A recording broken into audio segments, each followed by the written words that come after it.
The following is a presentation of ProBox TV. The wait is over. The ProBox TV Contender Series starts now. Yeah, either man is willing to give an inch. Manuel is down again. Right on the button. When you get on ProBox, you're going to have to fight, the 50-50 fight. Absolute mayhem. That's the promise. That's the delivery.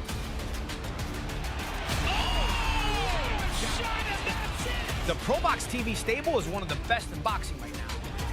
Sink or swim, this is what the fans have been asking for. A stunning performance. At ProBox TV, runners and holders need not apply. This is what the fans have been asking for. Real boxing. Two hungry lions, no A-side, no B-side, just great fights. Count him out. Oh, goodness. That's the ProBox TV motto. Good fighters in great fights.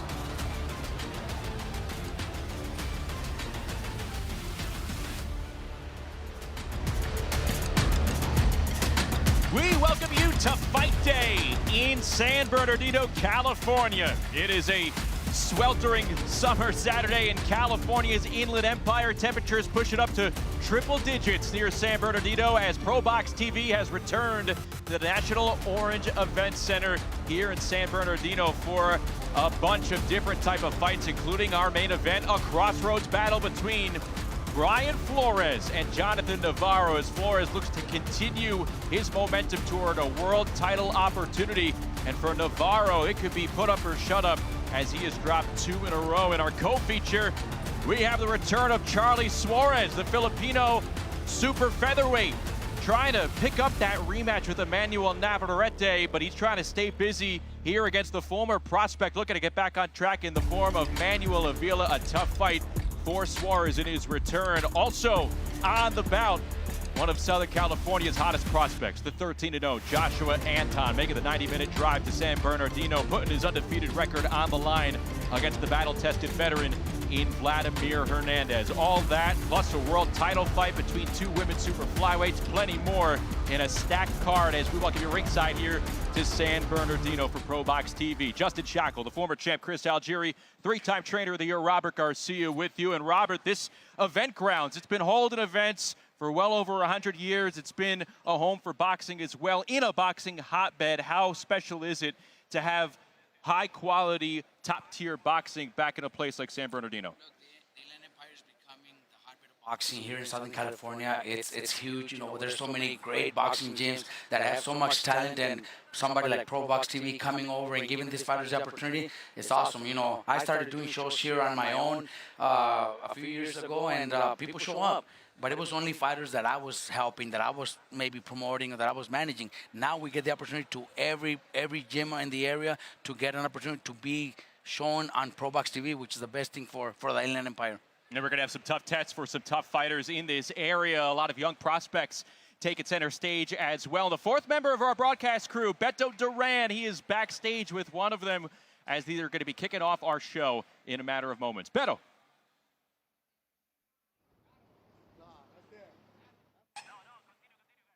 All right, we're going to get to Beto in a second as he, again, is backstage, but we are counting down toward our main event tonight. Yeah, Bryan Flores, you have Jonathan Navarro. Flores, 28-1-1, a really tough fighter, a really game fighter. What have you seen from him and the type of fighter he's become, Chris, since that loss to Lindolfo Delgado a couple of years ago? When I think of Bryan Flores, 2 words come to mind: dedication and desire. He's one of the most conditioned junior welterweights in the world. Incredible conditioning. He's big for the weight class. He whittles himself down to 140, but does it in a healthful way. He's physically strong. He pushes his opponents to the limit each and every round. He is relentless. And then when you talk about desire, he's been down early in fights where he's gotten up to come back to win. That shows the heart of a champion, and he brings that each and every time out. You know, this is one of those guys, he's right on the cusp of getting a world title fight, and I think the timing is perfect. And this type of opponent for him and Jonathan Navarro, coming off a year-plus layoff, last in the ring with the now world champion in Liam Paro. Robert, what are you seeing from a fighter like Navarro? You know, he spent time in your gym. But at this stage in his career, what is he up against tonight? Not just with his opponent, but with himself. Look, I think it's most about himself. He's had, 2 fights that haven't gone his way, and he's disciplined, he's dedicated. He knows this could be his last opportunity. So he trained very hard. He had great sparring in my gym. He goes to my gym for sparring, and he had great sparring with world-class fighters. Not guys like Remy Murataya, Curiel. Those are the type of guys he's sparring. So he's in great shape. He's here to put up a good fight. So Navarro, as you see him in the ring here, putting it on the line. This is a crossroads test for him as he's coming off 2 straight defeats. He knows that he cannot have a third. As we take a look at this main event by the numbers here, both men 29 years of age. Both have been in the pro game for well over a decade. Chris, in your eyes, what is the difference in this matchup on paper? It's their styles. It's, Bryan Flores is the kind of guy who sets up pace. He wants to be head on your chest all night long. He wants to match you will for will. And Navarro, it's about skill. He wants to use his fundamentals, get behind his jab, make it more of a boxing match. The more domesticated, the more relaxed the fight is, the better it is for Navarro.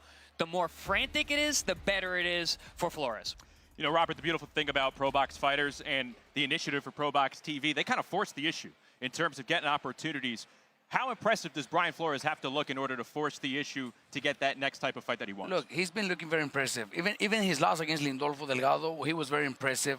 Yesterday at the weigh-ins, his body is solid, he's ripped, he's in great shape. He's probably in the best shape of his life for this fight. He knows the importance of this fight. He knows this fight is going to take him to a world title fight very, very soon. So I think we're going to see the best out of Flores. But we're also going to see the best out of Navarro, because he knows this could be his last opportunity. Well, that is the main event coming up later today here on ProBox TV, and it continues a really hot summer full of action here with ProBox TV. Here's a look at what is coming up in short order with ProBox. ProBox TV launches its championship series, and we're bringing you our biggest card ever. In the main event, Guatemalan sensation Lester Martinez defends his WBC interim title against undefeated Croatian Olympian Luka Thunder Planted. The belt coming to Croatia. In the co-main, WBO number 4 undefeated Naji Lopez faces fellow undefeated Colombian Olympian Juan Carrillo. Somebody's O has got to go. Plus, the return of Ramon Cardenas and the stacked undercard of ProBox TV fan favorite. Don't miss ProBox TV's biggest card ever, August 29th. Oh, that stacked card is coming up August 29th in Los Angeles at the Galen Center. It's ushering a new era for ProBox TV, the Championship Series, and it is headlined by Lester Martinez and Luka Plantic. Chris, Lester Martinez, we have seen the progression. We have seen the close battles, obviously, with Christian and Billy. What did you see from him in his last fight earlier this spring? He got tested. Emmanuel Lim was the kind of guy. He came in fantastic shape. He's got great skills. He's super durable, and he brought it. He came to win. So Lester was tested, even though it was a quote-unquote keep-busy fight, trying to get into the fight, a rematch with either Billy or getting the Canelo fight. But listen, there's no keep-busy fights on ProBox TV. You got to fight. So Emmanuel Lim was one of those guys. He came in, he brought it, but I thought Lester looked really good. He still was tested, but he won in dominant fashion. If Lester Martinez can get through Luka Plantic like a lot of people feel he can, what could be in store for him in the near future? Look, everybody's talking, and everybody would like to see him fight Canelo, but there's other champions in the division that also make a lot of sense. Munguia is one of them that would be huge for Mexico versus Guatemala.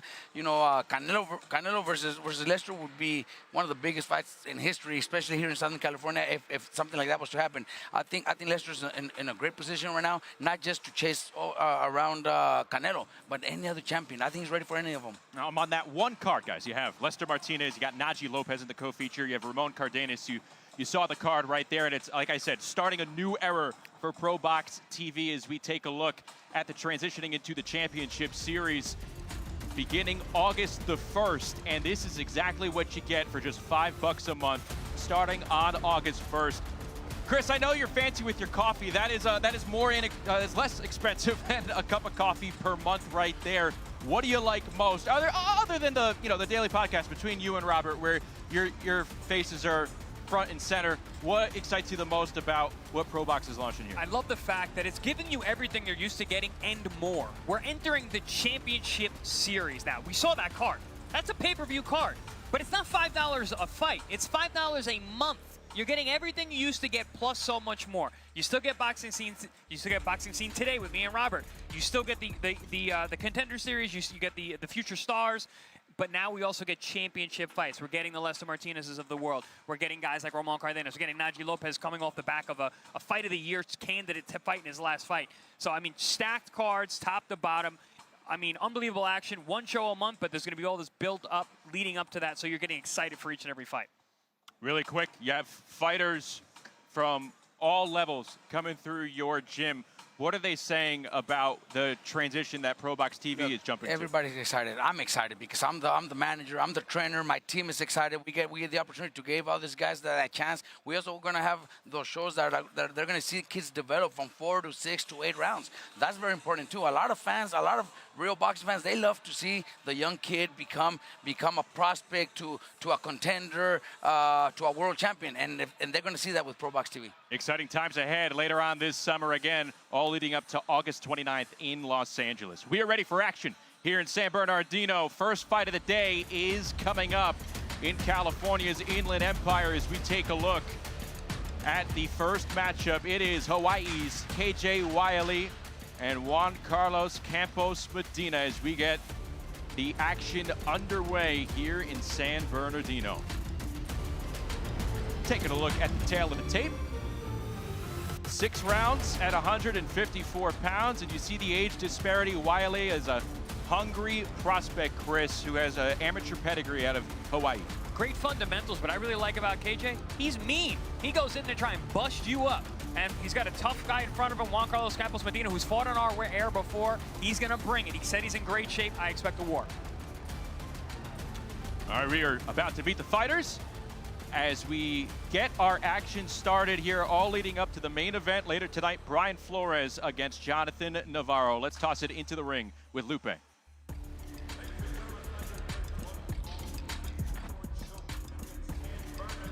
California. It is another edition of ProBox TV. Tonight's bouts are being sanctioned by the California State Athletic Commission. Commissioner is Peter Villegas. Executive Officer is Andy Foster, and being sponsored by Ban Rural. Tiene la red más grande para cobrar tu remesa, más de 12,000 puntos en toda Guatemala. Ban Rural, el amigo que te ayuda a crecer. As well as Bet Online. The odds for tonight's bouts are being brought to you by Bet Online and White Sands Treatment Center, ranked by Newsweek magazine as one of America's top addiction treatment centers for 6 consecutive years. Our mission is to KO the drug and alcohol epidemic. This contest, 6 rounds in the super welterweight division. Este encuentro, 6 vueltas. División peso super welter. Los jueces, the judges, Adrian Corona, Damian Walton, and Sergio Caiz. Presenting first, the fighter standing in the blue corner. He enters wearing black, presentando la esquina azul, vestido de color negro, su peso oficial. 156 libras y un cuarto is official weight, 156 1/4 pounds tonight.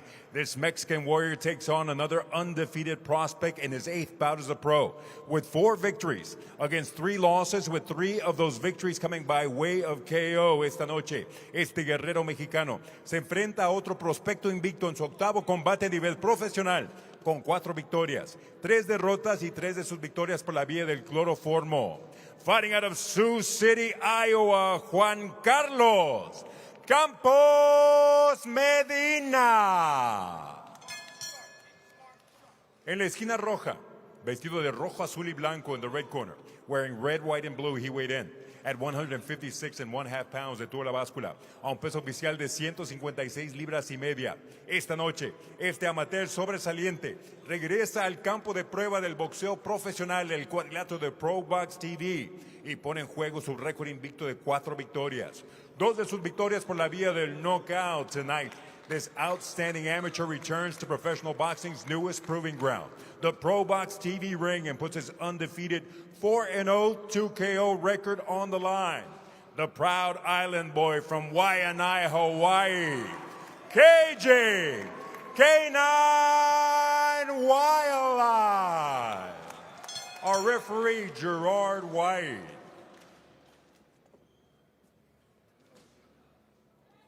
KJ, Juan, we went over the rules in the dressing room. Both of you guys know what I expect out of you. A good, solid, clean fight. Obey my commands at all times. Protect yourself at all times. Trunks are good here. I'm going to let them work to right here. Let's go to work.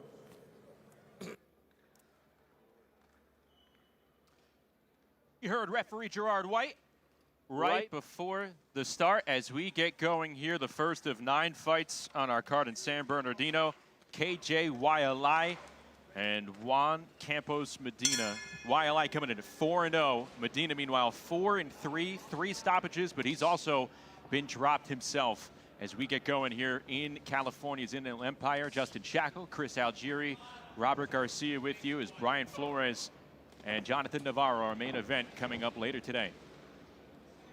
In the fighter meetings yesterday, I joked that KJ looked like he's getting taller every time I see him. That's a big junior middleweight in there.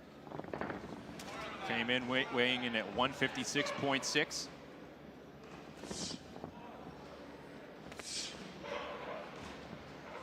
And Chris, he is a fighter that really utilizes the jab well. Yeah, he's got great fundamentals, and you know, he top to bottom, he uses the jab, he hits the body really well. He builds off of everything he does, so I really like what I've seen from him so far. Good counter over the top there by Waianae. Got the southpaw, Campos Medina reaching, made him pay for it. KJ Waianae told us in the fighters meeting he knows Medina's a tough Mexican. He's going to come to fight. He's not going to fold, but he feels like Medina is going to run into something. And look, and KJ is measuring up with that left hand with the jab to get that counter, to get that moment when Medina makes a mistake, he's going to catch him. A lot of times early in careers, managers and fighters will avoid southpaws. This is only his 5th pro fight. Waianae's in with a tough, durable, experienced southpaw. Yeah, but look, you could tell he's got the experience from his team. He's coming from the amateurs to the pros, but he's measuring up with the jab the way any good professional trainer advises his fighter. Use that jab, measure them up, be careful, you know, take little steps, cut the ring, and he's doing it. He's doing everything that we tell our young fighters. Look at that, look at that uppercut. Beautiful 2-punch combo on the back heel from Waianae, but now Medina scraping him with an uppercut along the ropes.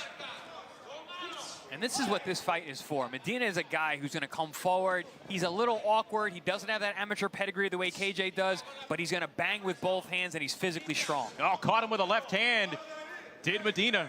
This is Juan Campos Medina's. And he's got power, too. Yeah, he's got 3 knockouts out of his 4 wins, so that's dangerous. He's for a fought young on our air prospect before and has given hell to some undefeated fighters. This is his 3rd straight fight against an undefeated prospect. We asked him why he continues to take those fights against the legit blue chip prospects. He says he truly believes he can beat them.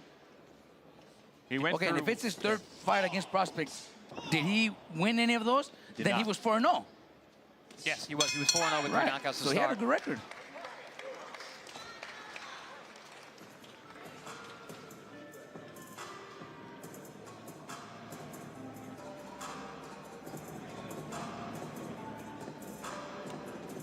You see the corner of KJ Waianae, 24 years of age,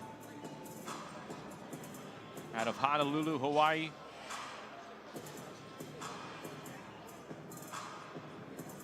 All right, I'm going to attempt it, Chris. His full name.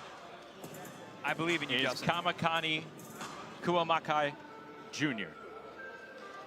I don't know if that's right or wrong, but it sounded good to me. We're going to go with it, yeah. Just pronounce every KJ vowel sounds for better Hawaiians. to me. Yeah. KJ, a lot easier. KJ it is. You know, we need somebody from Hawaii, man. Bryan Flores, probably the last time we had a world champion from Hawaii. KJ's coaches were telling us yesterday that the Hawaiian amateurs are getting very, very good, and they're winning everything over there on the West Coast. Look, what I've noticed in the amateurs is they always bring a solid team because it looks like they eliminate each other there in Hawaii to bring the best team to California or somewhere out here. You know, they're also part of the United States, so they compete with any national tournament, but they always bring a great team. It's a Warrior Island.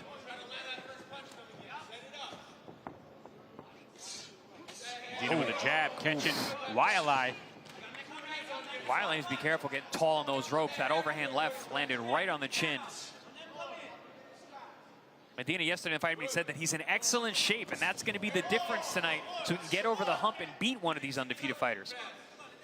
That was also an excellent right hand that KJ landed as Medina was pulling into the opponent. Counter left hook moments ago from Waianae. Little feint there from Medina.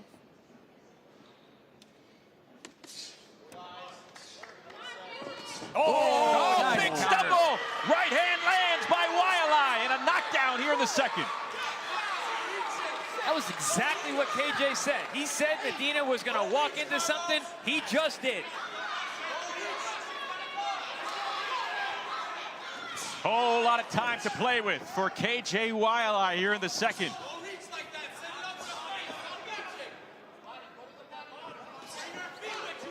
Robert, what do you think of the legs of Medina? Look, he's on his way out, but I think right now KJ should work the body too. Start working the body. Right there, good body shot. Waianae has him on the ropes. Nice right hook. Right hook rocks Medina. And now throwing some combos together. Every right hand is rocking Medina at this point. Medina trying to fight back, utilizing the right hand, but Waianae staying on him. Eats a left hand from Medina. Less than a minute to go here in round two. Can Medina make it to the bell? We've seen Medina here before on ProBox. He's been hurt, but he keeps fighting and survives. He's going to fight to the end, and he's a great test. You know, this is going to be a great statement for KJ.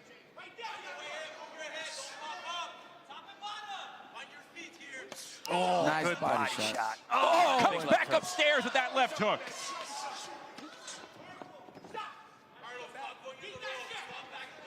I like how KJ's staying very composed here. There's an equal amounts of patience and aggression from KJ Waianae, the former two-time national amateur champ.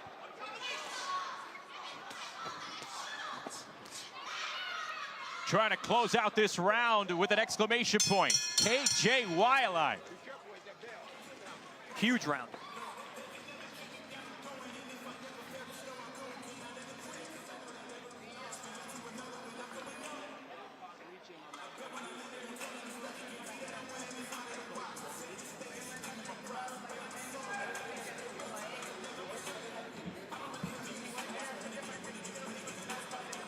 Third round coming up, and what form of Juan Carlos Medina will come out for that third round after he was knocked to the mat in round number 2 from KJ Waianae.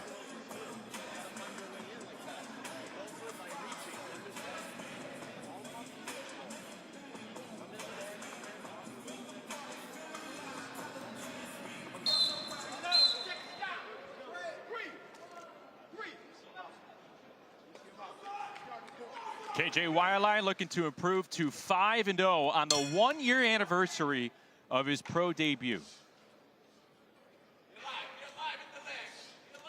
Trying to ace his second straight fight scheduled for 6 rounds. Good body work there with both hands.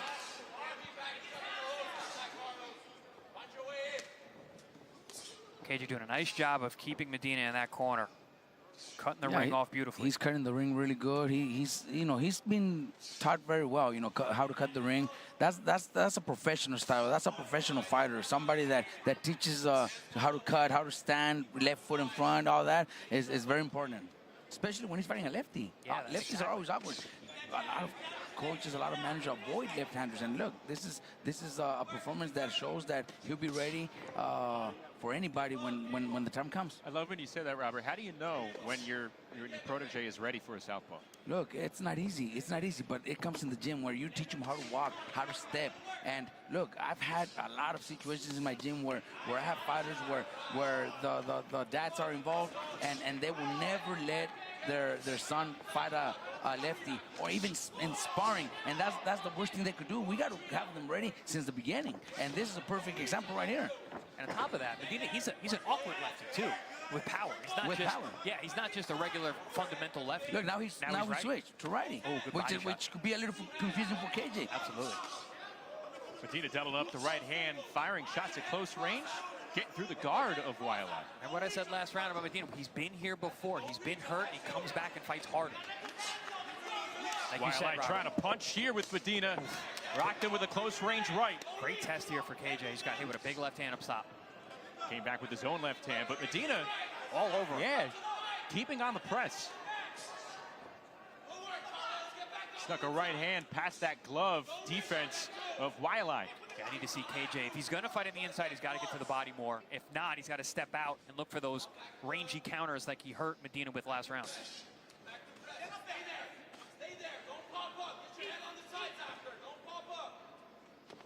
Man, Medina is one of those guys. He's like he's pesky, and if he gets a little momentum, he tries to build off it. Look, and he's one of those guys that doesn't come just for a paycheck. He comes to fight. Yeah. Look, he knows he lost clearly the first round. He got dropped, and so he's behind on the scorecard. So he needs to win all 4 rounds, and he's gonna try. Yep. He's gonna try because he's those type of guys. He's not here just to make the opponent look good. He wants to win.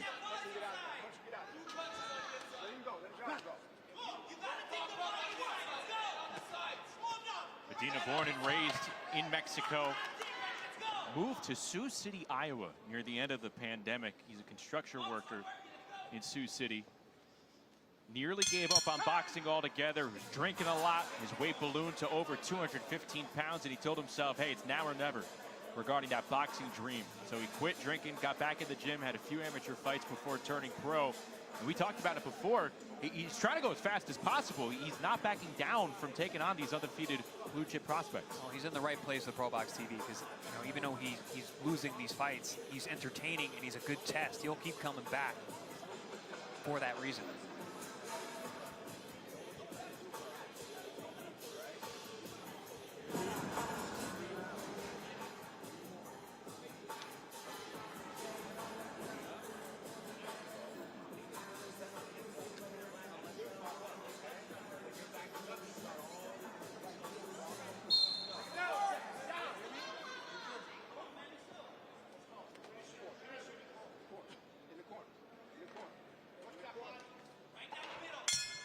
Start round number 4. Again, a fight scheduled for 6 rounds.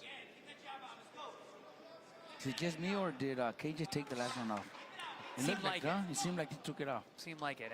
And it also could have been the strength of Medina coming forward and just being pesky, like I said. He was coming in the front door, letting his hands go high and low, switching sides, making it awkward. Yeah, he did. He made it difficult for KJ.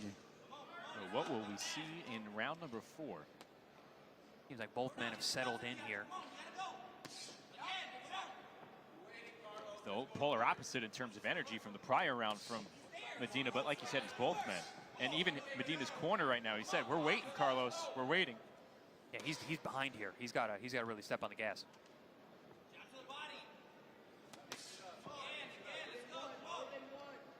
KJ doing a good job measuring, making that ring smaller and smaller.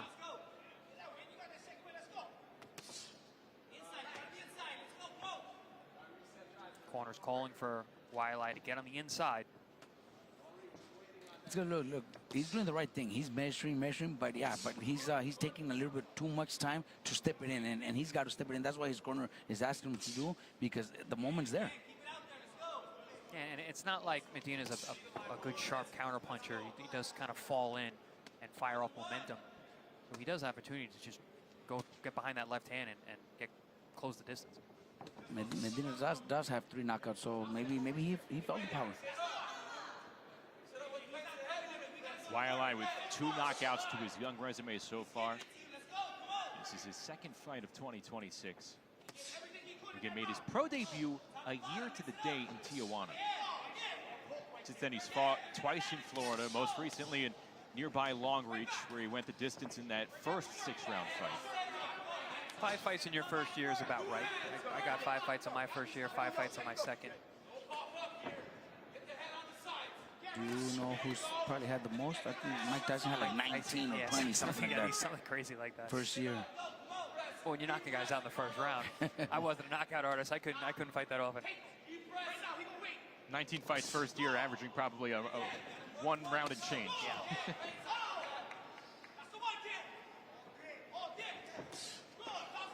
Even Edgar Berlanga, 16 straight first round knockouts. So that was probably in 1 year too.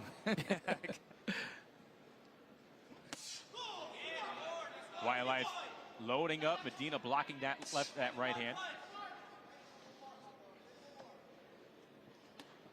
Yeah, this is going to be a learning experience for KJ because at this time I think he needs to pick it up. And that's what his corner is asking for.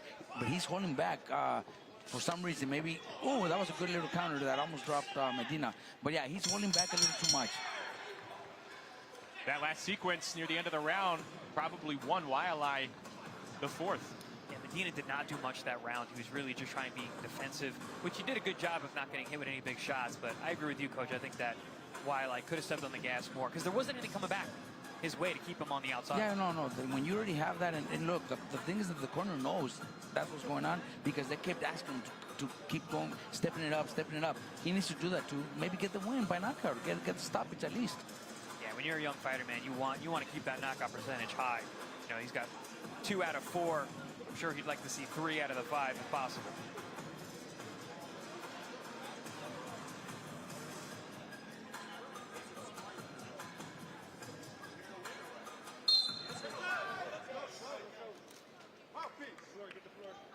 Corner of Medina telling him he needs to show it. They're urging him to push the action. They know he's behind. Start of the 5th round. You know, Chris, in that last fight for Waianae against Manuel back in late March, we saw him not really be afraid to stay aggressive, to get what he wanted. We didn't see that in the 4th round. What's that light bulb moment like for a young prospect where they know they don't have to hold back anything? I mean, listen, Medina's got 3 KOs in his 4 wins. Maybe he's got some power. You know, we can see he's got some heavy hands. Maybe he felt something. He's being a little more cautious, doesn't get caught with anything, because he did get hit with some big shots upstairs. So you never know what's going through a fighter's mind. There's another clip of that left hand. Medina lunging left. Medina has been effective at times. Awkward as it may be, it's been effective. Here he is again coming on. Tagged him again with a left hand moments ago. See, at this point with Medina, I think he's also one of those fighters, and his corner knows it, that if he performs well, even though he's not going to take the win, they'll come back. Yeah. They know he's a good tester. They know he's going to put up a good fight, because that's what ProBox wants anyway, good fights. So he's going to be one of those guys that they keep using because he comes to win. And he goes down, he gets up, and he keeps fighting. Yes. He's perfect for ProBox.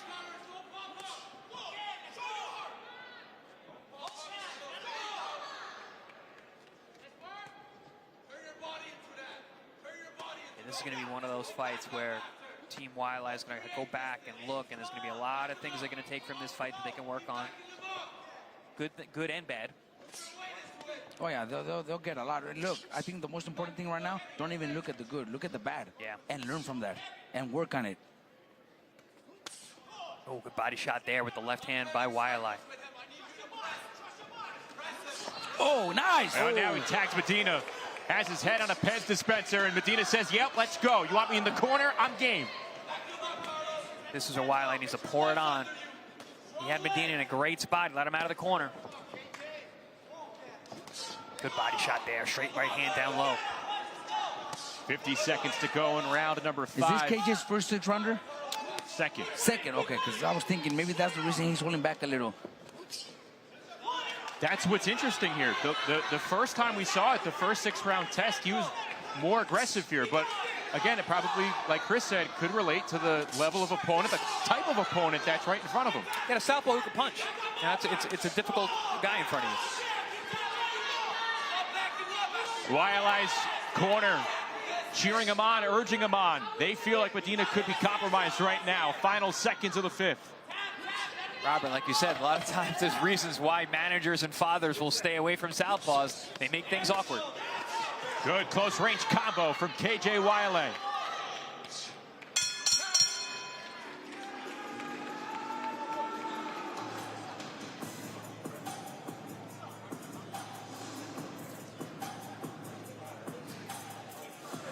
Well, ProBox TV is about to launch their championship series beginning in August, starting August 1st with a YouTube membership of just $5 a month.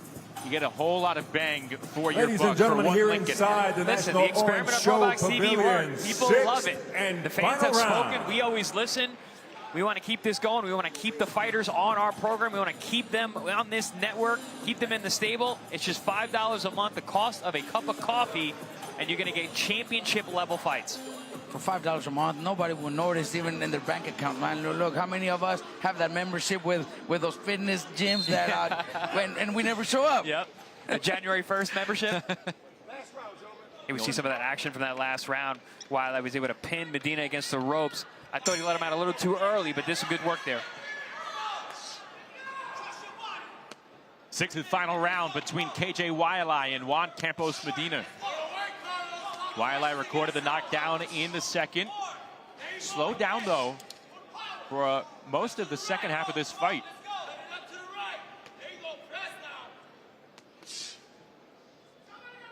What can he do here in his final 3 minutes? He knows he's winning, but he can't just do that. He needs to finish off something impressive in order for the world, the boxing world, to realize and see something special. He needs to perform, finish this round aggressive, throwing punches, trying to go for the knockout. Because if he's comfortable with the win, just the way, because he's winning and probably every single round. But yeah, he needs that little extra push to try to impress a little bit more. And that's one thing about being a top prospect. You have a lot of eyes on you and a lot of extra pressure to perform. Oh, good nice body shot. Medina fighting till the very end. 32-year-old southpaw showing why he could be a problem for prospects in their first calendar year of pro life. You know, Robert, my main issue with KJ's performance tonight is the lack of sustained action. He's shown moments and flashes of brilliance, but he's not putting it together. Yeah, he's not putting it together, and you know one thing that I also could see, and I'm not 100% sure, but maybe his condition. Maybe he also knows that, concerned about his condition, because he didn't want to push himself too hard, because he knew it's a 6-rounder and he didn't want to gas out. That's what we noticed, like third round. I noticed he took it off. Good body shot there with the left hand by KJ, and there's that attempted overhand right once again that dropped Medina in round 2. Medina still firing, keeping Waianae at bay. Can he come in, close the distance, and again deliver a round-changing shot? Good body shot again, that left hand to the liver side. Yeah, he's looking for that body shot, and but I think it's a little too late. Since the beginning, I think it would have been more effective, but he also has to combine that with some uppercuts. He's forgot about the uppercuts. Yeah, he had a great uppercut a couple rounds ago. He did that right uppercut, split the guard, came back with the left hook upstairs, which is a brilliant combination against the southpaw, just wide open. Look, take a look across the ring. Robert Diaz doesn't look very happy. No, he's good catch, Robert. Doesn't look very happy, and that's his prospect, which is a good prospect. This is a good learning experience. The kid will learn so much from this because Medina's tough. Very tough. He's very tough. Kind of fight that makes you can make you make a turn, for around the corner. Because you got to learn, like, all right, man, I got to be in better shape, or I got to work on this, or I got to deal with southpaws. This could be a true teaching moment. Second straight fight in which KJ Waianae goes the distance over 6 rounds. So some good experience banked here in San Bernardino. I thought it was going to sound like a good joke, but Robert Diaz didn't even get up. No, he didn't not even get happy. up.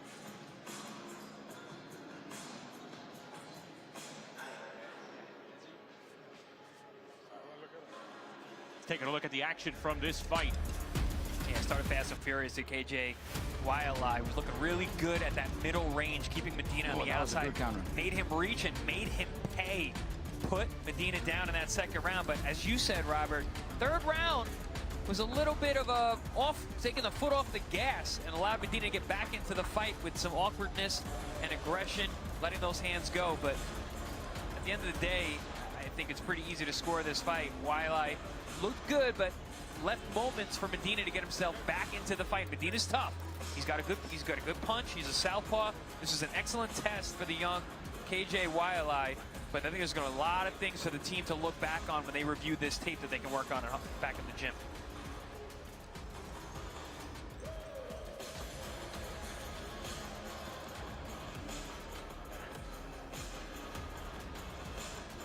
Waianae, Medina putting on the finishing touches as they go back and forth. And they go the distance to kick off our show here in San Bernardino. And for KJ Waianae, we'll go back to his native Hawaii. Gotten a lot of good work, training and sparring in Las Vegas as he prepared for this fight here in Southern California. And the former two-time amateur national champ. Now with 5 pro fights under his belt, we'll get to the judges' scorecard with Lupe Contreras. Ladies and gentlemen, after going all 6 rounds inside the ProBox TV ring, the official scorecard reads as follows. Damas y caballeros, después de completar las 6 vueltas, estas son las cifras oficiales de los jueces. Judges Corona and Walton turn in identical scores of 60 to 53. Los jueces Corona y Walton entregan tarjetas idénticas de 60 a 53. Y el juez Kai se anotó 59 a 54. Judge Kai scores it 59 to 54. All 3 in favor of the winner by way of unanimous decision. Los 3 a favor del vencedor por decisión unánime. Still undefeated as a pro, K9. KJ Waianae. KJ Waianae gets his hand raised, improves to 5-0 via unanimous decision. So the exact result that he wanted. Did lose some rounds on the judges' scorecards. A good learning experience for KJ Waianae as he continues to pave a path forward. Yeah, like I said, not a hard fight to score. One of the judges gave one of the rounds to Medina, probably that 3rd round when he came back and let those hands go. But for the most part, KJ was in control. But for a guy like him, the level of prospect that he is, makes you think you should expect more. Yeah, but at this early age in his career, I think it's a good thing that sometimes they go through stuff like that, because that's all learning for them, and they're going to improve. It just makes them better. Taking a look at what's coming up here on ProBox TV. In our next bout, it'll be Hugo Amador Mendez and William King. Another 6-round matchup at 135 pounds between these two. Mendez coming in at 7-0.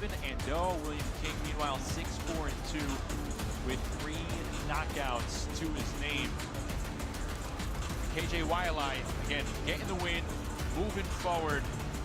We talked about Medina being his first test in form of a southpaw. How do you think he handled himself there?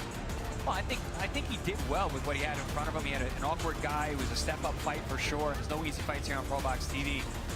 But again, there's going to be a lot of things they can go back to work on. Let's get set for Mendez and King.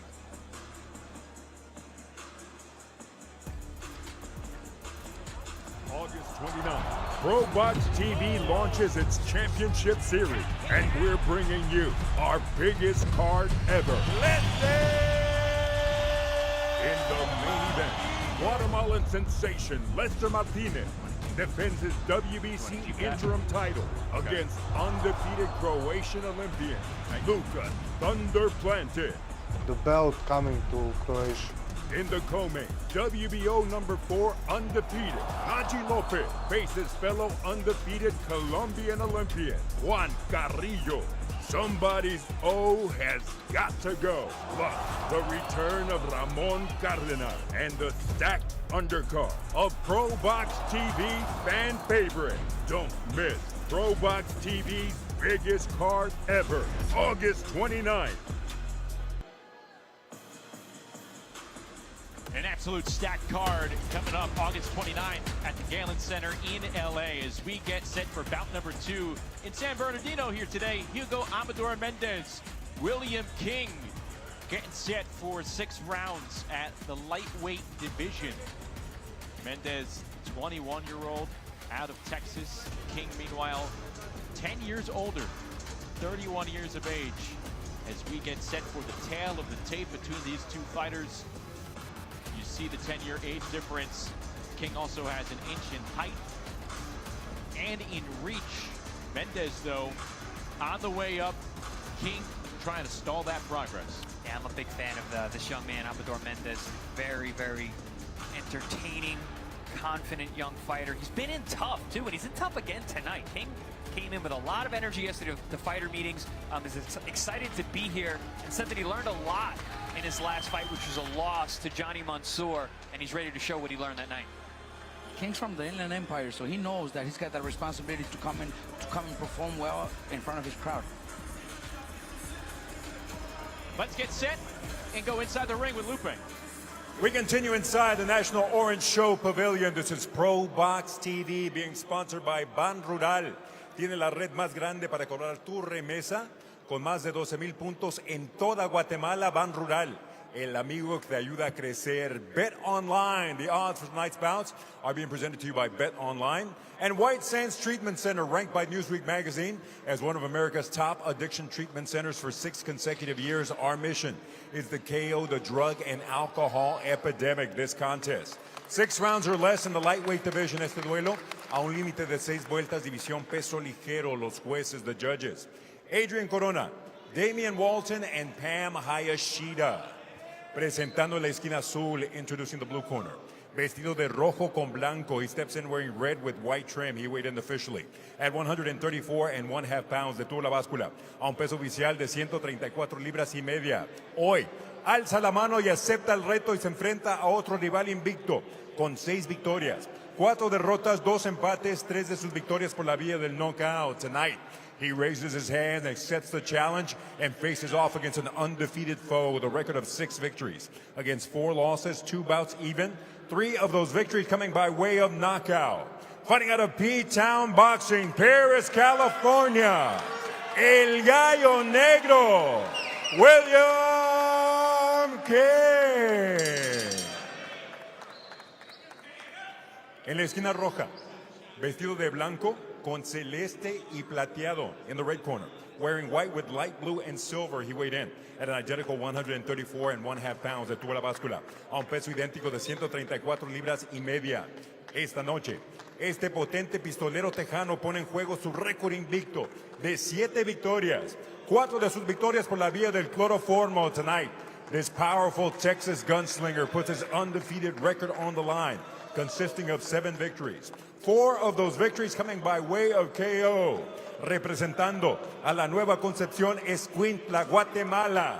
And fighting out of the ATX, Austin, Texas, the blindsider, Amador Mendez. With final instructions, referee David Soliven. Okay, fighters, listen. I give you instructions in the locker room. Expect a good, clean fight. Listen to my commands at all times. Protect yourselves at all times. This is a little high here. This is going to be a here. Okay? Touch gloves. God bless you both. All righty. Let's go. Getting set for our second fight of the night at 135 pounds. Amador Mendez in the white trunks. William King trying to hit it out of the park. Hit the red trunks. And you saw Mendez, young prospect out of Texas, Guatemalan roots, ushered to the ring by Lester Martinez, who is ringside for this 6-round matchup as Mendez tries to improve to 8-0. Mendez, fundamentally sound, but he's very aggressive. Aggressive boxer puncher. You see him already stalking, cutting off the ring. Yeah, I seen him for the first time a few fights ago, and the kid looked in great shape. He does the same right now. He looks great. He's focused. He not only has the talent, the skills, he's got great power also, but he also has that attitude outside of the ring. He steps in the ring and you see a star. You see a future star. I love that you said that, Robert. He talked to us yesterday, and he was so confident and direct with what he was saying. He said, I already have the skills to beat this opponent, and that he'd like to get back into the ring rather quickly, right after this event, and fight on that Lester Martinez undercard in late August. Right around the corner. Look, it also gives him the opportunity to be recognized, get to the fans to know him here in Southern California, because Southern California is one of the best when it comes to fans, boxing fans. Not only people from his country. You know, Guatemala is huge here in Southern California, but other Mexicans too. You know, Lester Martinez, Amador, they want to get that, and that's beautiful because the Mexican community will follow them. Yeah, I think stylistically the Mexican community will They love this style. Yes, of course. He's very aggressive. He's got good fundamentals. You know what I like about him too? He's willing to fight tough guys. He's perfect for ProBox TV. Even his team is like, let's slow down. No, you're on ProBox. You got to fight tough guys. A couple fights ago, he fought a real tall Puerto Rican who could punch. He got hit in the first round, and he poured it on the rest of the fight. King dodging out of the way from a couple of shots upstairs, but that put him in line for that right hand to the body moments ago. Mendez earned a 5th round TKO over Christian Luna on the ProBox card back in February in Arlington, Texas. And this is his 4th fight, scheduled for 6 rounds. He's gone the distance in just 1 of them. King is staying nice and calm, even though there's a lot of pressure being poured on by Mendez.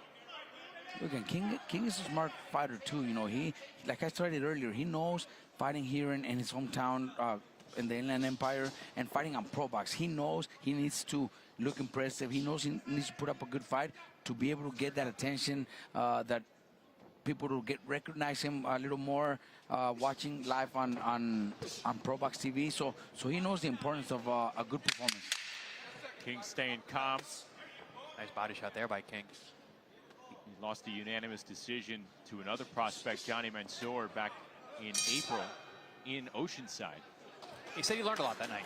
He said that he woke up in the 5th round like he wasn't like just fighting for once. He was boxing. He was understanding. He was seeing things. We saw a little bit about that at the end of that last round. Started to see him seeing openings, looking for things, setting things up. It was like twice that he swung that hard punch. Didn't land because Amador is a really good fighter and knows his boxing. But any other one he would land and he would hurt because he's swinging hard.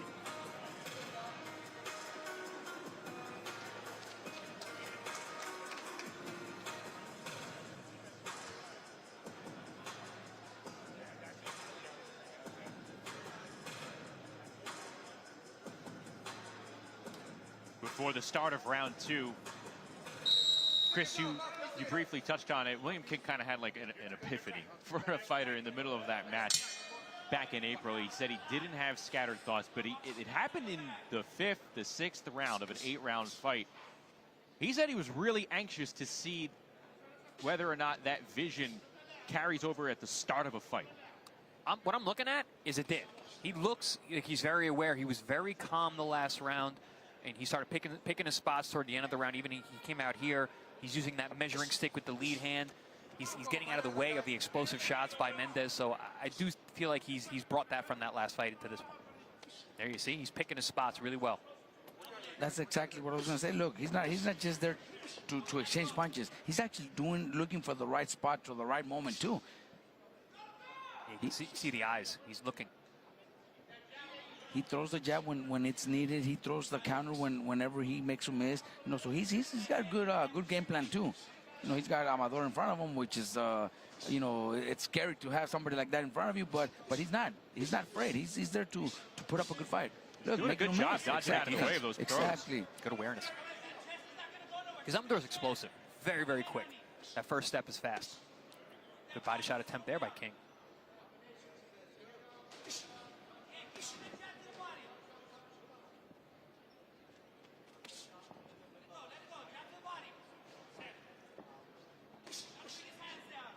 That's something I like about Amador. He's aggressive. He comes forward a lot, but he's got that nice pull. He understands his reactions, his awareness. Good uppercut two-punch there. combo from William King, finishing with that uppercut. Split the guard right up the nose of Amador. It's part of boxing. He's going to take some punches too, but look, he's coming back with that confidence. Wasn't worried about getting hit 2 punches in a row.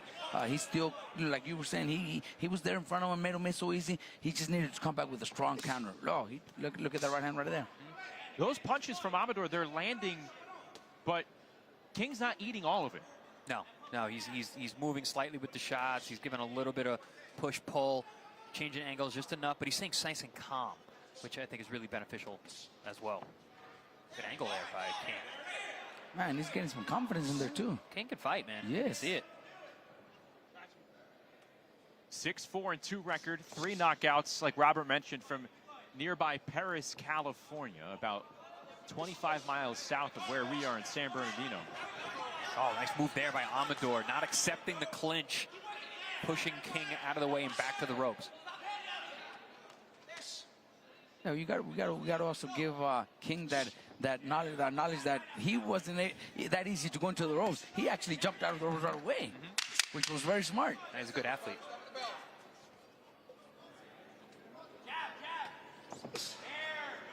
Left hand lands from Amador Mendez. Good chess match through 2 rounds.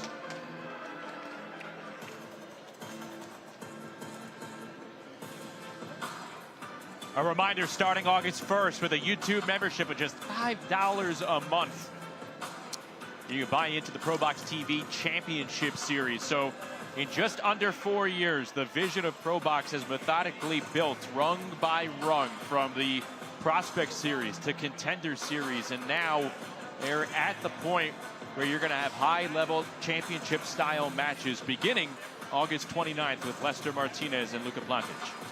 Prospects turn to contenders. Contenders turn into champions. ProBox TV has been building champions over these last 4 years, and it's time to put your money where your mouth is. ProBox TV works, and we want to keep these guys here.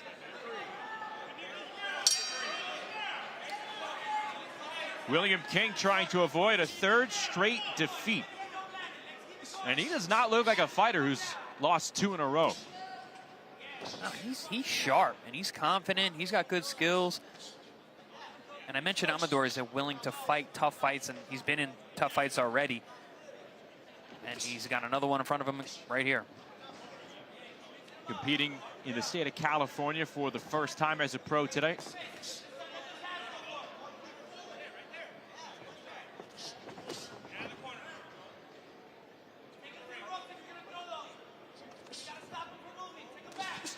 Amador's been looking for that left hook off the jab down to the body. He hasn't been able to find it much from King. There it is, right on cue. And it's not going to be easy to find it because King is awkward and difficult. King knows what he's doing. Very hard to hit King clean. Gets his hands back to home, slips and slides. I think what Amador needs to start doing now is putting 3-4 punches together, not just one at a time. Because one punch, King is able to see, but 2, 3, 4 after that, he won't. Right there, he needs to put. There you go, put punches together. Oh, he got clipped with a good left hook. Yeah, good counter from King, but before that, a 3-punch combo from Mendez. But here's King moving forward and keeping the hands active. Surprise, surprise, the ProBox TV matchmakers have found another very tough guy that you got to look past the numbers. And we got William King, who's 6-4-2 with 3 KOs, but this young man can fight. Did not begin boxing until he was 20 years of age. Didn't have his first amateur fight until he was 22. But he said, hey, I don't have a lot of boxing mileage on me. I'm pretty fresh right now at age 31. Look, we were talking about the matchmaker. I think he's doing a great job. We're loving it, but a lot of trainers might not like him and managers because he's forcing them to fight tough.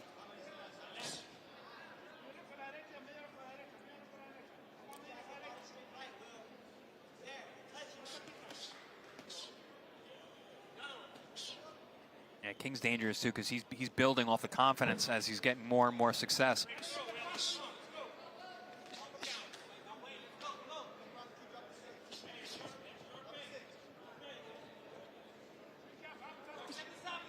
Yeah, see that Yeah, confidence there. He's a good fighter, man.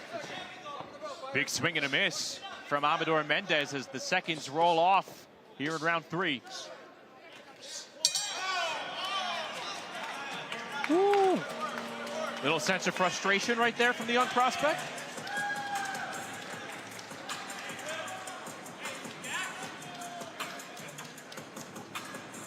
ProBox TV launches its championship series, and we're bringing you our biggest card ever.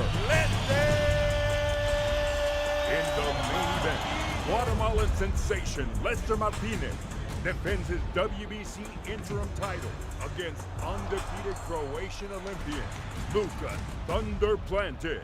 The belt coming to Croatia. In the co-main, WBO number 4 undefeated Naji Lopez faces fellow undefeated Colombian Olympian Juan Carrillo. Somebody's O has got to go. Plus, the return of Ramon Cardenas and the stacked undercard of ProBox TV fan favorite. Don't miss ProBox TV's biggest card ever, August 29th.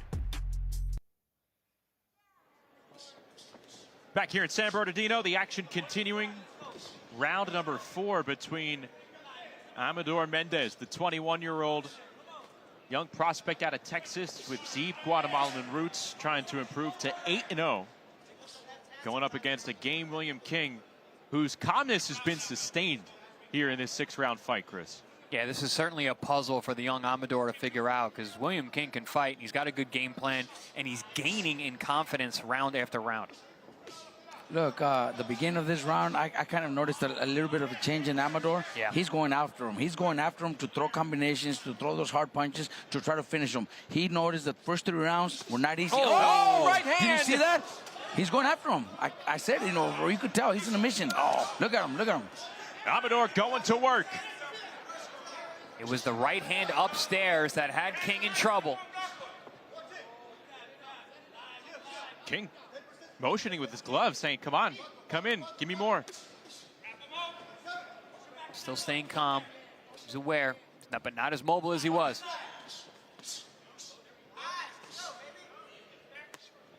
William King trying to find what works. Goes to the body, jabs upstairs. Oh. A good quality combo for Mendez. King is game. Yeah. Look, after this fight, King's gonna be one of those guys that if you see his record, you're gonna call him, thinking, "Oh, we're gonna get an easy win." No, he's gonna upset a lot of young prospects. Yeah, you gotta look past the numbers with this kid. If you're gonna look up on BoxRec, you're gonna call him. If you're here watching this, you're gonna avoid him.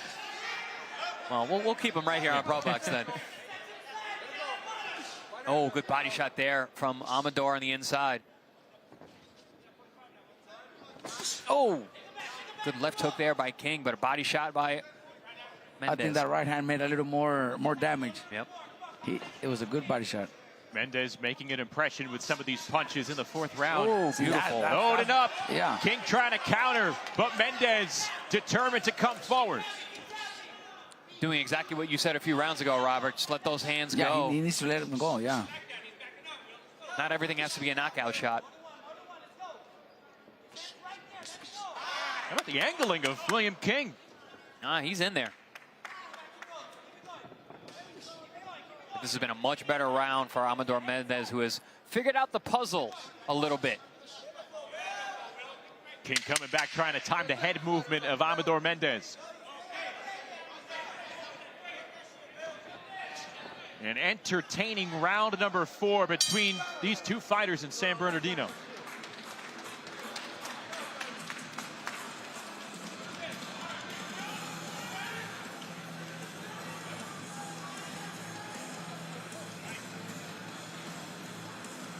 Our prospects are getting tested tonight. There's that big overhand right that had King in trouble. As you said, Coach, Amador came out with a little different attitude that round. He was letting those hands go, started with the right hand down to the body, and then landed a good right hand upstairs that had King hurt, but then kept sustained action throughout the round. King was game, King was tough. He tried to get back as good as he was getting hit with, but for me, that was and I think he'll continue doing the next 2 rounds. But one thing that I noticed about King is he's also very smart when it comes to frustrating his opponent. Amador walked back to his corner frustrated, a little mad. Yeah, he was talking. Yes, he was. He was talking at King. King walked back like nothing.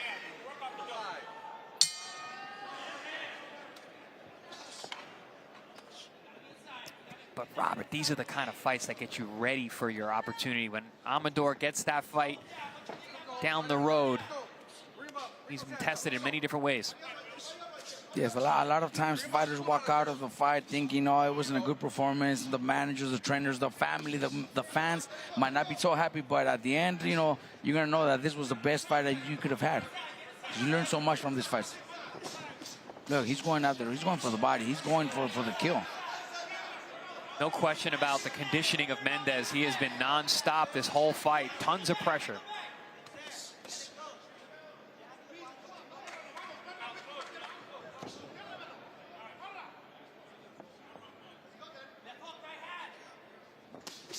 Mendez trying to walk him down. King going corner to corner. Now they meet back in the middle of the ring. Oh, what a beautiful shot. right hand. But nothing for King. No, I took that well.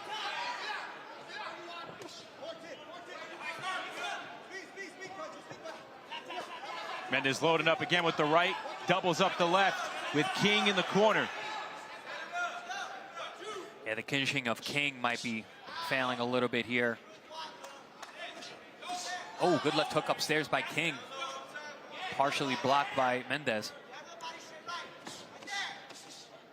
Oh, good sequence from William King, but now Mendez getting out of the way of some of those final punches on that sequence.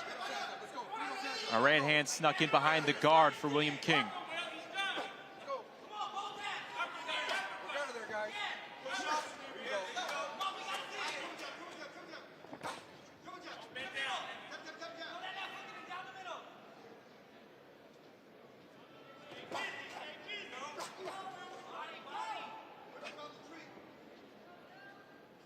Chris, would you frame the aggression of Amador Mendez as controlled?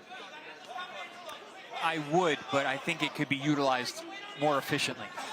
Oh, good counter He walked there by right King. in from that punch by King. You know why? Because Amador's looking for just that one power punch. Yep. And that's why King is able to counter. If Amador was able to turn that on and off, I think it would be more effective, because now it's all one speed. Everything's hard, everything's explosive. Right hand partially blocked by Mendez. It's been a good test for the 21-year-old. Maybe more than he expected.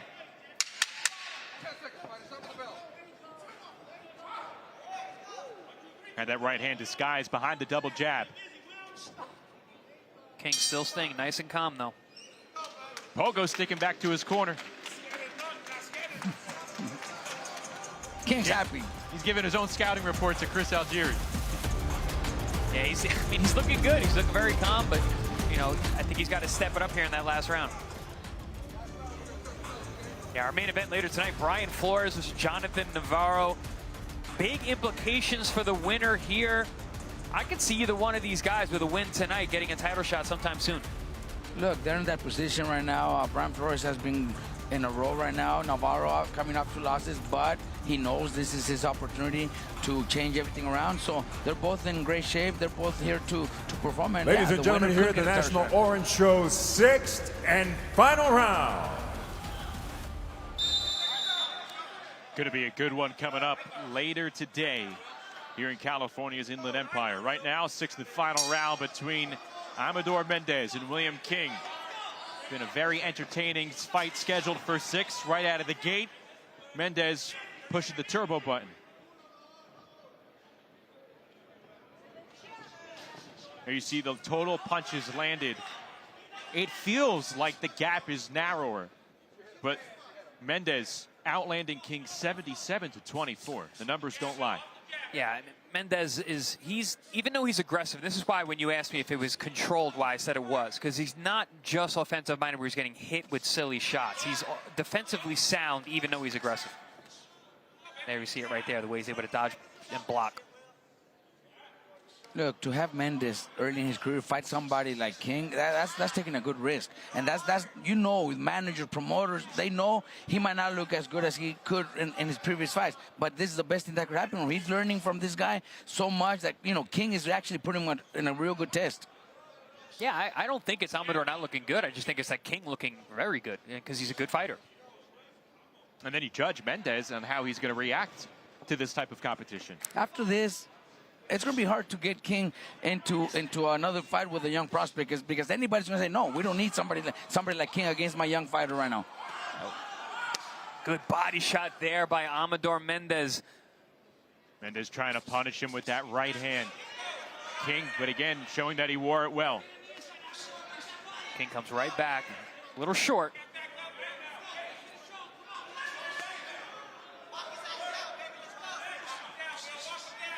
A good combo, snuck in the right hand through that guard of Mendez. King's one of those guys, you can tell he's learning on the job.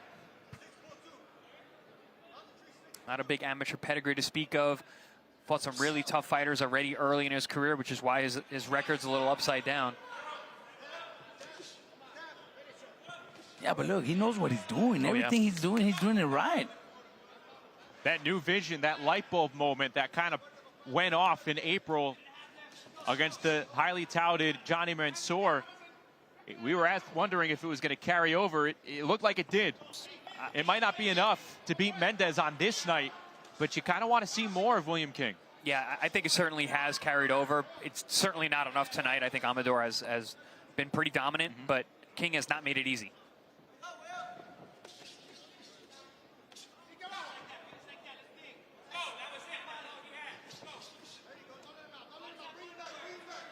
Amador Mendez reacting well to, at times, certain adversities over this 6-round fight. Also asserting himself, doing what it takes to come away here. It's going to go to the judges' scorecards, but Mendez seemingly acquitting himself against the 31-year-old William King.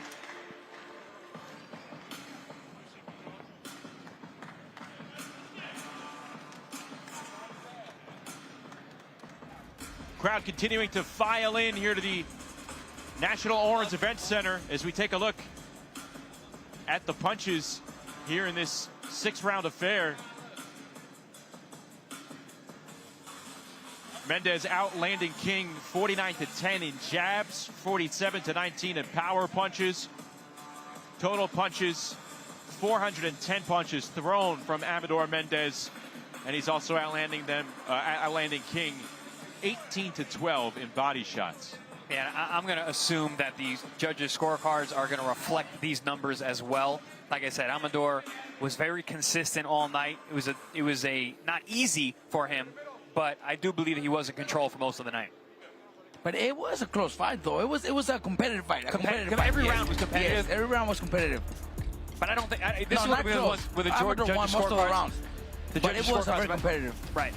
Judges' scorecards that might not represent how tough of a fight this actually was. These are the moments where Mendez trying to take control, but again, King showing that he wasn't going to wilt. He wore a lot of those punches well, showed durability. He's also slippery and slick. He would roll and rubberneck some of those shots. You know, his hand position was good. The way he would move away from the punches took some of the brunt off of them. But for the most part, it was the consistency of Mendez that was the difference for me. He came out hard every round. He threw a lot of punches. He was busy. He landed the bigger, more eye-catching shots as well.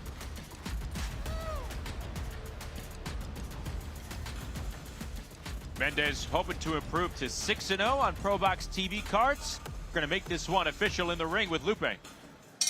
After going 6 rounds, all 3 judges are in complete agreement with identical scores of 60-54. Después de completar 6 vueltas, los jueces están de acuerdo total con tarjetas idénticas de 60-54. A favor del ganador por decisión unánime, in favor of the winner by way of unanimous decision. Still undefeated as a pro, the blindsider, Amador Mendez.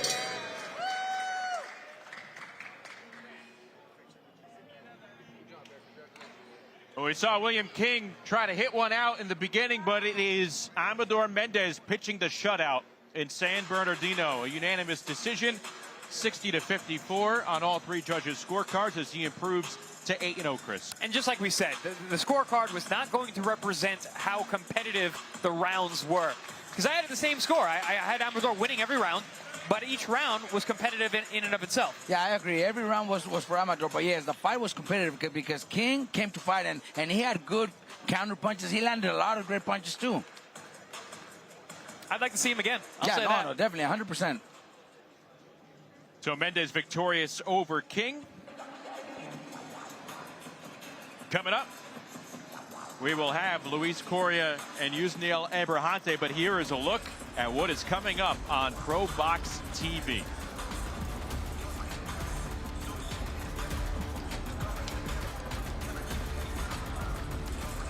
ProBox TV launches its championship series, and we're bringing you our biggest card ever. In the main event, Guatemalan sensation Lester Martinez defends his WBC interim title against undefeated Croatian Olympian Luka Thunder Planted. The belt coming to Croatia. In the co-main, WBO number 4 undefeated Naji Lopez faces fellow undefeated Colombian Olympian Juan Carrillo. Somebody's O has got to go. Plus, the return of Ramon Cardenas and the stacked undercard of ProBox TV fan favorite.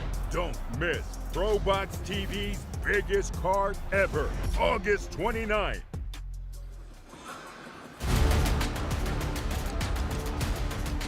Lester Martinez, Luka Plantic coming up August 29th. Coming up next, right here in San Bernardino. 6 rounds at 115 pounds. Luis Coria, Yusniel Abrasante going toe-to-toe here at the National Orange Show Event Center. Getting set to go. Abrasante already in the ring, 7-2 record for the Cuban. So it is Cuba against Mexico in this one. And a whole lot of talent and promise for the 20-year-old Luis Coria, trying to improve to 6-0.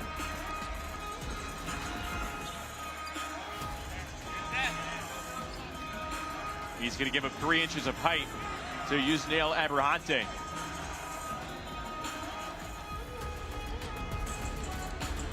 Both fighters in the ring. Let's toss it inside to Lupe. We continue inside the National Orange Show Pavilion. This is ProBox TV, being presented to you by Ban Rural, con la red más grande para cobrar tu remesa. Más de 12,000 puntos en toda Guatemala. Ban Rural, el amigo que te ayuda a crecer. Along with Bet Online, the odds for tonight's bouts are being presented to you by Bet Online. And White Sands Treatment Center, ranked by Newsweek magazine as one of America's top addiction treatment centers for 6 consecutive years. Our mission is to KO the drug and alcohol epidemic. This contest set for 6 rounds in the super flyweight division. Este duelo a 6 vueltas. División peso super mosca. Los jueces, the judges, Adrian Corona, Damian Walton, and Pam Hayashida. Presenting first, the fighter in the blue corner, wearing neon green with black, presentando la esquina azul, vestido de verde neón con negro, su peso oficial, 114 libras y 3/4, his official weight, 114 3/4 pounds today. This disciple of the Cuban School of Boxing enters in his 10th professional bout with a record of 7 victories. Against 2 losses, 1 of those victories coming by way of KO. Este discípulo de la Escuela Cubana del Boxeo entra en su 10º combate a nivel profesional con 7 victorias, 2 derrotas, una de sus victorias por la vía del knockout. Representando a Pinar del Río, Cuba, la máquina, Yusniel Abrasante. En la esquina opuesta, vestido de morado con plateado in the opposite corner, wearing purple with silver trim, he weighed in at the superfly limit of 115 pounds de toda la báscula, al límite de 115 libras. Hoy se mide ante su rival más experimentado y pone en juego su récord impecable de 5 victorias, 0 derrotas, todas sus victorias por la vía del knockout. Tonight, against his most experienced foe, he puts his impeccable professional record on the line of 5 victories, no losses. All 5 victories coming by way of KO. Ripping Moreno Valley, California, Luis Coria Jr. Our referee, Edward Hernandez Sr. All right, right, gentlemen. I've been over the rules with you both. The professors, I expect you to conduct yourself as such. Touch gloves. Good luck.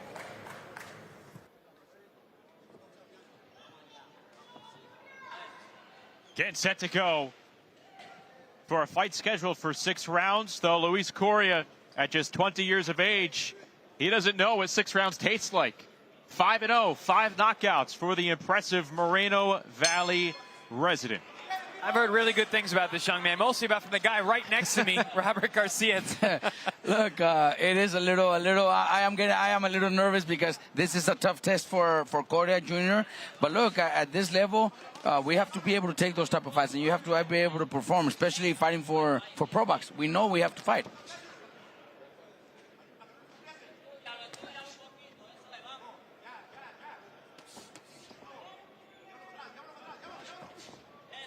You could tell just in the body frame the explosiveness that Coria carries. But Robert, what is the sparring like with Coria inside the academy? One of the main sparring partners for Bam when Bam's in camp, and he was for Bam's last camp. So he's in great shape. He's always in the gym. But look, one thing I noticed about Yusniel is that his body looks in shape. He's in great shape. So it's not it's not an easy fight, but we're fighting for ProBox. That's what we get. I noticed that yesterday at the fighter meeting. He's Cuban, he's in good shape, and he's a southpaw. We mentioned how southpaws are an issue, but you did mention that Coria does train with Bam Rodriguez, one of the best southpaws in the world. Good overhand left there by Abrasante. Abrasante, nicknamed La Maquina.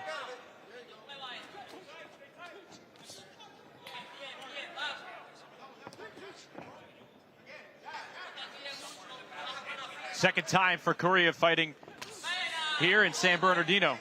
Got to watch that left hand from Abrasante. He's throwing it upstairs and downstairs well.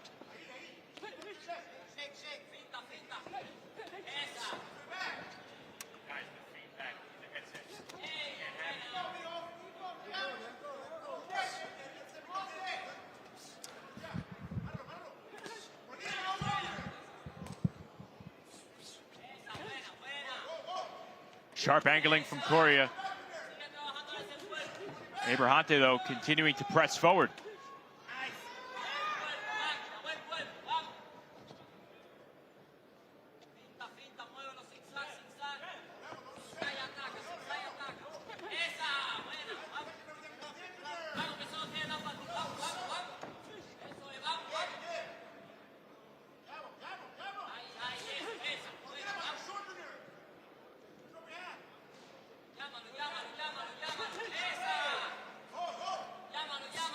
Abrasante is tricky, using that in and out style. Looking to land that left hand. And it's a varied left hand. The way he mixes it up, straight, upstairs, downstairs, hooks it. No, you can tell he's got the experience. He's worked. He's got a longer career, but he's landing that left pretty clear. So Coria has to do a lot of changes. Oh, good right hand there from Coria. He got caught trying to go with that right uppercut for a second time in a matter of 10 seconds.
Coria last in action, like we said, back here in San Bernardino in March.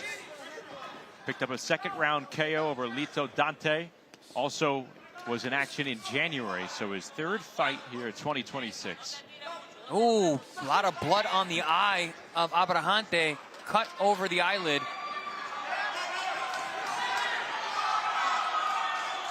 Oh, he's wiping it away, too. That's a bad spot. And it's a tricky, tricky spot for a fighter, that is for sure, especially a southpaw. Referee Edward Hernandez Sr. looking on closely. They'll have to monitor that eye for the rest of the fight. Good left hand swarming in from Coria, albeit along the ropes. Yeah, that's a bad spot. It's a bad cut, but you know, Yusniel notices that. He knows that's why he's coming up strong. He keeps putting pressure and throwing punches because he knows it's a fight that when the doctor keeps an eye on him, he could stop the fight. So he's trying to win the rounds. Smart. He's smart. You know, he's got experience. But now at this point, Coria has to do the opposite. He's got to go out there for that, keep throwing punches at that cut and keep landing punches. Yeah, you see Abrasante, again, wiping away that blood from that lead eye. Moments ago, too, they tied up closely. Coria, as he eats a left hand from Abrasante, he kind of nuzzled up his head, form a gamesmanship just to rattle that spot on Abrahante's eye.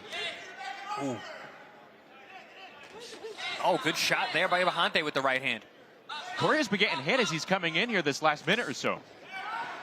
And look, and he's coming in with his head way up there. He needs to tuck his chin in and get in the inside.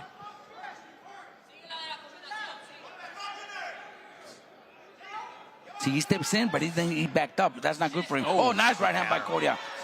Both super flyweights punching with one another here in round two. Back with his left. Abrasante pointed at the ground, said, "Come meet me." Yeah, Abrasante, he's hungry. He's in shape. His nickname, La Máquina. You see that, the machine on his back. He is in shape, and he's here to win.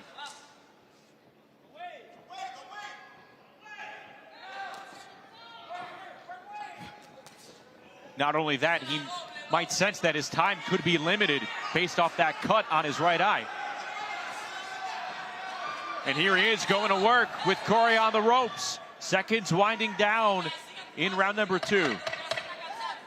That was a good move by Abrasante. He made it very physical, was pushing Coria against those loose ropes.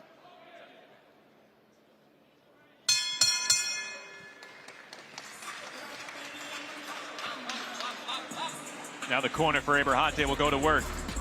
Hey, reminder, ProBox TV launches Championship Series Boxing with membership with YouTube starting August the 1st. You can join up for just $5 a month through YouTube.com. It gets you the Championship Series from ProBox TV as well as the future Star Series. One show per month guaranteed. Terrific studio content, unlimited access to BoxingScene.com. Best part, Chris Algieri and Robert Garcia. More of those two gentlemen in your life. You can't beat that. Yeah, we have our daily Boxing Scene Today show. Myself, Robert, and our friends join in. Sometimes Paulie Malignaggi, done by Robert Diaz. Talking all things boxing. We have a lot of fun doing it.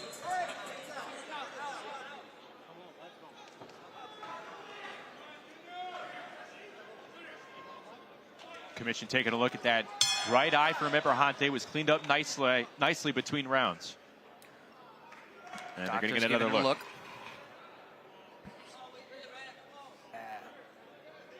It's hard to see from our vantage where that cut is, but doctor is okay with it, letting it go on.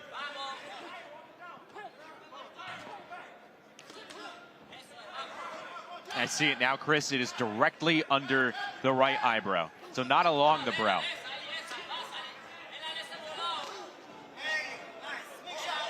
Which, again, there's blood dropping into the eye, which isn't good, but I don't think that's going to end up stopping the fight. A lot of times when it's on the eyelid, the referee will stop it. But we will monitor that and see if it gets worse. Well, they did a good job. Look, it hasn't bled since the bell rang.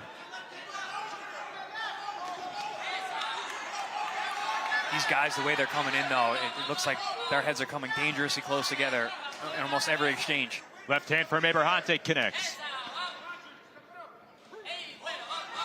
Oh, what a move! That was good. That was impressive right there. Yeah, Robert, you said this guy was tough. No, he's tough. Look, I got a lot of phone calls. You know, why are you taking that fight so early? No, the junior needs to step it up. You know, he's 5-0, 5 knockouts. We got to put a real test in front of him. And this is a test. Good body shot there. by Abrasante. They came together. Chris, you talked about it last round. Abrasante pointing to the ground again. Stay right here, youngin. La Maquina. He wants to fight. He's in shape. He's physical. He's landing that left hand. He found a home for it.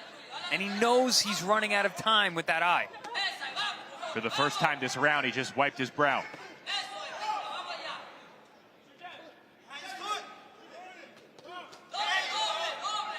I'll say it again. I think the corner did a great job. Yeah.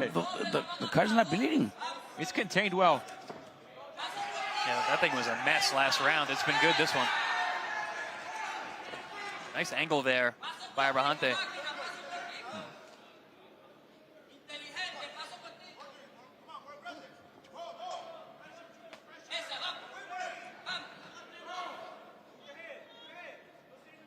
Both men center of the ring right now, trying to find their opportunity. There's Abrasante with a double, triple left hand on the inside.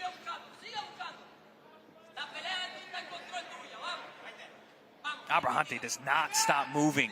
Up, down, left, right. Oh, Cuban motor continuing here through the third round. He's a machine. Yeah, That's his nickname, yeah. He only got one KO. He seems physically strong, though. Yeah, that's why, you know, Coria needs to get busy. Got to play a rough fight, you know, stay on him, back him up with more than one punch at a time. Coria's looking for one punch. He needs to throw 4 or 5 punch combinations and keep backing the machine back. I will say this about Coria, though. He looks calm still. He doesn't look frustrated. Ooh, good shot at the bell from Abrasante.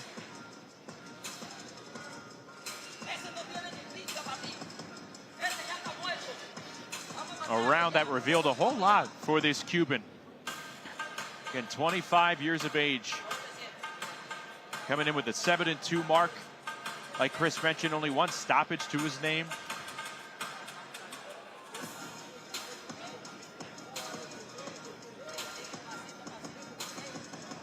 It was a good round for Abrasante. It was one of the better shots of the fight. Great round. That lead jumping right uppercut shot from that southpaw stance, but making it really rough on the inside too, making it a physical fight. He may not be a big puncher, but he's physically strong, and we're seeing that on the inside. Yeah, he might not be a puncher, but I'm pretty sure it's because of the opponents he's been fighting too. I'm pretty sure he fights tough opponents.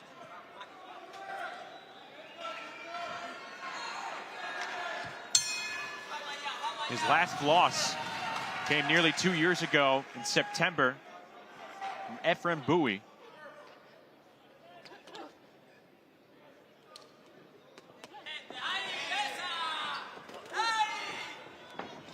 Both fighters punching with one another here to start the fourth. I like how Abrasante varies up that left hand. Sometimes he throws it straight, sometimes he loops it. He throws it high, he throws it low. He knows how to fight the distance, but he also knows how to fight on the inside, which is making it a little bit more difficult for Coria also. He changes distance well too. He's either all the way in or all the way out. Fourth member of our crew, Beto Duran, was in the corner of Coria moments ago. Coria's corner is telling him that he needs more pressure, Robert. They like the hook, but he's not throwing the hook. They like the jab, but he's not throwing the jab. Meanwhile, the Cuban fighter, his corner told him, that's a dead man across from me. Let's finish him. Ow. Yeah, a lot of confidence.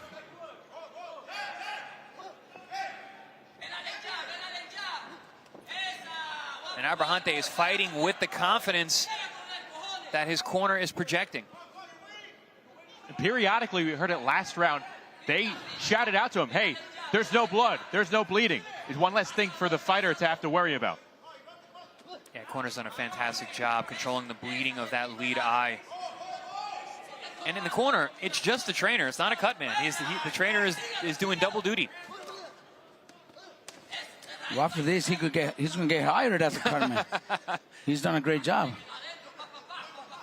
Yeah, that's a nasty cut. And starting to, some blood starting to smear as Abrasante connects yet again. Another one. It's that left hand, Chris. And there's another one that pushes Coria back. It's coming from so many angles, that left hand. He's got long arms. He throws from far, and looking on the inside, he's also landing a lot of punches on the inside. And he's smothering what's coming back at him. And there's a ton of blood now on the face. I think there's blood on Coria also. Yeah. I think he got a cut on his left eye also. Both these guys, heads were coming dangerously close all night. There we got that cut on the lead eye of Coria, just outside. Looks like it might be above the eyebrow. Oh, heads came together again there. Over a fight scheduled for 6 rounds. This could potentially go the distance. Certainly got a lot of firsts for the 20-year-old Luis Coria here tonight, including getting cut open. May also be the first round that he's ever lost as a pro.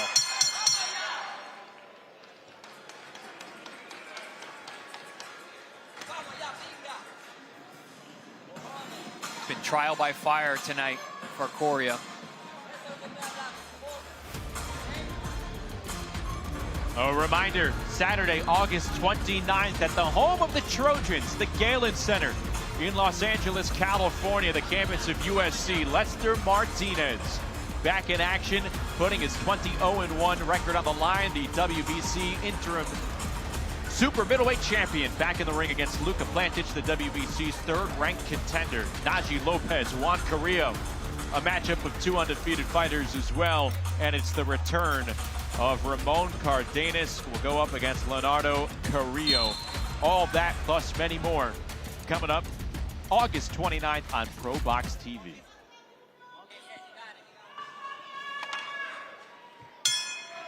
Both cuts sealed up on each fighter.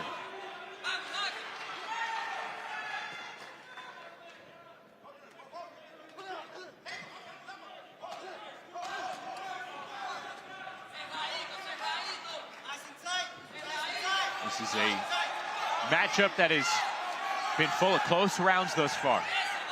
And Abrasante has shown a whole lot as we move ahead here in the 5th round. We've seen it all night. All of the prospects here have been in tough. In real fights, correct. Chris, would you say at this moment, in your eyes, Coria is trailing? Yes, absolutely. Abrasante is in control in this fight. He's landing that left hand. He's been pushing the pressure. Coria's got to make something happen here. And Abrasante getting bolder and bolder as the fight goes on. More and more comfortable with the left hand as that centerpiece. Does a nice job getting his head offline. Yeah.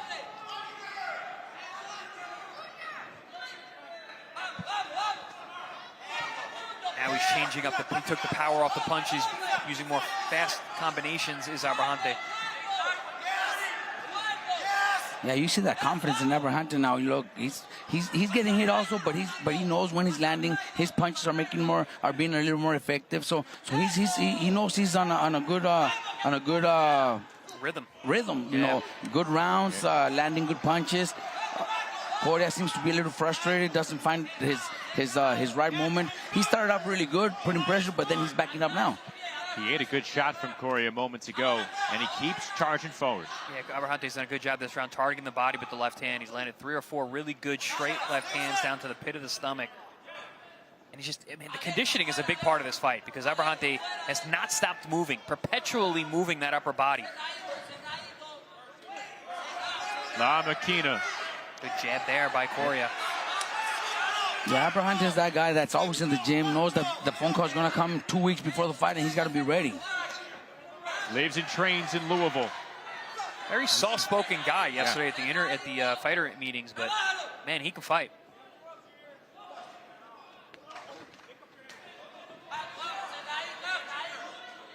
Abrasante trying to improve to 2-0 and fights taking place here in the state of California.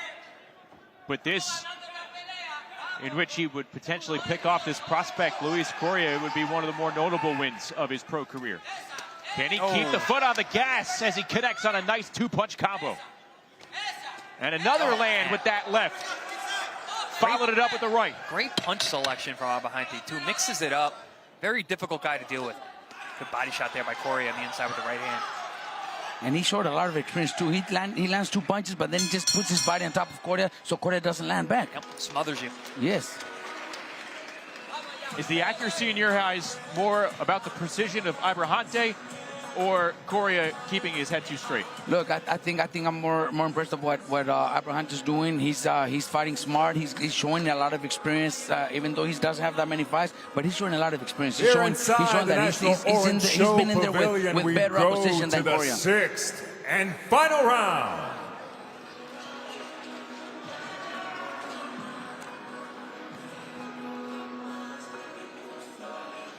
Another good round for Abrasante, who has been landing that left hand at will, upstairs, downstairs, mixing it up. And the confidence has grown each round as well, getting bolder and bolder with the amount of punches and the aggression that he's been able to display.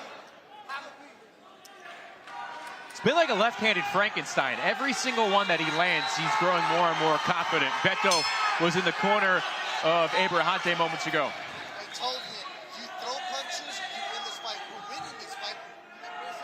First, let him breathe. Hard to disagree with that advice. Yeah, I like that advice because they're essentially telling him, don't take your foot off the gas pedal. Finish the show, close the show, finish the mission, get the win.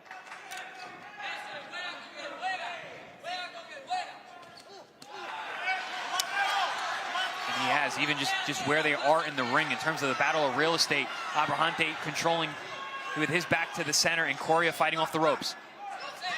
Good left hand once again. Yeah, he knows how to use his reach. Look, he's landing the jab to the body, straight left to the face. He knows when the punches are supposed to land. Feints, he fires off that upper body rhythm.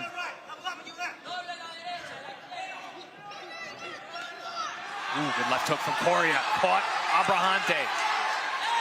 Coria with those punches saying, hey, don't forget about me, as he tries to battle his way back in the sixth and final round.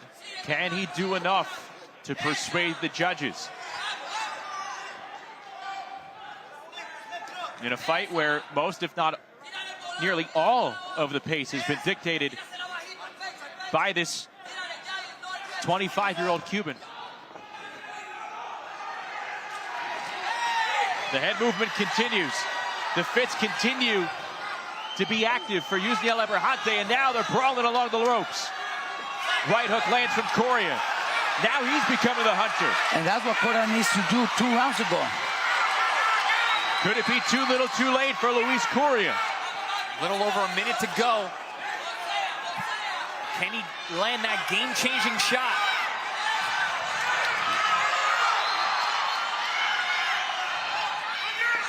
Under a minute to go here in the sixth and final round. Abrasante is as game as could be. Yeah, and he's in great shape. Look, that little exchange that they had didn't tire him out. He keeps coming forward. Coria is the one that started backing up, maybe because he got a little tired. Abrasante again signals to the floor, come meet me in the center. He's been doing it the entire fight.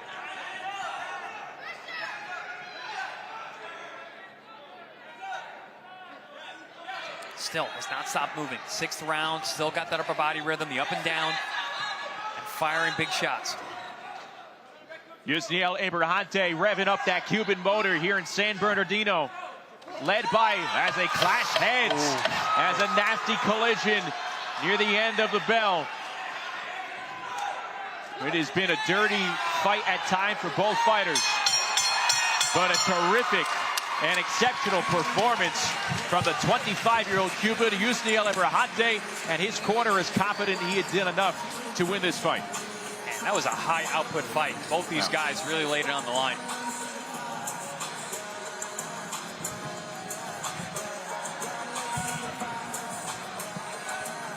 That final clash over the final 30 seconds, it might have opened up each cut further.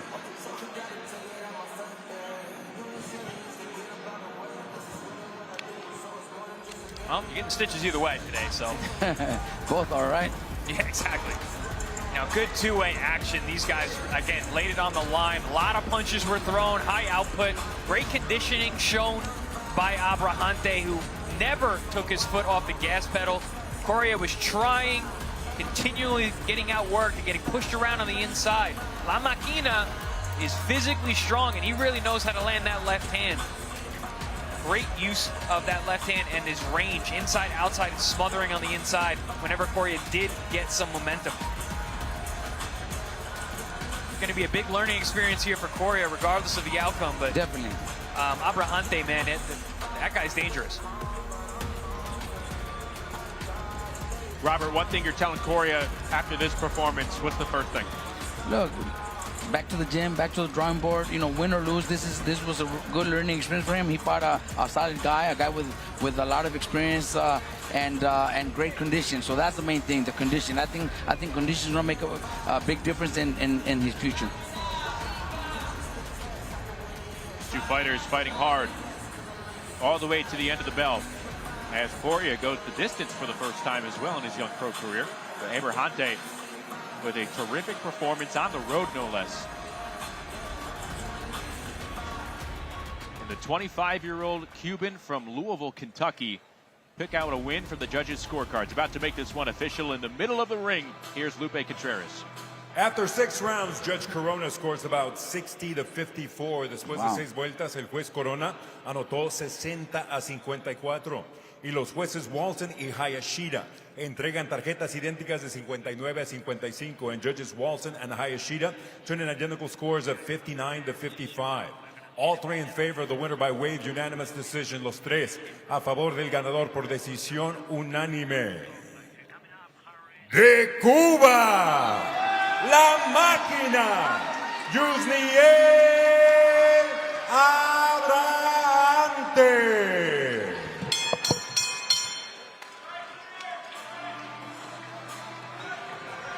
Our first upset of the night.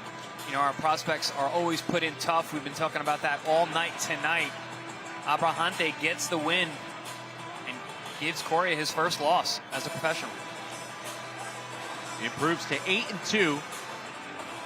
One of, if not the biggest win so far on the ledger for Yusniel Abrasante. So a terrific night on the road, no less. And dominant on the scorecards. Yeah. 60-54 and 59-55 twice. Yeah, two judges gave Coria just one round. Could have been the last round maybe, or the first. I think Yusniel did a great job. He did a great job. He fought great. He fought smart and was in great shape. He is pumped up as he leaves the ring. Coming up, it is Charles Harris Jr. against Jason Limon. Two fighters ready for 8 rounds at 147 pounds. Harris coming in at 12-1, 7 KOs. Limon 11-2-1. Fighting out of Texas.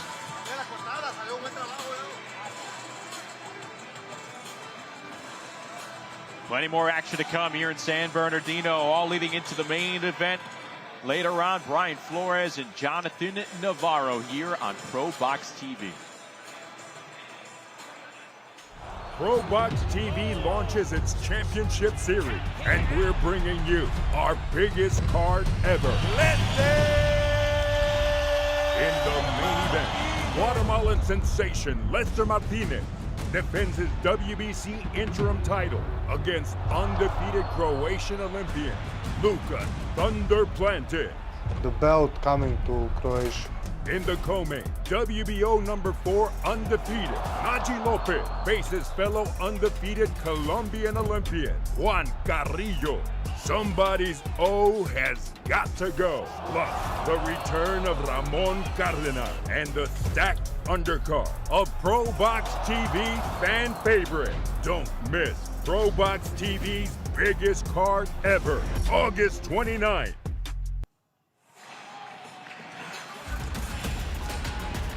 Great, exciting action coming up August 29th. Right now, it is time for our 4th fight of the night in San Bernardino. Charles Harris Jr.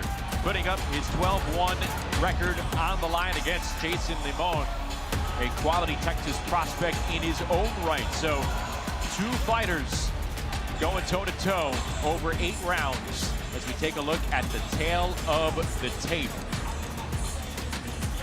And they're pretty equal in a lot of areas, a lot of measurements, Chris. I mean, except for the weight. There's a 5-pound difference in weight. Charles Harris Jr. coming in closer to the junior welterweight limit, and Jason Limon coming in as a true welterweight, just under the 147-pound limit. So nearly a 5-pound difference. There must have been an agreement there because I don't think the fight was scheduled for welterweight. Yeah, I was surprised to see that yesterday. We were talking to Limon about the welterweight fight because Harris generally fights at 140. Correct. Let's get rolling here with our fourth bout of the night. Go back inside with Lupe. We continue with the action here inside the National Orange Show Pavilion. This is ProBox TV being brought to you by Ban Rudal. Tiene la red más grande para cobrar tu remesa. Más de 12,000 puntos en toda Guatemala. Ban Rural, tu amigo que te ayuda a crecer. Bet Online. The odds for tonight's bouts are being brought to you by Bet Online. And White Sands Treatment Center, ranked by Newsweek magazine as one of America's top addiction treatment centers for 6 consecutive years. Our mission is to KO the drug and alcohol epidemic this contest. 8 rounds in the welterweight division. Este duelo, 8 vueltas, división peso welter. Los jueces, the judges, Adrian Corona, Damian Walton, and Pam Hayashida presenting first. The fighter standing in the blue corner. He enters wearing blue with black trim, presentando la esquina azul. Vestido de azul con vivos negros, su peso oficial. 146 libras y media, his official weight.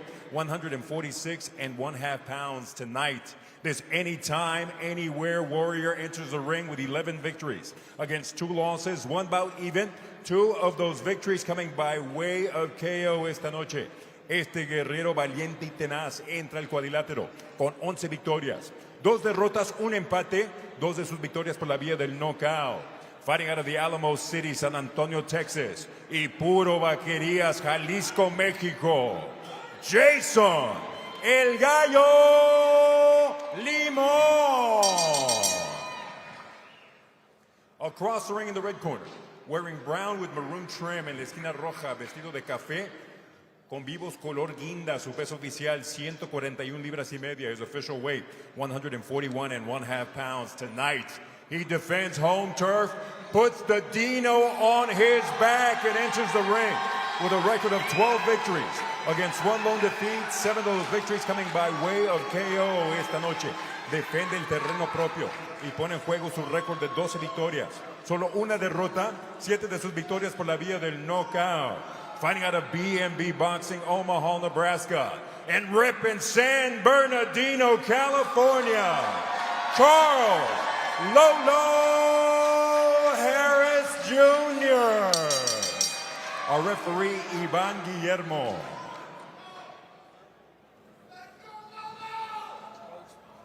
Charles, Jason, you both received instructions in the locker room. I'm going to let you work from here up. His trunks are good. His trunks are a little high, so I'm going to let you work from here up, all right? We got 8 rounds, guys. Let's have a good, clean fight. Ivan Guillermo, 3rd man in the ring as we get going. Charles Harris right there. We're in the dark red trunks. Jason Limon out of San Antonio. Right there on your screen, wearing the blue trunks. Been a pro for just under 6 years.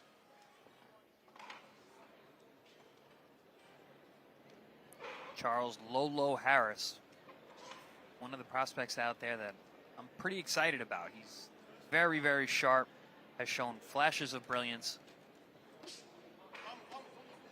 But as all of our prospects tonight, in tough. With Jason they're Limon. all in tough. Look, this should be a tough fight also. You know, Limon is tough. You know, he came to my gym for 2 weeks before his fight to get some good sparring. And obviously in my gym, he gets nothing but great sparring. So he's in great shape. But, yeah, we have to also know that Charles Harris is a very talented kid, very talented fighter. And he's in a great gym also, great team where I'm sure he also gets great sparring. So it's a pretty even fight. Yeah, the big question for me is the 8-round distance. You know, how is this fight going to look late? Conditioning is going to play a big part. Like you said, Coach, both these guys are in great shape. Limon coming in at 11-2-1. This is the most experienced and successful opponent that Harris Jr. has had in front of him to date. Back in the ring for the 2nd time in 3 months after an unplanned 14-month layoff. Lot fell through for Lolo Harris. Returned to the ring on May 1st. In a performance that he called rusty against a frustrating MMA fighter, Blake Fialka, over 6 rounds. Yeah, awkward, tough, durable guy. Lolo had to bust off some rust, but he had a difficult guy in front of him to figure out as well, so that didn't help the case.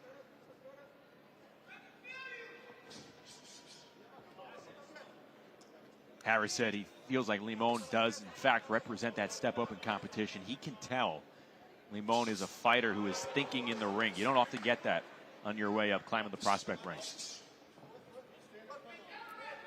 One of the major things that Team Lolo said they're working on was just staying focused throughout the entire contest. Staying switched on. Because listen, when you're in that ring, it's dangerous, man. It only takes one punch. You say that, and a viewer out there could say, "Oh, how did the lulls happen then? Where do the lulls, the ebbs and flows of a fight? How does the lulls factor?" Because you know what happens. When you're a thinking fighter, sometimes you can think too much, and you start to hesitate. You're not pulling that trigger, and you're going to allow a guy who might not be as talented as you to get ground and get momentum.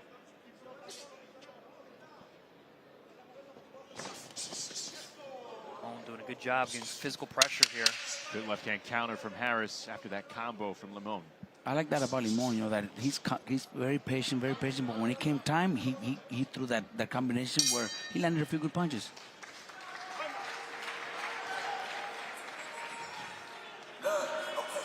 Yeah, Coach, you had mentioned how Limon had been sparring at your gym. I had asked him about that. I'm like, who of your sparring partners that you work with at RBGA would best help you against Lolo? And he said, Morataya.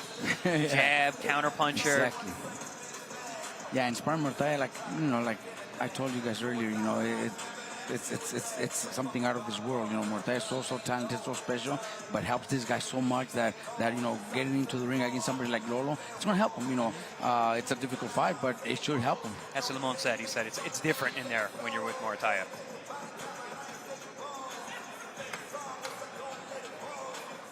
Jason Limon, he's won 3 straight since his loss to Giovanni Marquez in May of 2024. That was a match that went to overtime. Unconventional rules took place in that fight. Yeah, that was the overtime rules, where if you're at a draw after the conclusion of the bout, you do an extra overtime round. And there was controversy with that fight also. Yeah, it was initially declared a draw twice. Correct. Even in the extra round, but then he was told in the back, Limon, that it had gone to his opponent, Marquez. Correct. That's a gut-wrenching way to take a loss. Lose it in the locker room. In the locker room.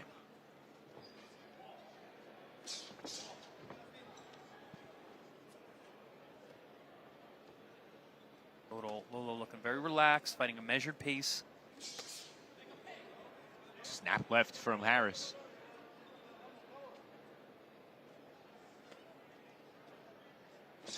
Nice little slip inside with the uppercut, that lead hand from Lolo Harris.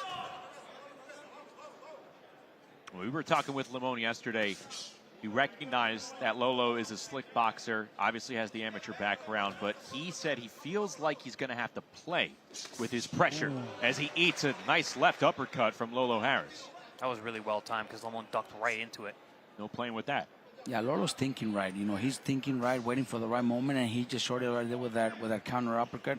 It was right at the moment, and he's doing the exact thing that he needs to be doing. And I'm sure that's coming from his corner because, you know, they know that Limon is not an easy guy to handle.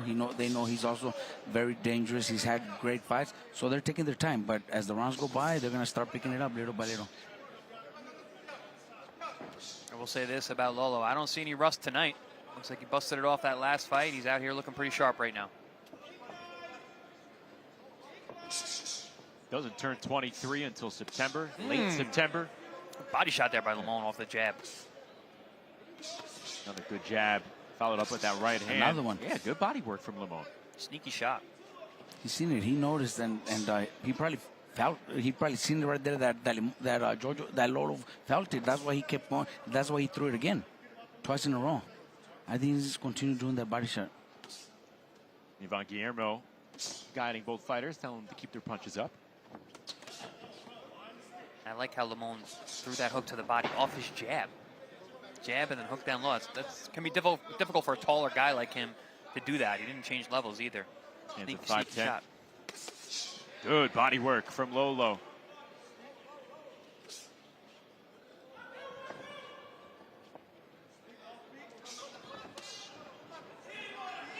Limon needs to work on cutting off the ring. Yeah, He's Limon needs to do following that. Lolo. He needs to cut the ring, but needs to fight a fight on the. Ooh. Oh, nice counter by Lolo. Oh, and another one. 2 quality counter punches Stole the round near right the there. end of the round. That's all it takes. You can make the impression in 10 seconds or less. That was a hard round to score. It might have been leaning towards Limon, and Correct. those 2 shots. I'm with you, Coach. I'm going for Lolo on that. End of the round. Hey, for just $5 a month, beginning August 1st, you can help guide ProBox TV into the Championship Series. Terrific fights with World Championship implications on the line. A YouTube membership costing less than a cup of coffee per month. That's it. $5 per month. Exciting time for ProBox TV near the end of this summer. Man, where is it gone? The year's half over. It's wild to say. August is right around the corner. Biggest fight of the year. The return of Lester Martinez. The beginning of the ProBox TV Championship Series. Exciting times. Start of round 3 between Lolo Harris Jr. in the red trunks, Jason Limon in the blue, a quality Texas prospect. Working with a quality mullet. Very strong mullet. Yes. Being represented here by Jason Limon. Great flow.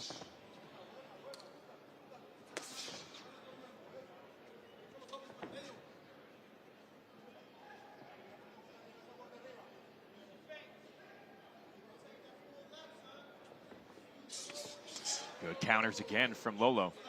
Sticking and moving. Loving that Lolo jab. That thing is fast, sharp, accurate. Starting to frustrate Limon. Limon kind of was shaking his head right now, like kind of signing that he's a little frustrated.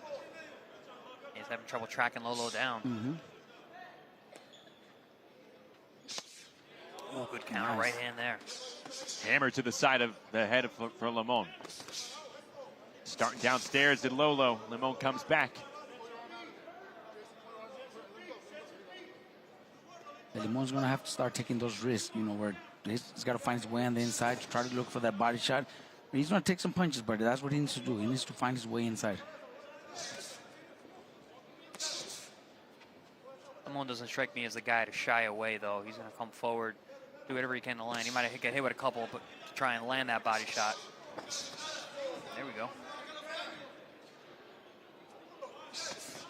Chris, I agree with you, but also there has been a pattern starting to form this night. Now, Lolo could change that pattern, obviously, but we have seen a little bit of hesitancy from some of these prospects, again, as these fights are tightly matched up and they're in with real guys in front of them. Yeah, I'm not really seeing that with Lolo. I think he had. Right on cue. Limon saw nothing but a straight right hand, and coming back with another one is Lolo Harris.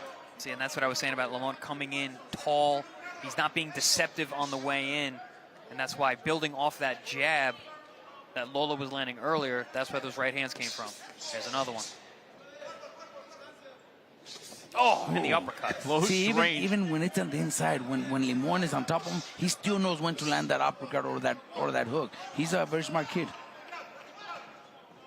Yeah, no rust tonight. Looking real sharp with both the right and the left hand.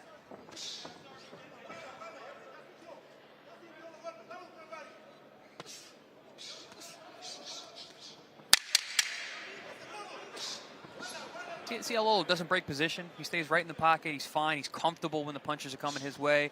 Just like that. Staying in punching range. Sharp statements made from Lolo Harris in that round. And Limon walking back to his corner looking very discouraged. Did not like the body language I saw as he sat down.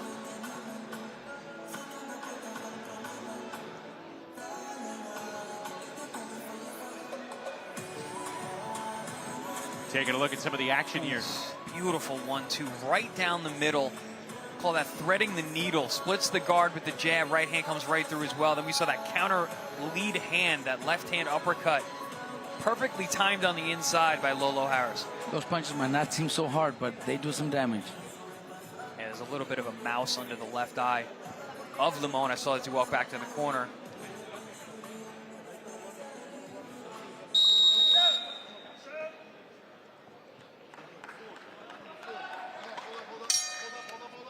Two different demeanors from each fighter to start this fourth round.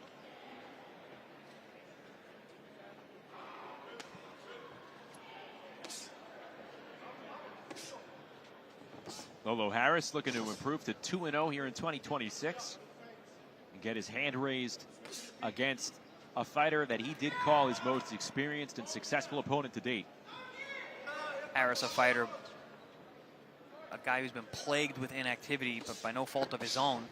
Fights falling through, sometimes last minute, long stretches without getting in there.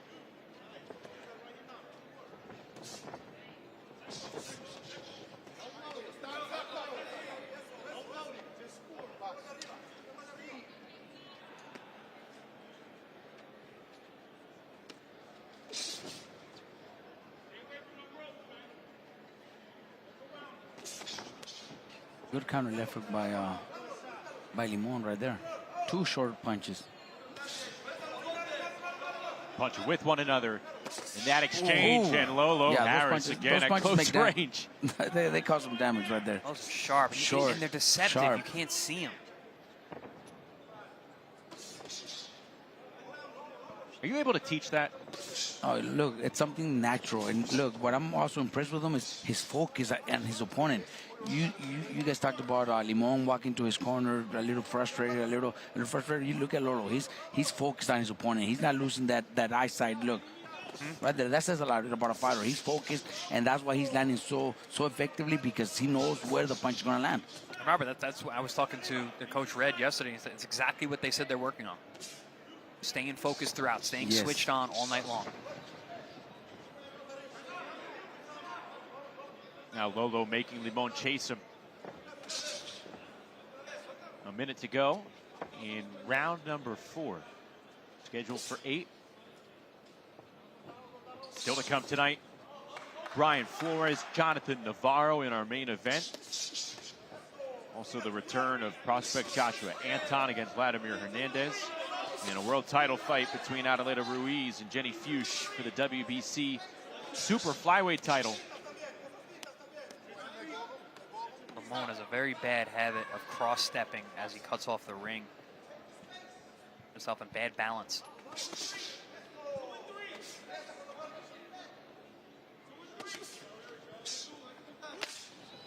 Another check left hook from Lolo Harris. The close range game has been so impressive for this 22-year-old as he works downstairs, comes back upstairs with the left hook. It's the opposite way around, you know, where Limon should be a little more effective, but it's the other way around. Lolo's doing a great job on this side. Making everything work.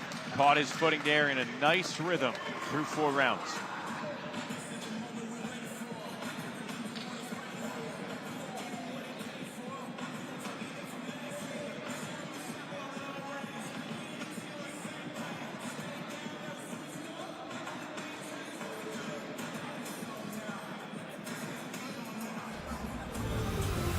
Bryan Flores, like we mentioned moments ago, putting his 28-1-1 record on the line.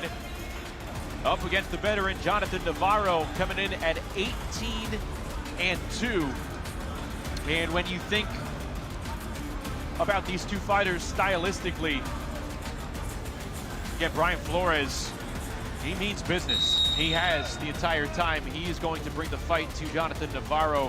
Where would you separate the edge in Navarro and Flores tonight? This is the typical will versus skill. You know, Bryan Flores, incredibly conditioned, very, very strong, likes to make fights physical, and then you got Navarro, who's got very good fundamentals and wants to utilize that jab and slow the pace. We'll see who can utilize their own style to be effective. Yeah, Navarro versus Flores, I don't think it goes the distance, and as long as it goes, I think we're going to see a great fight. Great action-packed fight. It'll be fun while it lasts, right? Definitely will, yes.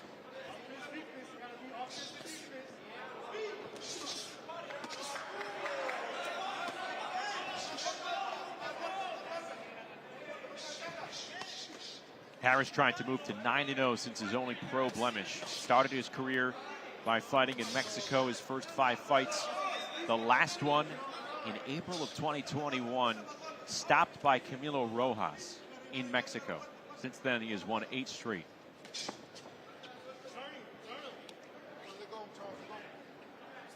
Lolo made an adjustment last round. He's starting to focus much more on the body.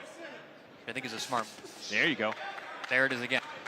It's a smart move with a guy like Limon who's coming forward the way he is. He's obviously taking the shots upstairs well. How does he take it downstairs?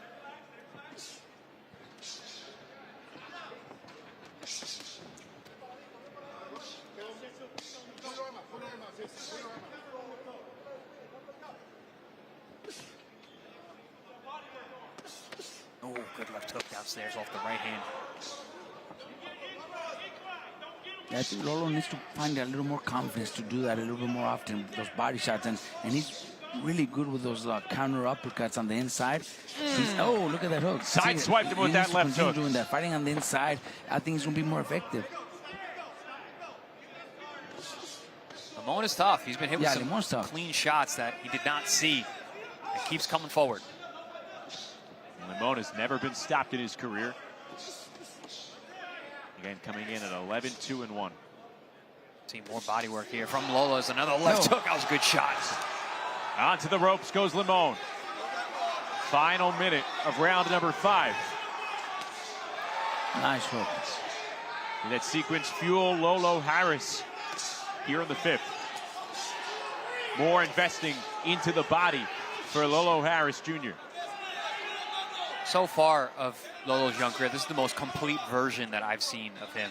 Utilizing the jab, fighting from the outside, good work on the inside, not forgetting the body. And he's in there against a tough Limon.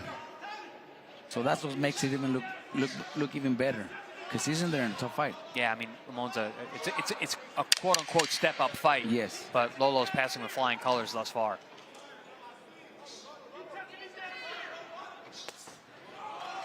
Good head movement from Lolo Harris. Because I'll say this, there's some versions of Lolo that I've seen in the past where he did lose focus during the fight.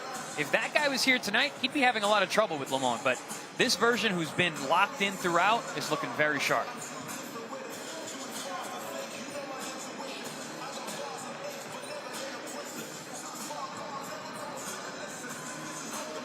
Taking a look at some of the action from this 5th round.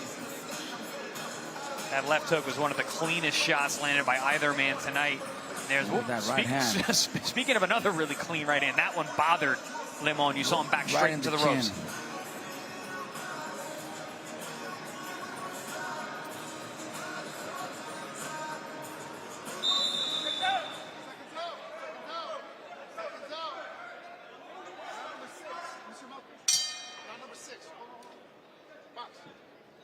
Sixth round underway between Harris and Limon.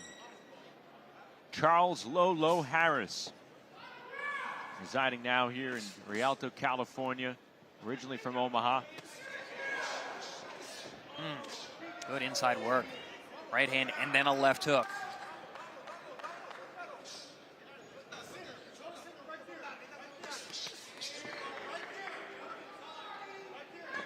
See jabs landed by round. Harris outpointing him by just 5 jabs. Limon at this point has just turned into walking into shots. He's not closing the gap effectively, or deceptively, or behind the jab. He's just walking in. Beto moments ago was in Lolo Harris's corner.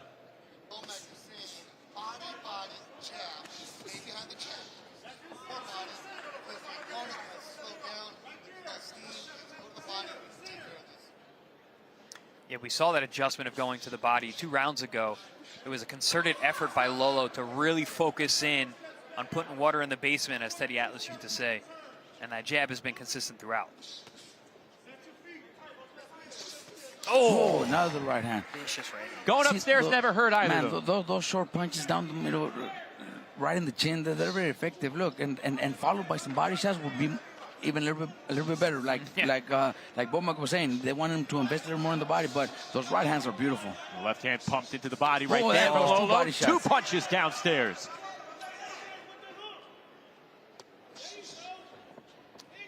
Call that a 2-piece and a biscuit. 2-piece is nice, but without that biscuit.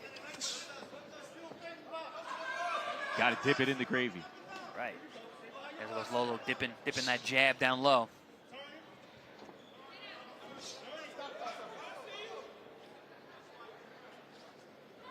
Yeah, Limon, he's tough, he's game, but He's being outclassed by just a superior marksman at this point. And I think he knows that. That's why you don't see him putting that pressure with a little more aggressiveness or throwing more punches. He's throwing enough to kind of keep him, on the defense side, but not to a point where he really feels like he could win a fight. The more he opens up, the more he gets hit. Exactly, that's why, because he's getting hit with clean punches down the middle. He's being domesticated. Good body shot at the Short, inside. little punch. The close-range shots, they have been the most aesthetically pleasing from Lolo Harris here, and likely the most accurate. I'd like to see Lolo double up to the body, both hands, right and left. A little more concentration there on a concerted effort.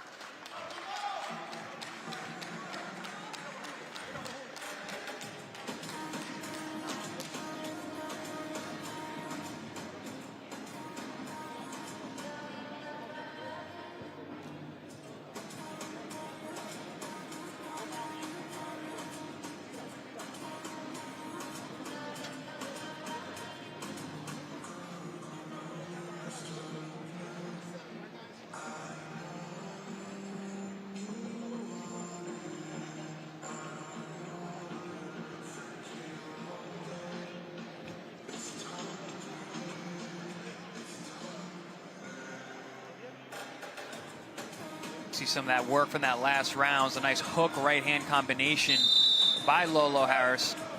Oof, and those gut shots, man. That's a left hook to the solar plexus. Limon is tough, man. He's been hit with some really clean shots to the head and the body, and keeps coming.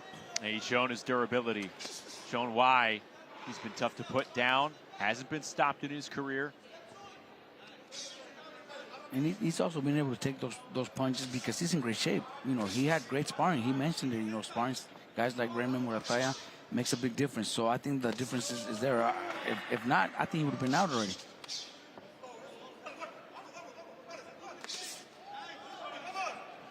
He told us, talking about Jason Limon, he was expecting the counters going into this fight, but he did not want to become engaged in the back and forth exchanges after the counters.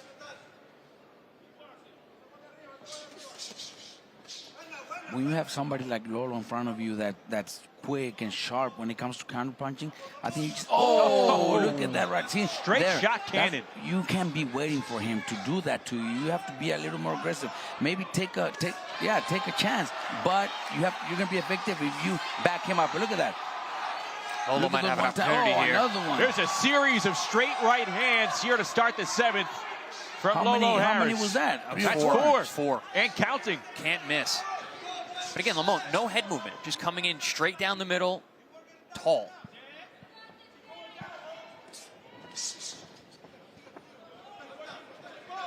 There's some swelling over the left eye of Jason Limon. Another right hand. Oh! Wow. Make it 6.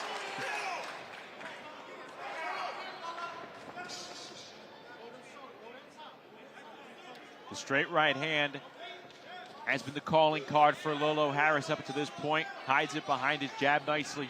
Changing levels as well, stabbing down low. There comes another one up top. First right hand he missed this round.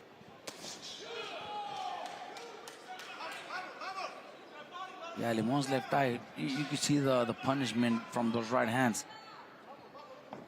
There's another one. Chopping some wood. Lolo Harris Jr.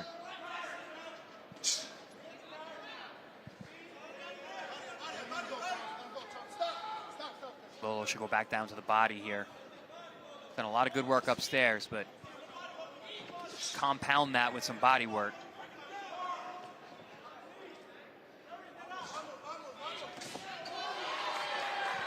Limon walking right into that jab. That lead eye of Limon's looking uglier and uglier. Starting to get bigger. That's what 7 straight right hands will do to you. How about 8?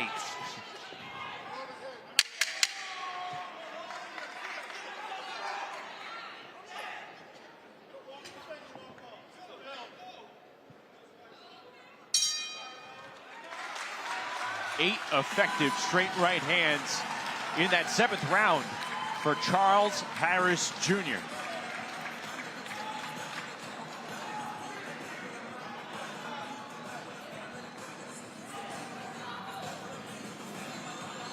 Here inside the National Orange Show Pavilion, we go to the 8th and final round.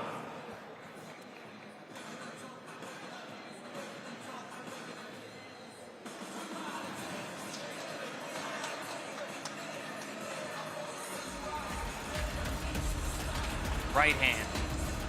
Oof. Brutal shot. Another right hand. Different kind of right hand. Chopping right hand. There's another right hand. Story of that last round was right hands. The variation on those right hands from Lolo Harris. And here's a jab for good measure as well. And what a chin. Yeah, Limon's tough as nails, man. He's tough. He's walking through these shots. Yes, he is. Even though his face is getting damaged, his chin is holding up great. A lot of swelling on the left side of Limon's face.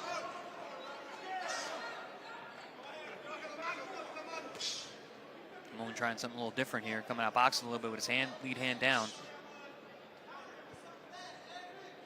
After all those right hands in the last round, well, maybe land some more, land a few more. Hey, interesting strategy, right, Robert? Got hit with all these right hands. Let me leave with my left hand down now.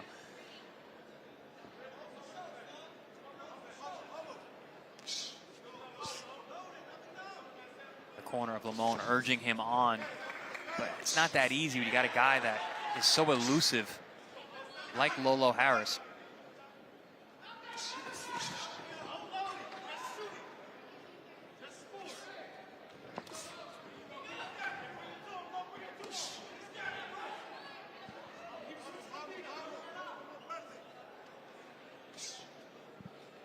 See Limon moving to his left with that lead hand down. That right hand is going to be coming in over the top pretty soon. Just a matter of timing for Lolo as Limon committed to boxing in this final round. Good left side swipe from Lolo Harris.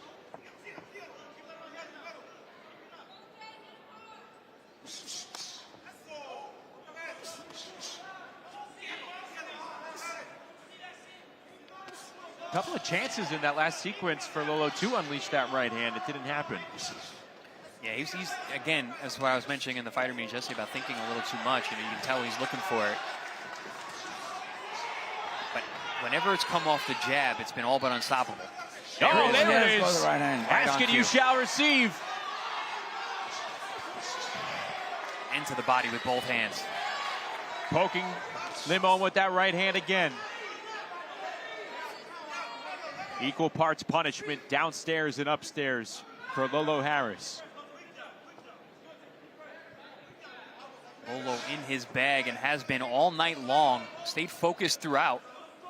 Very, very sharp work tonight.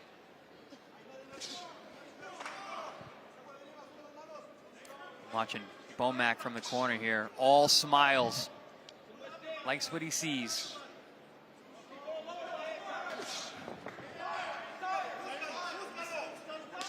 Lots of good work in this 8-round test for the 22-year-old Charles Harris Jr.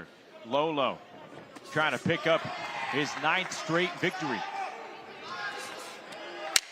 Doing a lot of work to the body, but led and highlighted by that straight right hand to the left side of the face from Jason Limon.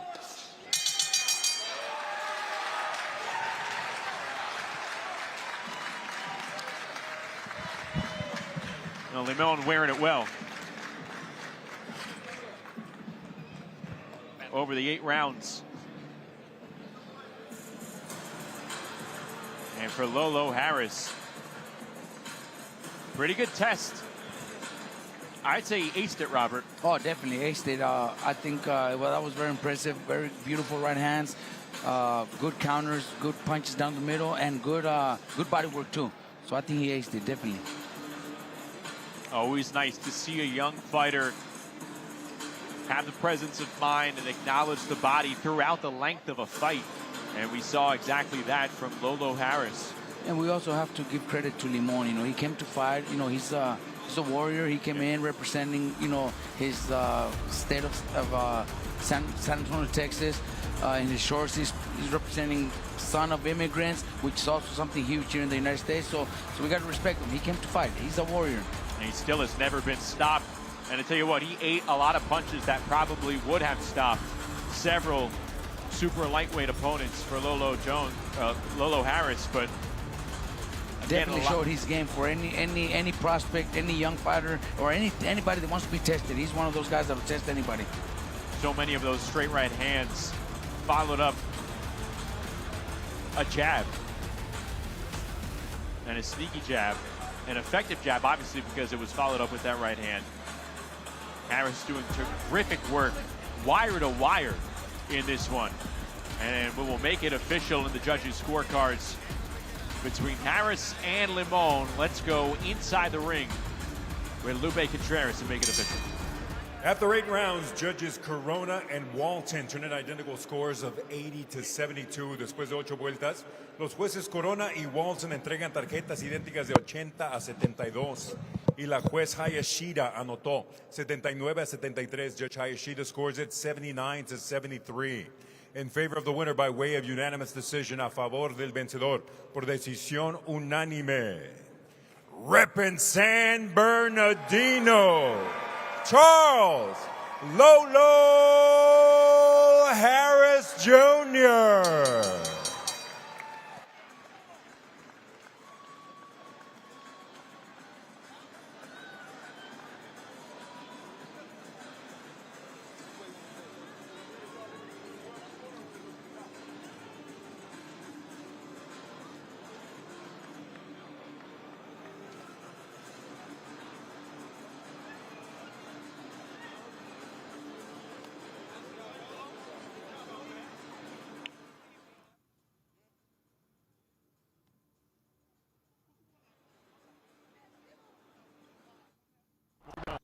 ProBox TV launches its championship series, and we're bringing you our biggest card ever.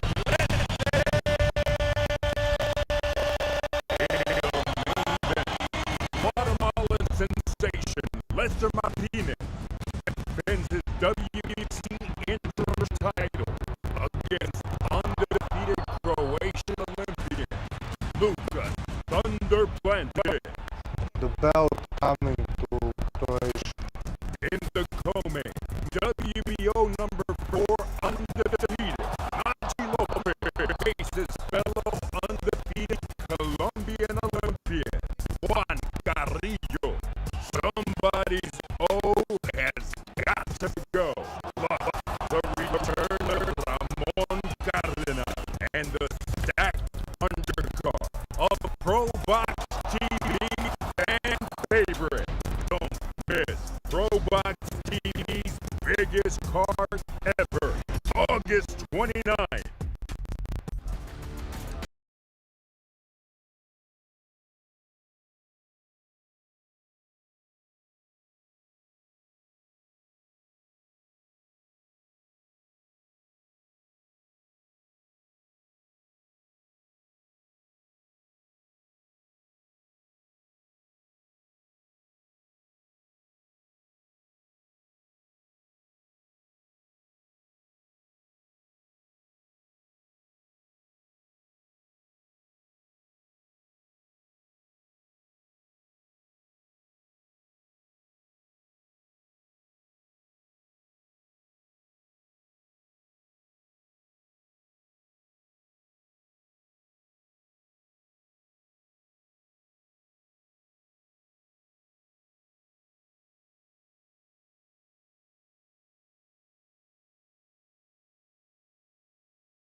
The following is a presentation of ProBox TV.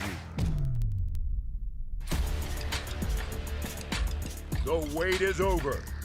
The ProBox TV Contender Series starts now. That Healer man is willing to give an inch. Lee is down again. Right on the button. When you get on ProBox, you're going to have to fight, a 50-50 fight. Absolutely. That's the promise. That's the delivery.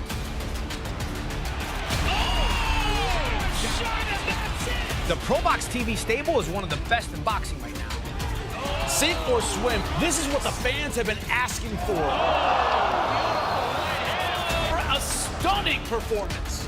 At ProBox TV, runners and holders need not apply. This is what the fans have been asking for. Real boxing. Two hungry lions, no A-side, no B-side, just great fights. Count him out. Goodness. That's the ProBox TV motto. Good fighters in great fights.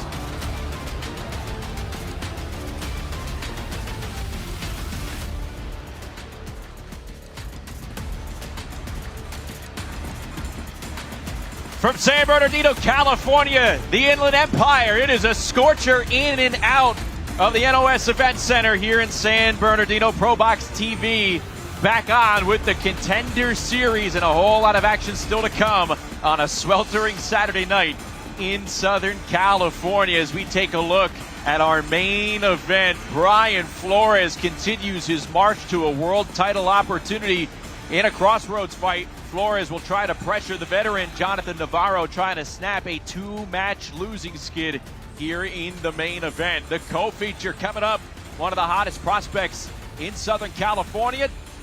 And we'll also see the return of Charly Suarez back in the ring as he awaits that inevitable rematch with Manuel Navarrete. First, he has to get back in action and face a game opponent, Manuel Avila, trying to get himself back into a world title conversation. Then we are going to see one of the hotter prospects in California. Josh Anton puts his undefeated 13-0 record on the line. A true step-up fight for him against the rugged Vladimir Hernandez, coming to win, trying to spoil the prospect's night just about 90 minutes from his hometown here in Southern California as we bring you ringside in San Bernardino for an action-packed night of ProBox TV fights. Justin Shackle, the former champ Chris Algieri, three-time trainer of the year Robert Garcia with you, all leading up to that main event. Bryan Flores, Jonathan Navarro, stylistically, guys. Robert, I'll start with you. That pressure of Flores, how does it kind of combat what we've seen, the comfort of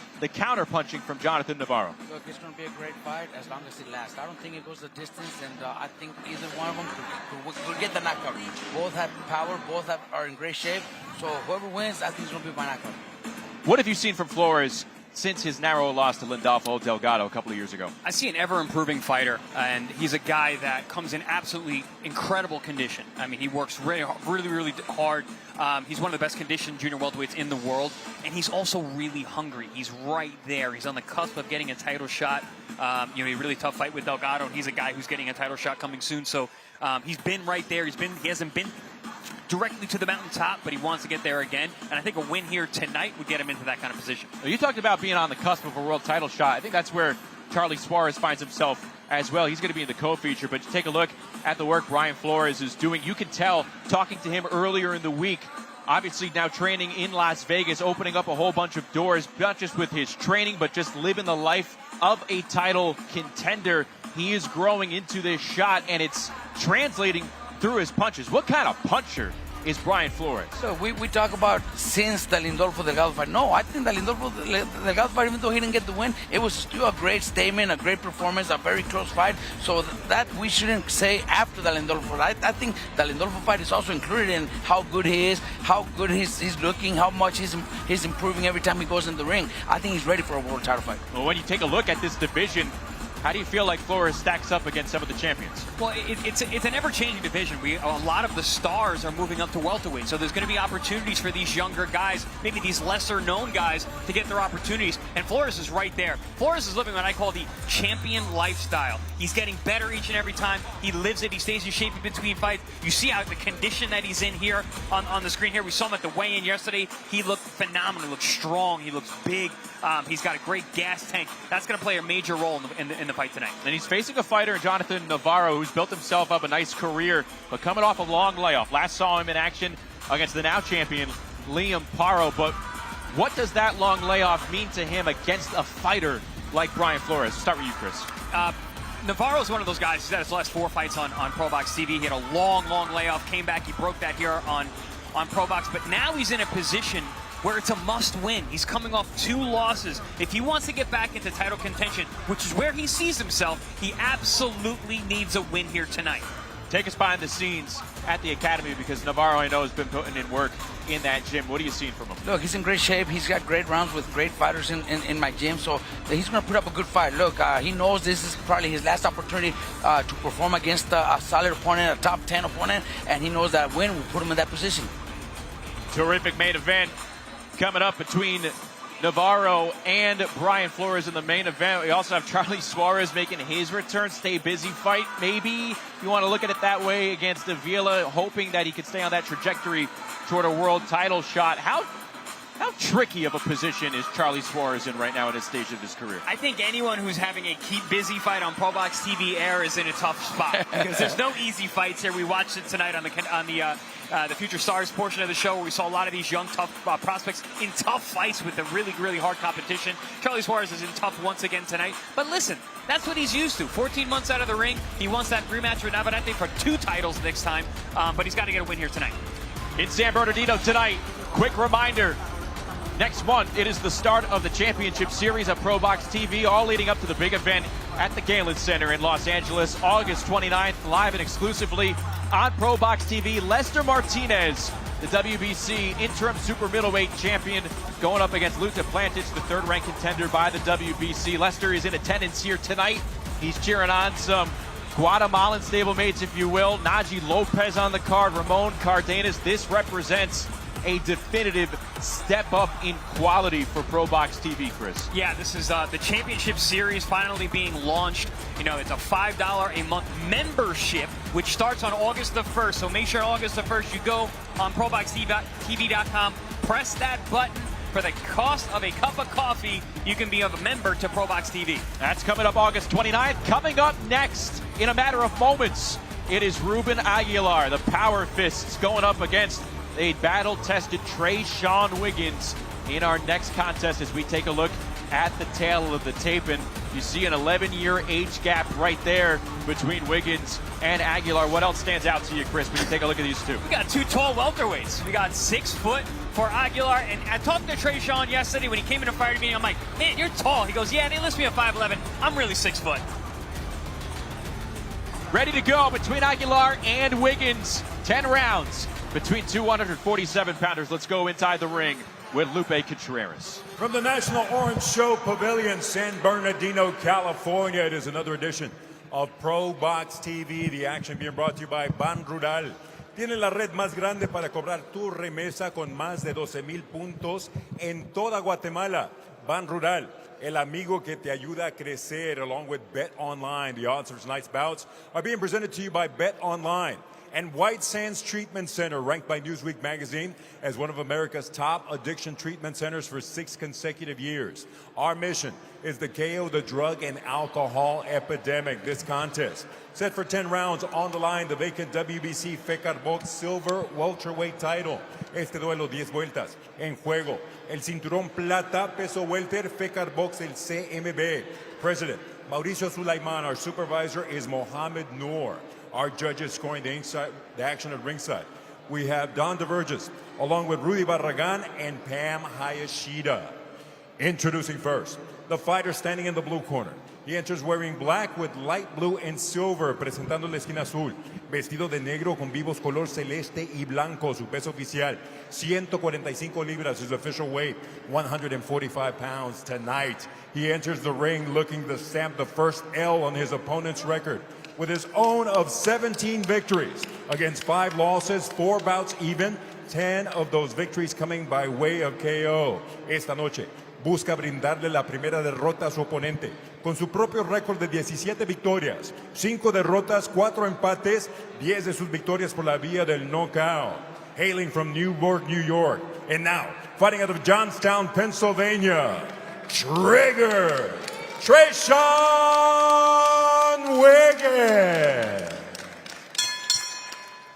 In the red corner, being presented in association with Samson Boxing en la esquina roja, vestido de azul con color verde. He steps in wearing blue with green trim. He weighed in at 145 3/4 pounds. Detuvo la báscula a un peso oficial de 145 libras y 3/4. Esta noche, este peleador con el golpe de grueso calibre entra a la zona del peligro, el cuadrilátero de ProBox TV, y pone en juego su récord invicto de 24 victorias. Un empate, 21 victorias por la vía del cloroformo tonight. This high-caliber puncher enters the place where no O is safe, the ProBox TV ring, and puts his undefeated record on the line, consisting of 24 victories. One bout even, 21 of those victories coming by way of KO. Puro Ensenada, Baja California, México. Ruben Pollito Aguilar. Our referee, Gerard White.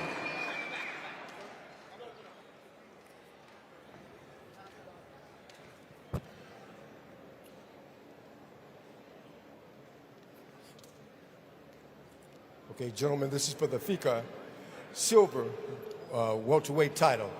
Your trunks are high here. I'm going to let him work to, don't worry about it. I'm going to let him work to about right here. Yours are a little high. I'm going to let these guys work to about right here. Let's touch them up. Obey my commands at all times. Protect yourself at all times. A really nice matchup between the 36-year-old Tre'Sean Wiggins, a veteran fringe contender who currently holds the number 15 ranking by the WBA, and that 25-year-old on your screen, Ruben Aguilar. That's Wiggins. Aguilar 24-0 with 21 knockouts. See Tre'Sean Wiggins coming down that southpaw stance. Both these guys, like I mentioned at the top, tall welterweights. Aguilar in the blue and green trunks, Wiggins in the black and light blue trunks, originally from Newburgh, New York, just north of New York City. Now lived in Johnstown, Pennsylvania for nearly a decade.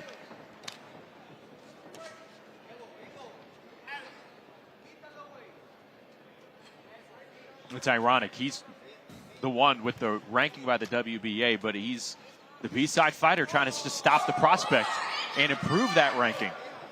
We need to get off those ropes. Not a good place to be against Ruben Aguilar, who is a puncher. Found an angle early and unloaded. Oh. And he got another one. Wiggins goes down. And that came after the separation from the referee, Gerard White. Didn't we hear the ref say stop? So are they going to use that? No, the ref's not counting. Oh, he's done. No. He's hurt. He's hurt. He's hurt. Yeah, he's Wiggins he's is really very hurt. unsteady. Very unsteady.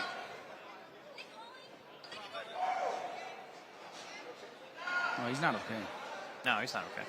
There was no count from the ref. Again, he ordered the two fighters to separate, and then the punch came in. Wiggins is going to have 5 minutes to collect himself. Got a 5-minute injury time to try and recover. I'm not sure that's going to be enough time. He looked very unsteady, and I don't think the ref's going to, I mean, the judge, no, it's over. Doctor's going to allow this, yeah.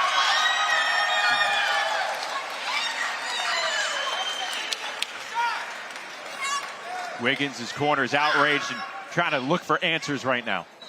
Well, they do have a point because, you know, they could argue that the ref said stop or break, and the right hand landed. But Aguilar also, it was at the moment when the ref said it that he was throwing that punch. So at the end, they might call it a no contest. Yeah, if it's in the middle of a punch, it's not a disqualification. It's not a disqualification, exactly. It's not a late hit. It was on the break.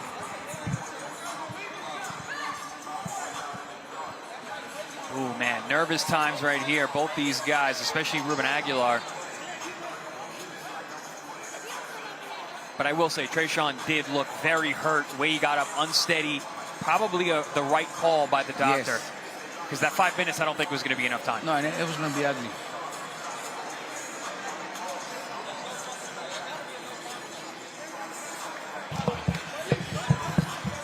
The corner of Wiggins visibly frustrated, visibly upset, searching for answers as we take a look at the replay where exactly it happened. See the ref right here. Oh, see, but that's why the ref has to physically get between the fighters. Verbal cues oftentimes in the middle of a fight. Yeah, the ref certainly had you can see his hand gestures.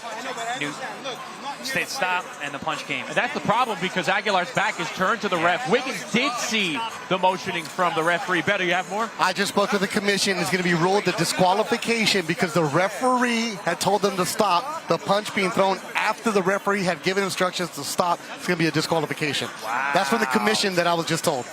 So a DQ, that's a loss on the record. Because he was told to stop. No, but well, I'm going to argue that it was right at that moment, and the ref was behind him. The ref should have been in the middle of the both of them. Stop. If the punch went over the ref, then that's a disqualification. Not when the ref is in the middle of the ring saying stop. That should not be a disqualification. If that decision's predicated on him verbally saying stop when the fighter's back is turned to him, who's to say he couldn't hear the ref? Exactly. He couldn't hear it. When the ref says stop, he's got to be in there. Stop. Big mistake if they call it a disqualification. Getting shades of Evander Holyfield in the Olympics in 1984, where it was a similar call, but there was actually physical touch by the referee in that situation. This one was just a verbal cue, and again, to your point, and a gentle Robert, one. It was gentle, and his back was to the referee. Aguilar did not see the cue.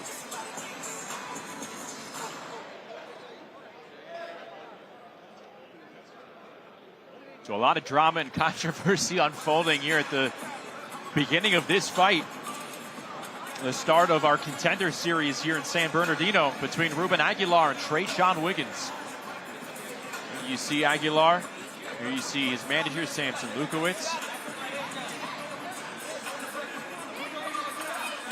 No, look, a fighter that's that hurt, is not gonna, won't even remember what happened. Right? I spoke with the commission again. I asked him, we're supposed to give him 5 minutes. He said yes. The referee told the timekeeper 5 minutes, but that's when they went to the doctor, and the doctor determined the fight could not continue. So that's when they decided that it's a disqualification. Beto, real quick, repeat what you said because your mic cut out. Okay, so I went and spoke with the commission. I asked, why did he not get the 5 minutes? Because the referee in front of us told the timekeeper 5 minutes. They said the clock started for the 5 minutes, then the doctor checked out the fighter and determined the fighter could not continue. That is the result of the disqualification. But how do they know the fighter even heard the ref when the ref was behind him? The ref should have been in the middle of both fighters and saying stop. I was speaking directly with the commission, not the referee. All right, let's go inside and get this cleared up with Lupe.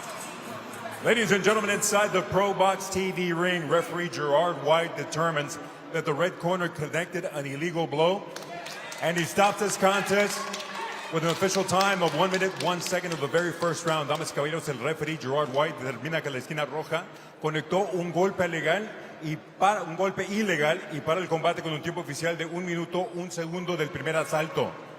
El vencedor por descalificación, your winner by way of disqualification in the blue corner, Trigger, Tre'Sean Wiggins. Well, he's wearing the frustration. He has his arm raised, but obviously not the way you want it to happen. Nobody happy with that result. You see Tre'Sean Wiggins, he's not celebrating. He didn't want to win that way. Obviously, Aguilar catching his first loss.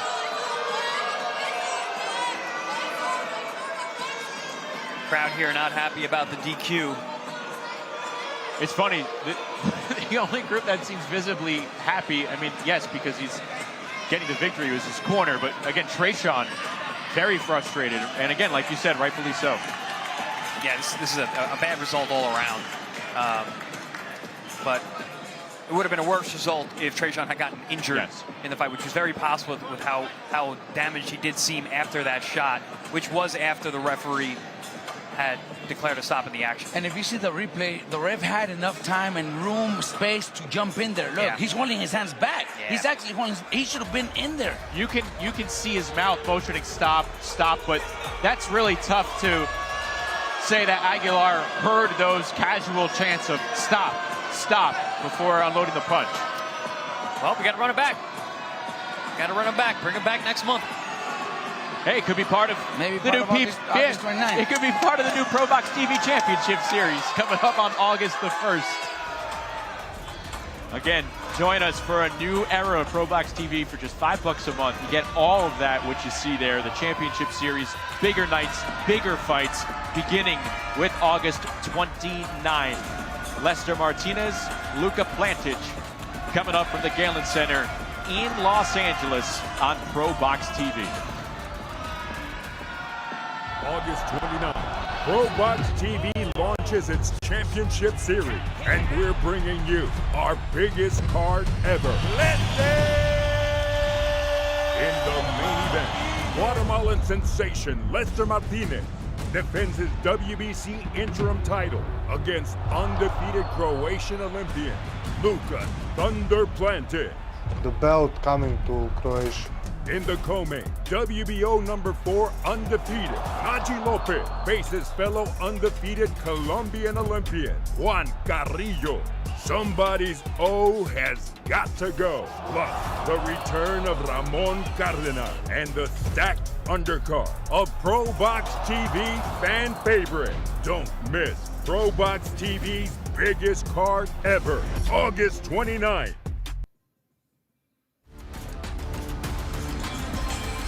Coming up from the Galen Center, August 29th, a action-packed night right now. There is a whole lot of action about to be packed in this one. Joshua, Anton, and Vladimir Hernandez set to go for 10 rounds at 154 pounds for the WBC Continental America Super Welterweight title. And they better be ready to go. I'm sure their ring walk came a lot earlier than expected after what we saw in the last fight as we take a look at the tail of the tape between these two, 10-year age gap.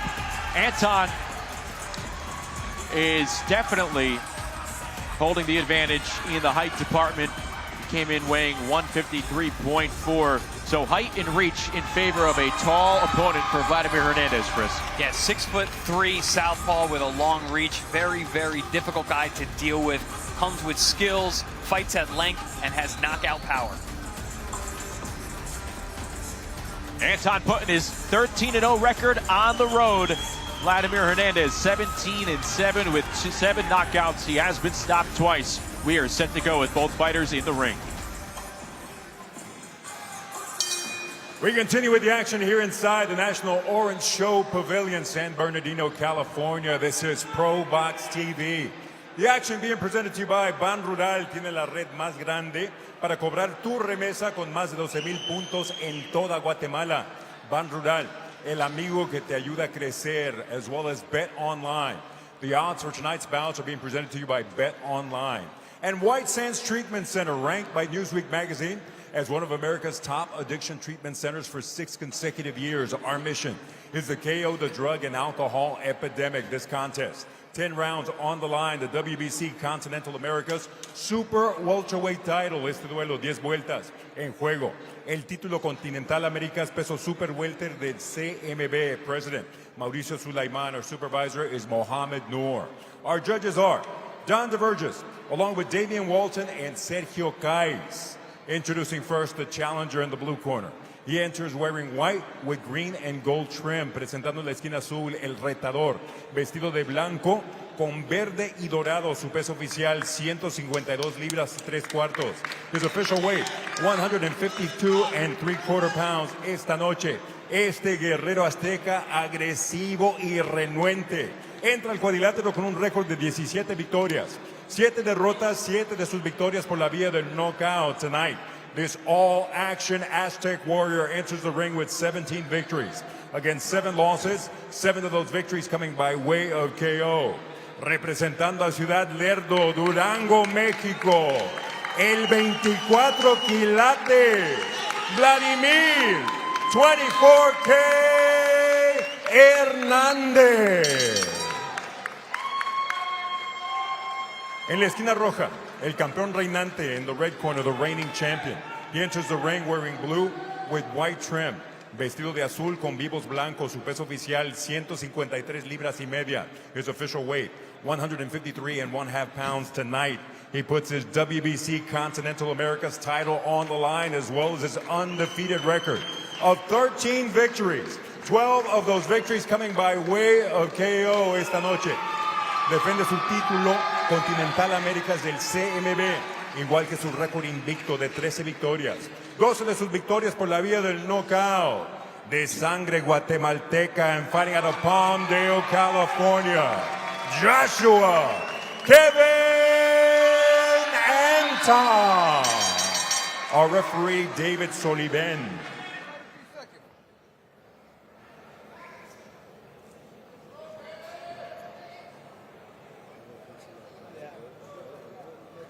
Let's go.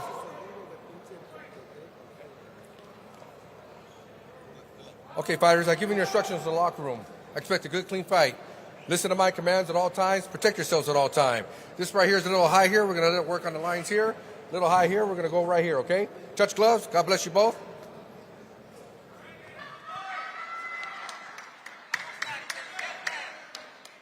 Joshua Anton earned a first-round knockout over Kudratillo Abdukakarov in this building in San Bernardino back in March to win that vacant WBC Continental Americas junior middleweight title.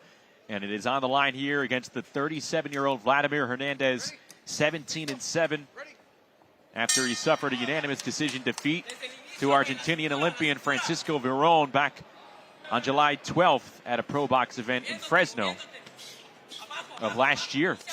But Justin, do not let that record fool you. Vladimir Hernandez is a nightmare to be in a ring with. He's a spoiler. Yes, he is. And I love watching him fight. Me too. He goes down, takes punches, you know, but gets up and wins by knockout. Look at him. Already started landing some good punches. Highly respected, tough Mexican underdog. A good test for a fighter in the position of Joshua Anton. Yeah, this is a great test for Anton. You know, the last fight you mentioned, the Abdukakarov fight, was supposed to be a big step up in challenge, but that ended in one round due to a neck and head pain from Abdukakarov, which is a scary thing, but it was before really any of the action had occurred. So a disappointing result there, but in tough once again in a step-up fight here with Vladimir Hernandez. Anton told us in the fighter meetings he was expecting that fight with Abdukakarov to be his toughest to date. Obviously, a disappointment in terms of competition for Anton, the way it was stopped. But again, Hernandez, the record doesn't tell the full story. Now you've got the rare southpaw versus southpaw matchup here. Obviously, Anton 6'3" to the 5'7" of Vladimir Hernandez. So keys to victory, obviously, for Vladimir Hernandez. Get on the inside. You got to get past that long reach. But then you got to deal with the power of Anton, because he's got that too. You got to deal with that power and those uppercuts. You know, Anton has landed some really good uppercuts in the middle, and that's a short range. So Vladimir's, you know, he could be in trouble with those uppercuts too. And Vladimir has been down, especially early in fights. But that's the scary part. He gets up and he roars back. He goes to war after that. I'd be curious to see how Anton deals with the pressure of Hernandez. We're seeing it right here as he backs him up on the ropes. And Hernandez chipped away with a couple of shots in the pocket. Ooh, good uppercut from Anton. Doubling it up with that left hook. And now he's going away, working away on Vladimir Hernandez. But Hernandez, being the veteran that he is, stays calm in the pocket. And now has Anton backed up into the corner.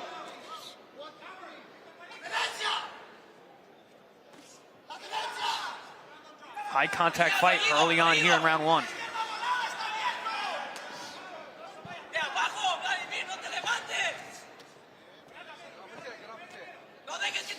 Ooh, big left hand over the top there from Anton. Backs Vladimir up, but he comes right back as usual. Anton fights really well on the inside. For a tall guy, right? Yeah, for a tall guy, you know, long reach, he fights well on the inside. He also takes a lot of chances too, because he did get hit a few times. As he did there near the end from Vladimir Hernandez.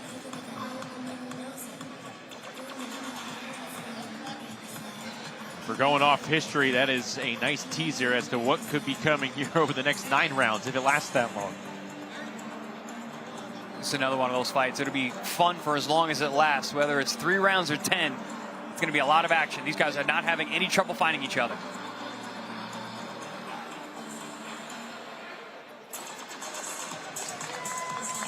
Pretty much nonstop action that last round. Here we see a bevy of left hands from Anton as he found his rhythm late in the round. mixing up from uppercuts to overhand rights, landing at will, but Hernandez game as ever.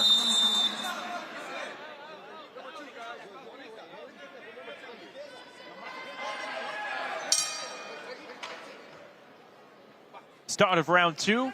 Anton going for a 5th straight win by stoppage. Again, 13-0 record, 12 knockouts.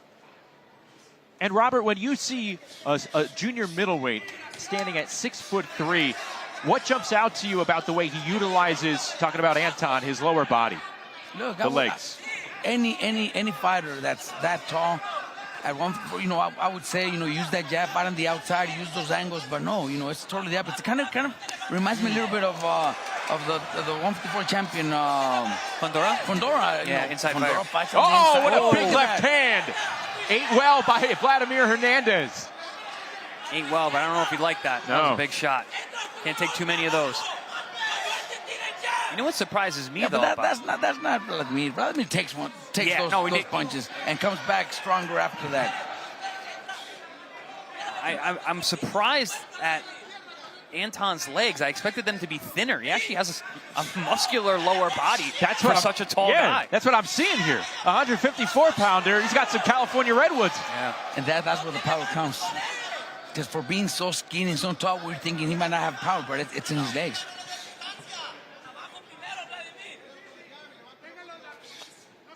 There were two distinctive straight left hands from Anton. Were they punishing shots, or did they serve as the alarm clock for Vladimir Hernandez? He continues to come forward against the 27-year-old southpaw. One of the very dangerous things about Vladimir Hernandez is his gas tank. He's a fitness freak. The guy is training year-round, regardless he has a fight or not. Running, lifting, hiking, swimming, you name it, he's doing it. Yeah, he's that guy that could be behind 6-0, but then the last 4 rounds, you're gonna be in real trouble because he has gas to the end. Oh, look at that come! Oh, brutal two-punch connection, followed up by another left hand from Anton. Yeah, and Vladimir does have a very good chin, but you got to be careful getting overwhelmed with a variety of punches like that. Oh, good shot on the inside from Hernandez. Vlad coming back. Vladimir Hernandez has been stopped twice in his career. That's the thing about Hernandez. You can punch yourself out by doing that, and then you're in a very dangerous place because you got Vlad in front of you throwing punches back. Oh, the rope came apart. That's going to be good for Vladimir. Yeah, that's going to take a while. That's a long rest. Yes, he's going to take a break. Oh, what a shame, breaking the action. Yes. Stopped at 13 seconds in round number 2. Oh, wow. It is a top rope, right? Yep.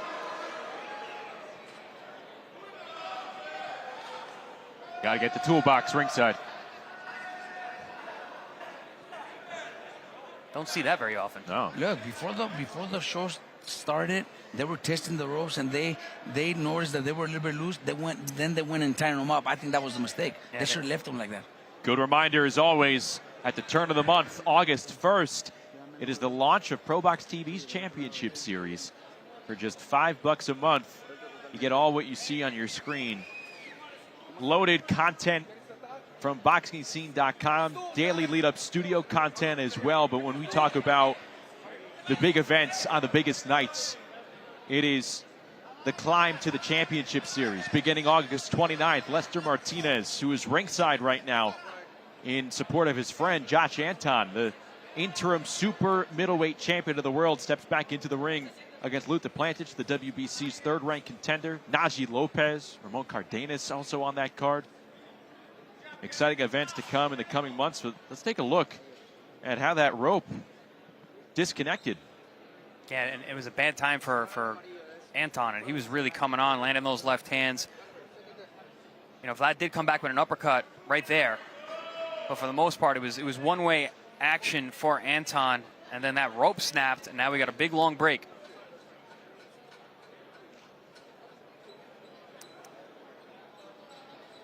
I want to see how it happened, because it wasn't like they were hanging on the ropes. Not at all. Like that. It was pretty weird. Neither fighter taking the advantage of the stool that was placed in the ring. They were opting to stand. And yeah, I wouldn't want to sit. Yeah. I wouldn't want to sit if I was in the middle of a round like that.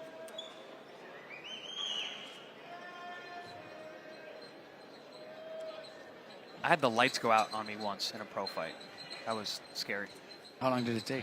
Oh, it was like a snap. It was Okay, like this it went off. is going to take a few minutes. Good time to praise some of the behind-the-scenes crew at these events. They show up super early, way before any of the gates open. Fans file in. They are hard at work. Show up super early and leave super late. They do. These guys. Put in long days. For those of you at home, it is hot and humid in here. Yeah, it is. It is hot and humid in this area right now this week. Probably a little bit more than usual as we welcome you here ringside. Justin, Chris, Robert, Beto Duran on hand as well. But, you know, temperatures nearing triple digits. Then we're in here in an airplane hangar. That's part of the allure, I would say, but also one of the obstacles for the fighters that are trying to make the climb here tonight. Yes, an ambient temperature can affect how you feel. It's a performance measure, and it can affect you. You know, these guys now they're waiting around, still sweating. You train for a specific moment in time to when you're going to step in the ring and have to perform, and you know now these guys are going to be affected. Look, after those action-packed rounds that we were seeing right now, for a long wait, the way it is, it's going to affect them. Absolutely. And their body, they're not going to go more than 2 or 3 more rounds. They're going to be tired because they were going through nothing but back and forth action, and then they take a 5-6 minute wait, which might take longer. It's going to affect them. Also, there's 13 seconds left on the clock in this round, so they're going to be waiting here 5-6 minutes. Go at it 13 seconds, and then they're going to probably sit down in their corner. Maybe not. Maybe have to continue to stand. So that is a long break where they're turning it up and down. It's essentially going to be round 1 again. Yeah. When they get back after the break, but you know both of them are sweating heavily, so it's not going to have to warm up anymore. You don't want to get cold in that ring, as both Anton and Vladimir Hernandez looking on at that corner. We mentioned before the climb to the championship series, a new era for ProBox TV. This is what you have in front of you just to start. Lester Martinez, again, he is ringside right now in San Bernardino. He'll be taking on Luka Plantic in a big fight for the 20-0-1 Martinez. The fighting pride out of Guatemala, Naji Lopez against Juan Carrillo, a pair of unbeaten opponents. What do you think about that one as Naji Lopez returns to action at the end of August? Carrillo, you see the record, the reputation, he is tough as nails. He's a dangerous opponent. You know, Naji Lopez coming off a very tough fight, which was, you know, the leading candidate for fight of the year. Fantastic fight. He's coming back, going right into another tough fight. Juan Carrillo is a guy Robert and I met over at the press conference a little less than a month ago. He's a serious guy, Robert. I was looking at him like, oh man, this guy's ready to go. Very serious, and it's going to be a great fight. But one thing that I want to bring up, and I like about ProBox TV bringing Naji Lopez to Southern California, he needs to get that exposure here with the Mexicans, with the fans that love wars, that love fights. Same thing with Cardenas. Cardenas is from Texas, and it's been, you know, everybody knows he had a good fight with Inui, but bringing him to Southern California, both of them is the best thing that could happen. Ramon Cardenas, part of a stacked card, August 29th at the Galen Center in Los Angeles, exclusively on ProBox TV.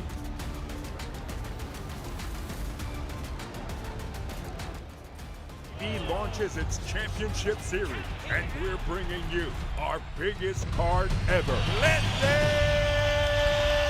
In the main event, Guatemalan sensation Lester Martinez defends his WBC interim title against undefeated Croatian Olympian Luka Thunder Plantic.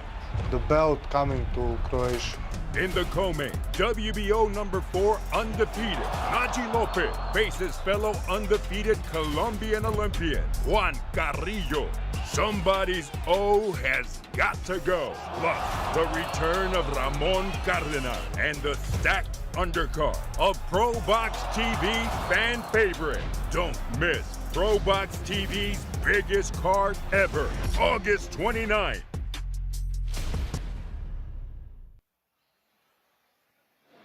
Back here in San Bernardino, as you see, we are in a delay early on in this 10-round fight between the undefeated Joshua Anton and Vladimir Hernandez. It was good action, so good that the ring snapped. Couldn't handle all that action. We welcome you back ringside here, Justin, Chris, and Robert with you. But now you can kind of see fighters starting to wear it a little bit. They're getting antsy and they're trying to stay warm as they tend to that corner, and it's that top rope that unbuckled. They're working on the ring post. Yeah, and I don't blame the fighters for getting antsy. This is an awkward situation. You know, in the heat of battle, you have to stop and then get ready to do it again. But as of right now, you know, they're working on this rope, and it's it looks like it's going to be a little bit still. Yeah. A question that came to my mind: do you think the fighters have the right to say, "I'm done now. I don't feel good anymore" because of this layoff? That's a good because point. The fight was full of action. The fight was actually, now they're getting, their bodies are getting cold, and they're not gonna be the same when they have to fight again. So what if somebody says, well, look, it's not my fault. I'm walking out of this. Yeah, you're entering dangerous territory here. Yes, you're putting your life on the line. You're putting your record on the line. Neither of them are gonna do it because they're warriors. They're warriors. But I'm just asking you, is that a possibility that we could see something like this? I think that would be a question for the commission, which I believe Beto just is actually over there speaking to the commission as we speak. Yeah, Beto Duran's getting his steps in here tonight between the ruling of our last fight. Right now he's talking with the commission in the same corner that these workers are tending to that rope. Screwdrivers, hammers in hand. He's back and forth, and you know, this towel was wet. Yeah. He's wiping his sweat off every time he sits here. He's sweating. And shout out to Beto Duran, who's an integral member of the team here, boots on the ground, speaking to the corner, speaking in the back, doing interviews, talking to the commission. Here we're going to see a replay on how the ropes actually came apart at the end of round one. Oh, barely touched it. They weren't even touching it. Barely touched it. That's weird. The commission right on top of it, action stopping. Beto, we saw you talking to the commission. What do you have? Yeah, so Robert, you were asking, can a fighter just say, you know what, it's been too long, I'm cold, I don't want to continue? Commission said no, they do not have that option. Okay. They're going to wait it out, and the commissioner in charge right now, Bryan, said it happened to him one time at the Club Nokia, where the ropes went down, but it got fixed within a couple minutes, not this long, and that rope looks like it snapped, so it's going to be a while, guys. So professional feel, here we go. But also, I was asking the judges, the referees, who've been around the sport a long time, and of the 8 people I talked to, only 2 have seen this ever happen in the multiple years that's gone on. It's always been the buckle gets unloose, but for it to solo like that, not going to happen. So they're going to wait as long as possible, and the fighters just have to stay in the ring, in their neutral corner, and bounce around and just try to stay warm. They're not moving much. Their only option really is to bounce around in their respective corners. But it's because they haven't boxed. We've boxed. We've sparred. We've taken rounds off, and your legs are not the same anymore. Your conditioning's not the same anymore. But also, this is a real fight. Yeah. The adrenaline dump, and then the recovery. Hormonally, your body is being affected by this. The adrenaline, the cortisol levels. The restart. Development, guys. Looks like it's going to happen now. Have a nice development. The rope's getting tighter. But also, Robert, you mentioned something earlier. Remember the first fight right above us? One of the fighters leaned on it, and the Velcro that was holding on snapped off, and they had to come in between rounds. They've done it a couple times. Yeah, but look, it's because the Velcros, they're kind of loose. Yeah. The ropes they're were just loose, snap and on. they did tighten them up. Maybe a little too much. You have to go post to post to tighten them up? Yes. Yeah. So the crew continues to work in that corner, though we are making progress as they continue to get things moving along here in San Bernardino. Another reminder, the Galen Center in Los Angeles on August 29th. If you can't be there live at the home of the Trojans, make sure you tune in on ProBox TV. Lester Martinez, Luka Plantic going at it for the WBC Super Middleweight Interim title. The interim champion, Lester Martinez, as he awaits the potential winner between Christian and Billy and Canelo Alvarez. He will be taking on Plantic. And each corner being tightened right now. And you can tell we are closer to the action than we are further from it. I don't think it should be too tight. I just want to make sure it holds. I'm worried about it. I've never seen a rope snap that way. It's not like it came undone. The rope actually snapped and came apart on its own. Yeah, they were not even leaning on the ropes. So a notable delay in this fight between Anton and Hernandez. We thank you for your patience, bearing with us. We seem to be seconds away from this fight resuming. And at the start of the delay, guys, something we've been talking about the last 5-6 minutes. Each fighter kind of dripping sweat. Right now, they're pretty dry. Yeah, they've cooled down quite a bit. You know, that first round, the action was hot and heavy.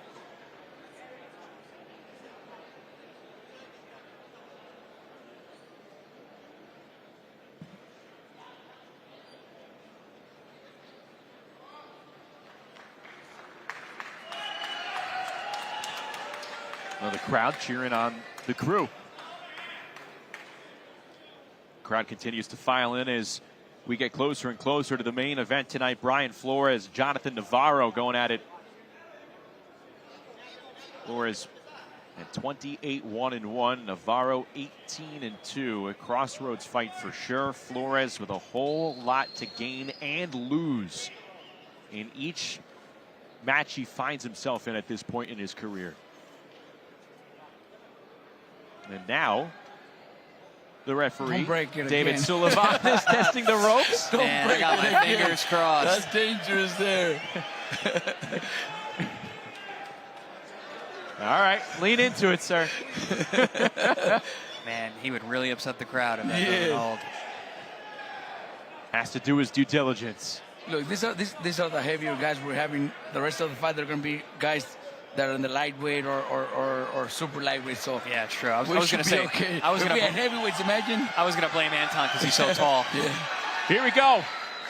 Fastest 13 seconds of the night, that's for sure.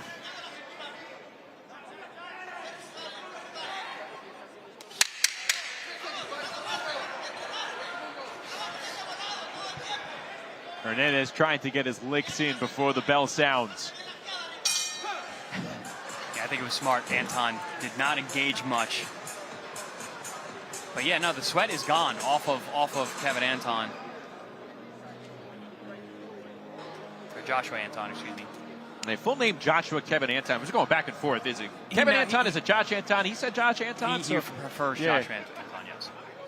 I misspoke. It's tricky. I mean, you go on every site online and it's different.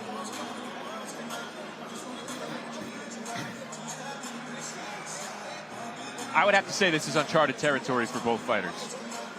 Yeah, I mean, this is uncharted territory for me as a commentator. That was the longest break in action I think I've ever experienced.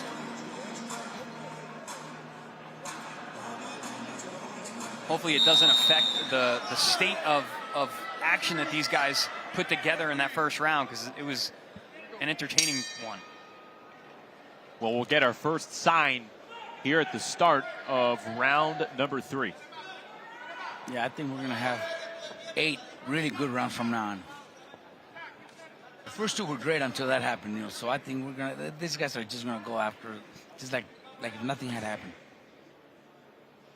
Joshua Anton going for his 5th straight win by stoppage, trying to stay unbeaten overall, move to 14-0. Hernandez, meanwhile, what a left. He's often looked like dangerous, man. He's looked like a desperate fighter before. He's trying to avoid back-to-back defeats. Maybe we see Vladimir Hernandez actually using the ring, moving laterally and setting up that left hand.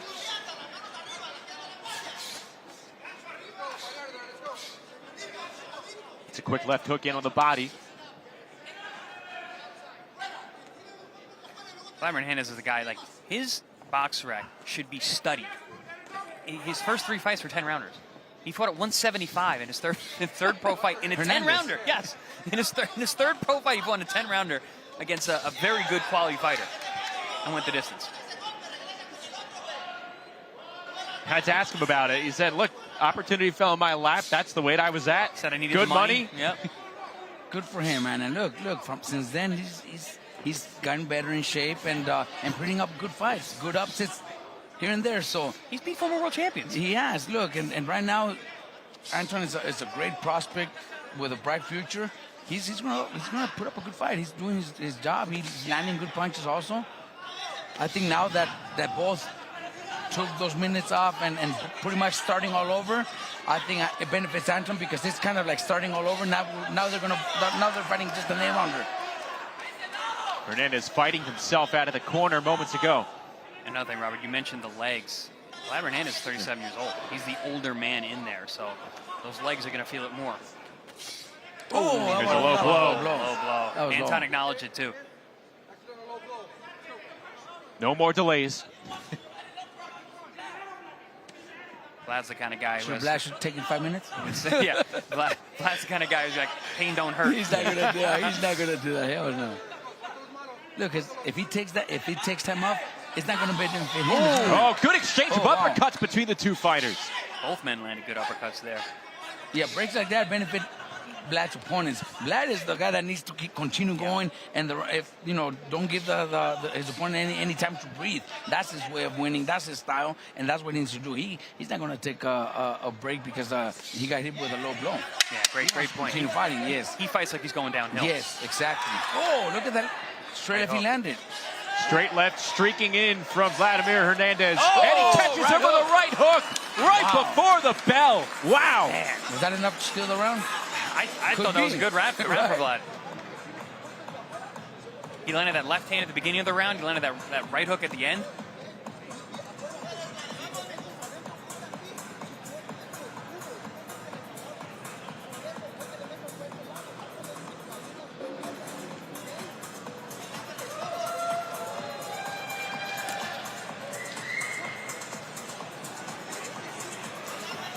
Some of that action from that last round. There was that left hand early on that I was speaking about, set up beautifully by that little throwaway right hook, followed by a big left hand over the top. There's the uppercut on the inside.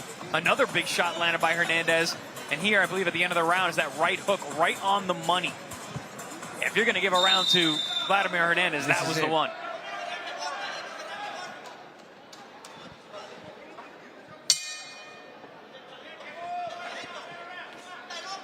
Be hard-pressed to remember the last time Anton felt a punch like that in his pro career. I've never seen him get hit this much or this clean.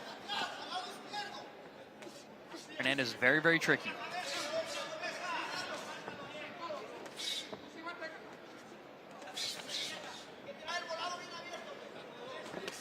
A body shot there by Anton with both hands.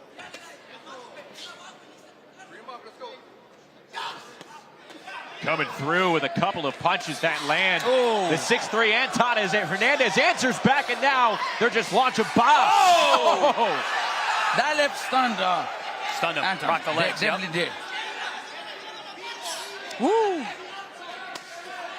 And that's the thing about Hernandez. His chin is so good. He's willing to punch with you. He believes in his beard. But look at Anton. Keeps coming forward like nothing happened. Terminator. Yeah, no. He's also a warrior. Head down, eyes focused. Josh Anton has that look. He is not going to be deterred by this tough Mexican, Vladimir Hernandez. Oh, another left hand lands from Anton. The flash just comes right back. There it is again. Ooh. Dangerous, tricky shots, hard to see.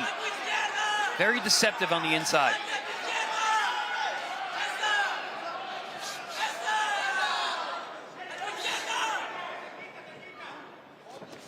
I'll tell you what, though, none of these punches are really slowing Joshua Anton down. No, he's walking right through the shots. But the pace of this fight is very fast. He is a big junior middleweight, so we'll see how this fight. Yeah, we got to see in the late rounds because he's a big boy and he doesn't. His experience is not as much as Hernandez. So we got to see the experience and also the condition when it comes to going all 10 tough rounds. We know Vladimir has done it many times. Many times. He's built for distance.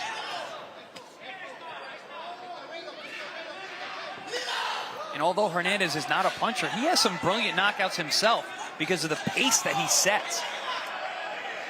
Oh! Spray of sweat from a big overhand left from Anton.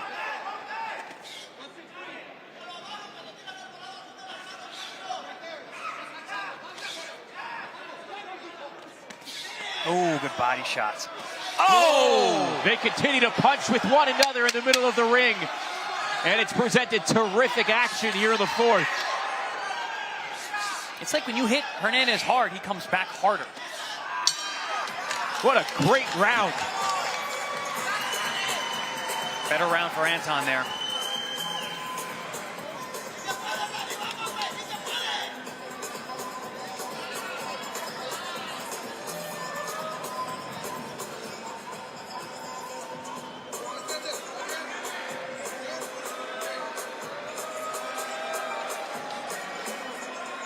Here we see some exchange to the inside. That was that tricky right hook from Hernandez. I believe that was in the round before. Here we see some action from Anton, who made an adjustment that round. He realized that he was never safe on the inside with Hernandez and brought his hands closer to home and was a little more cautious about letting his hands go on the inside. And I think what made a little bit of a difference is putting 2 punches together instead of just one. He landed some good 2 punches together, and that made a big difference. Anton began his career 8-0 with 8 knockouts. The only time he's gone the distance was against journeyman Cameron Crail over 6 rounds. That was early last year. And this is his second fight scheduled for 10. Yeah, Cameron Crail is a career journeyman, super durable, experienced, has fought all types of fighters, prospects of champions.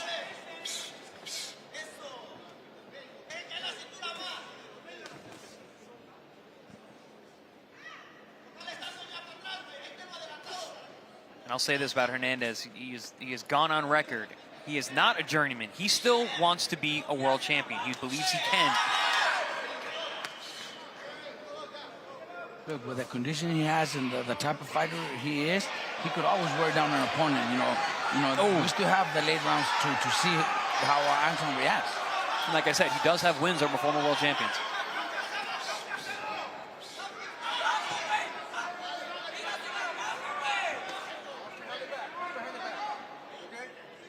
Anton warned for the punch to the back.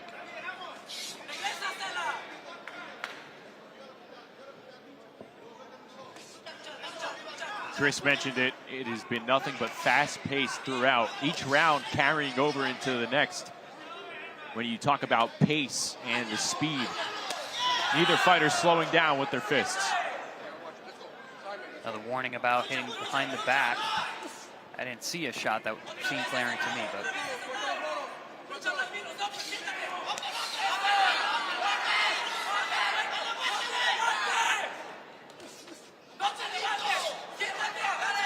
Anton doing a good job making a physical on the inside. You see him pushing Vladimir off, and Vladimir not able to hold his position quite as well as he did earlier in the bout. And he's doing it, look, with confidence. You could see it in his face. He's not tired. He's not breathing deep. He's very confident of what he's doing, and it's working. It's working for him. Yeah, I'm impressed with Anton's conditioning. Yes. Ooh, good body work. Going toe-to-toe with this relentless Mexican bruiser. Another quality left hand sneaks through for Joshua Anton. I see an adjustment from Anton, though. He's being much more cautious on the inside. Investing in the body, too. He doesn't forget about the body, which is a good thing. And when he combines the body shots with uppercuts, it's only getting better. Especially for a tall fighter. A lot of times on the inside, they'll get away from body work. Nice. Investing downstairs. Joshua Anton with 25 seconds to go. Yeah, I think of another tall southpaw junior middleweight, Paul Williams. Tall, long, threw a lot of punches, a lot of similarities for Anton. Ooh. Anton laying down the muscle near the end of this round in the corner, administering some punishment on Vladimir Hernandez. Hernandez, an absolute warrior. Tried to come back, but was stifled by Anton's defense. The way he's walking back to his corner, it seems like he's not going to walk out of the ring. Like he's going to stay in the stool, but he won't. No. Yeah, the body language should look good, but that's not Vlad. Didn't look good, but no, that's not him.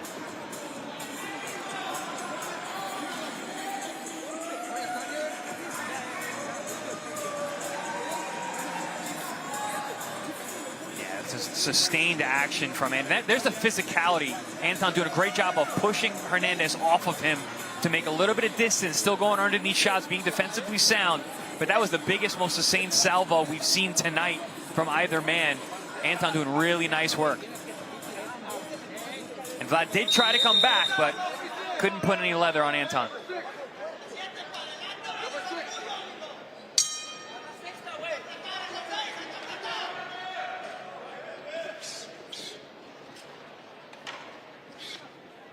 Anton trying to improve to 4-0 on ProBox TV bouts. This has been an entertaining clash so far. You see total punches landed. Anton outlanding Hernandez 113-77. Combined to land almost 200 punches already. The biggest gaps coming in rounds 2 and in the last round, the 5th round here. Power punches, there you see it. He's outlanded him by 50. Yeah, and see most rounds, Hernandez only able to land 10, but they're very eye-catching shots. You see the shots that Hernandez lands. Oh, good body shot. And rocked Hernandez back a little bit. He continues to throw the hands. Hernandez eats a couple of close-range uppercuts from Joshua Anton. Looks to me that Team Anton did their homework. They knew what they had in front of them because Anton's come in great condition. And now Vladimir got hit low, and I think he does need some time off because he does seem a little tired. Yeah, he's slowed down the last round and a half. Slowed down. I think the age, that's not the way he fights, and that's not what he does in fights, but I think it might be catching up to him. Those wars and the age is already catching up to him. Yeah, sure. It's one of the first times I've ever seen him actually look tired.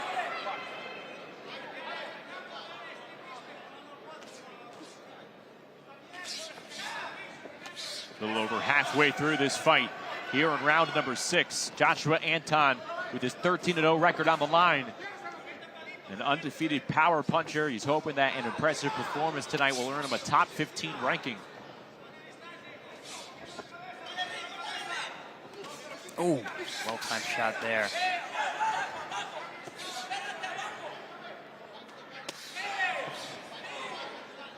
Corner imploring Vlad to go to the body. Scrapes a good left hook on that long torso of Anton. It's good instructions to go to the body, but I think at this point, what Anton's showing is that he's in great shape, and he's going to take every punch to the body that Hernandez throws because he's just in such a great shape. You can see this kid is dedicated. He's focused to not only just beat Hernandez, but be in the world-class fighter. He could turn himself into a world-class fighter pretty soon. Yeah, it's nice to be young. Very fresh Anton here. A lot of output, too. He's throwing a lot of punches tonight. And he has slowed Hernandez down visibly over the last round and change. And for the second straight round, he has him cornered up. This output is insane. Anton is unloading. To the point where the referee has a close eye on Vladimir Hernandez. How often do you see that? Yeah, I would hate for him to step in here. I don't think Hernandez is in that much trouble. Well, he gets himself out of the corner. Man. War of attrition here. What output from Joshua Anton.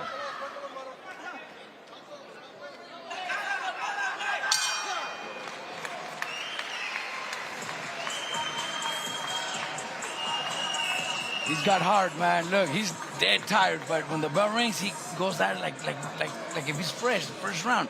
He still has 4 rounds to go. Yeah, he's got an excellent recovery between rounds. Fantastic conditioning. Coming up later on the main event, Bryan Flores, Jonathan Navarro here in San Bernardino. A true crossroads fight as Flores looks to continue the climb. Jonathan Navarro trying to pick up a signature win and keep his career moving. Coming off back-to-back losses and off a year-plus layoff. That is coming up in the main event as the crowd continues to file in here at the NOS Event Center. Taking a look at some of the action from the last round.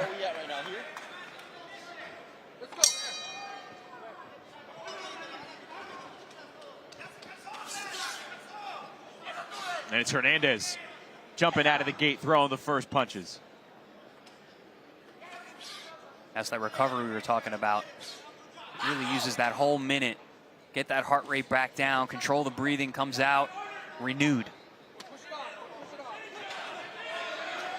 Look, Anton comes back throwing another, you know, like if he has all the energy in the world, like if it's the first round, he's throwing hundreds of punches and not showing any sign of getting tired. Yeah, the last 2 rounds, the way that Anton has ended, unloading the tank, but apparently not, because he comes back, recharged as well.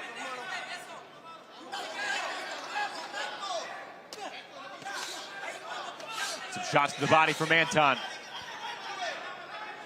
And let's not forget about that 5, 6, 7 minute break that we had in round 2 when the top rope broke. It's got to affect the conditioning in the legs as well. And not in a good way.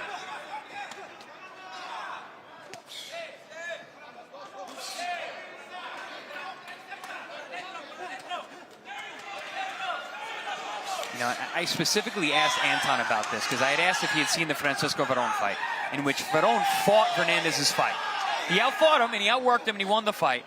And Anton said he didn't want to do that. Well, guess what? He's doing it. He's fighting Hernandez's fight. He's outworking him, but he's in that kind of fight. How about Anton versus Verón? Oh, I asked him about that. Wow. I asked him about that yesterday. I was like, oh, that's a very good future fight. How do you guys feel about Those are that? the fights that people are going to look forward to.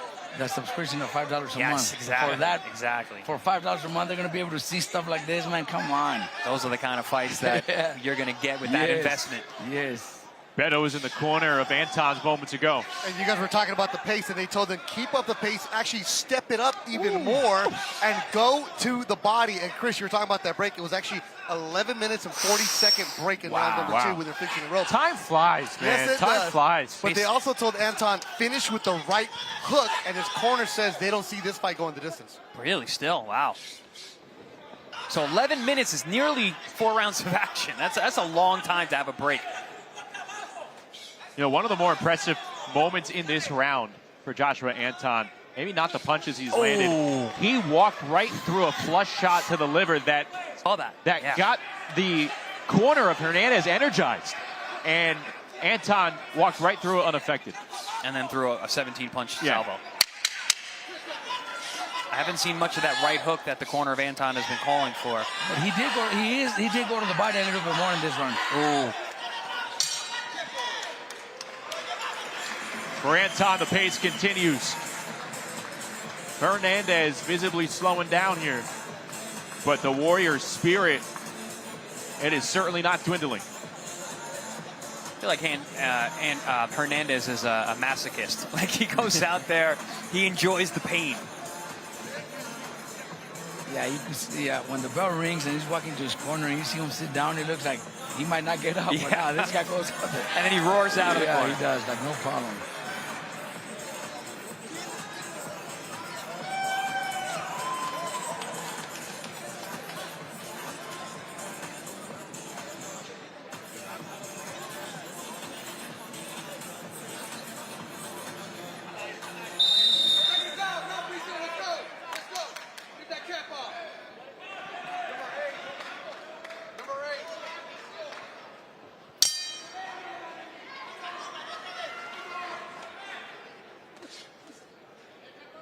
A lot of family and friends on hand here for Joshua Anton. About a 90-minute drive northwest of his hometown of Palmdale, California, where it sits where we're at right now in San Bernardino.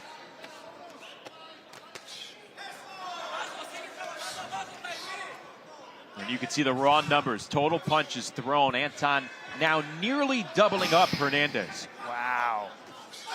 132, 138, 138, 118. He threw over 100 punches 4 rounds in a row. And then the first 2 rounds also over 100 punches. What incredible conditioning.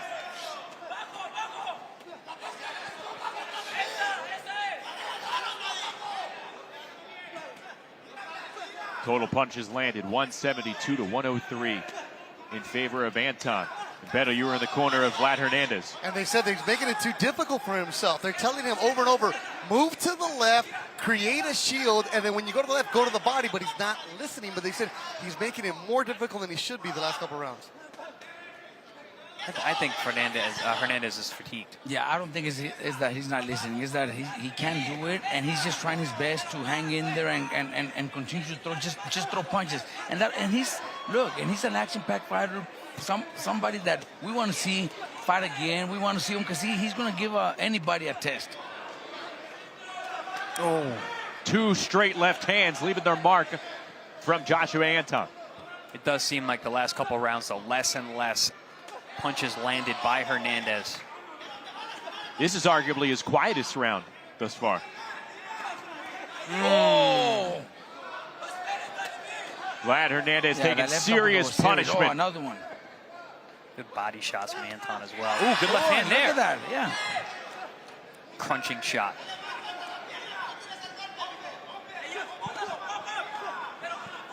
You can see Anton has changed his style and the way he's punching. He's not as devastating a puncher tonight because of the volume.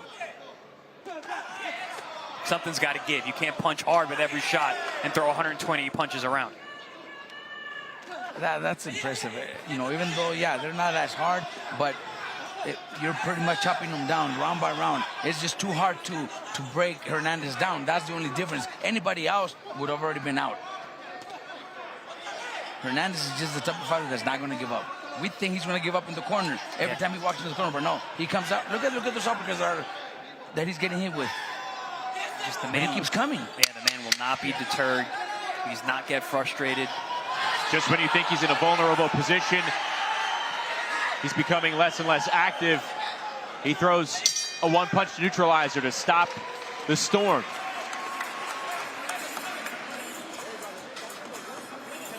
But Joshua Anton taking over control of this fight here in the second half.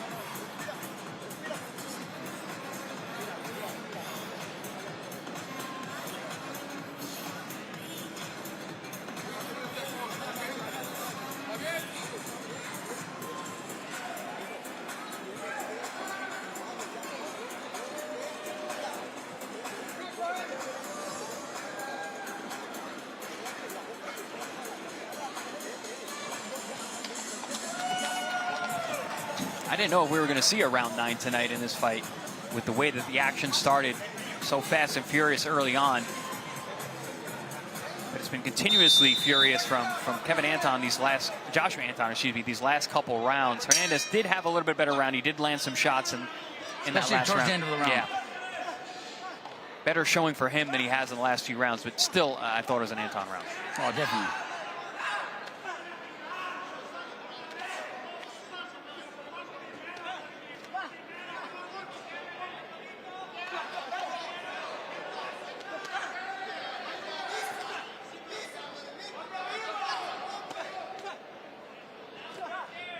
There's that right hand that the corner of Anton was asking for, doubling it up head and body.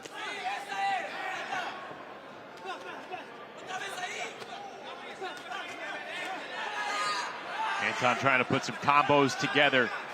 Hernandez looking to disrupt that rhythm. Not a whole lot of throws have landed early on in this round. Here's one.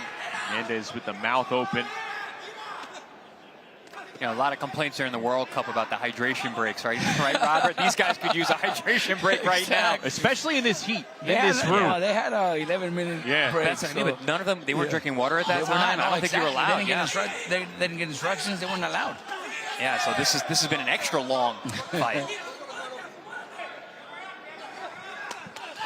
Oh, yeah, we're just seeing the sweat fly. Look at those body punches. I think Anton will get a little more effective. Oh, even those uppercuts. If he bend his knees a little more.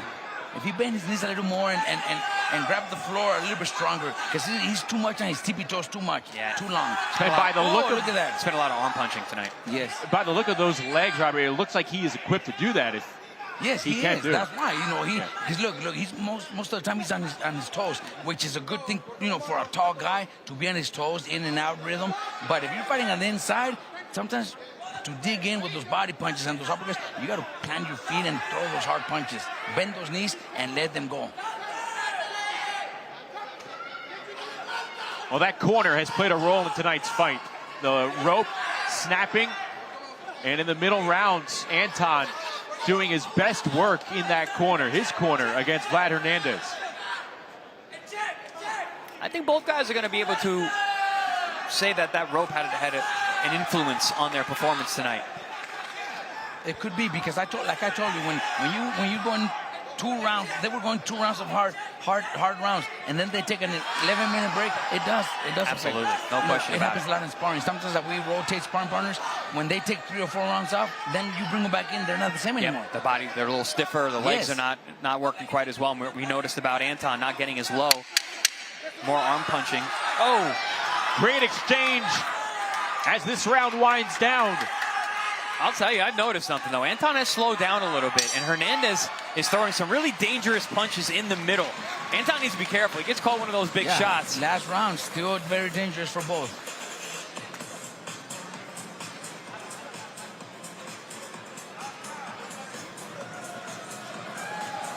Here inside the National Orange Show Pavilion, we go to the 10th and final round.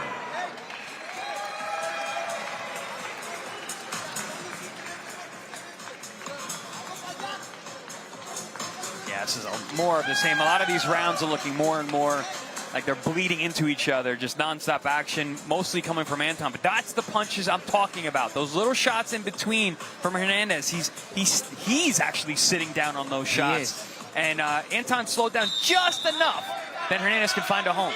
Very dangerous round. Last round, but very dangerous for Anton. The 10th and final round in an electric fight thus far between a prospect with the most dangerous test to date in front of him, and he's handled it well up to this point. Robert, you're in the corner of Anton. What would you tell him before this last round? Look, I would say use that jab, keep that fight in the center of the ring, and just move around. You know, the fight's already his. Yeah. There's no chance. You know, we did see him slow down a little.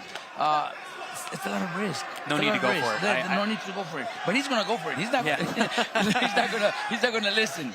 He's that type of fighter, and he's in great shape. He's, you know, I don't see anything happening, but there is that chance. You never know.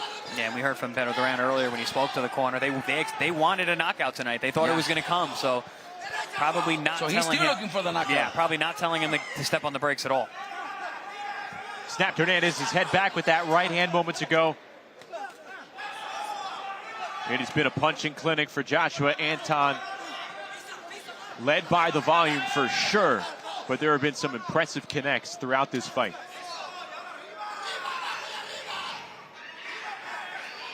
I mean, Anton's going to surpass 1,000 punches tonight. He probably already did. Yeah, I would assume so, based on those numbers that we've seen so far. Him and Baron, they might throw 2,000 punches. Wow. Because he's another guy. He's just a windmill. Another one that will go all 10, 12 rounds nonstop. And what does it say about Vlad Hernandez? Yeah, about a year apart, but back-to-back fights now with Veron and Anton. Still here, still hungry. Oh! Yep. Oh, a beautiful, tight 3-punch combo from Joshua Anton. And just as you say that, there's Hernandez. What a chin on this guy. Taking big shots from a big puncher for 10 straight rounds.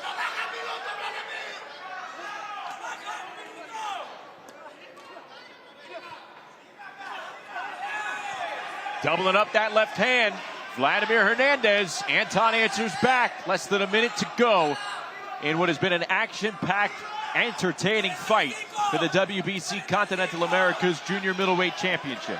Oh, right hand on the fadeaway from Joshua Anton. Like a step-back 3.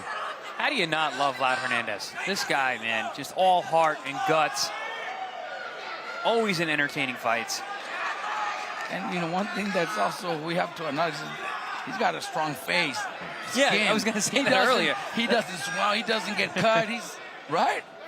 I mean, I don't understand it, man. I brush my teeth and my eyes swell. So. Well, they hear the clapper, and away they go. What a terrific fight between Anton and Hernandez in San Bernardino. Awesome fight. I love both these guys. Yes. Fantastic matchup.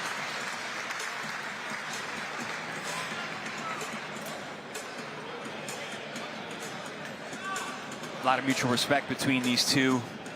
Spent the last 10 rounds, excuse me, exchanging bombs.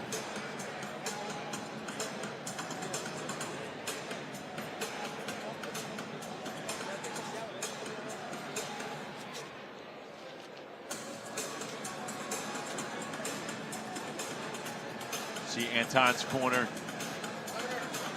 6'3" prospect. Looking like he is about to move to 14-0 and doing it by going the distance for just the second time in his career.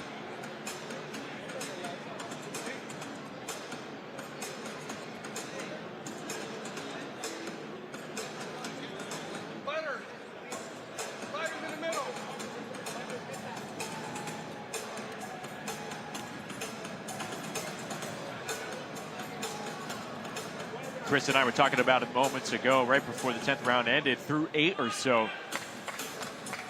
We are ready for the decision between Hernandez and Anton. Let's get it done with Lupe. Judges diverges en Cais, turning identical scores of 100 to 90. Los jueces diverges y Cais entregan tarjetas idénticas de 100 a 90. Y el juez Walton anotó 99 a 91. Judge Walton scores it 99 to 91. All three in favor of the winner by way of unanimous decision. Los tres a favor del vencedor por decisión unánime. Still undefeated, still WBC Continental America Super Welterweight Champion, Joshua Kevin Anton.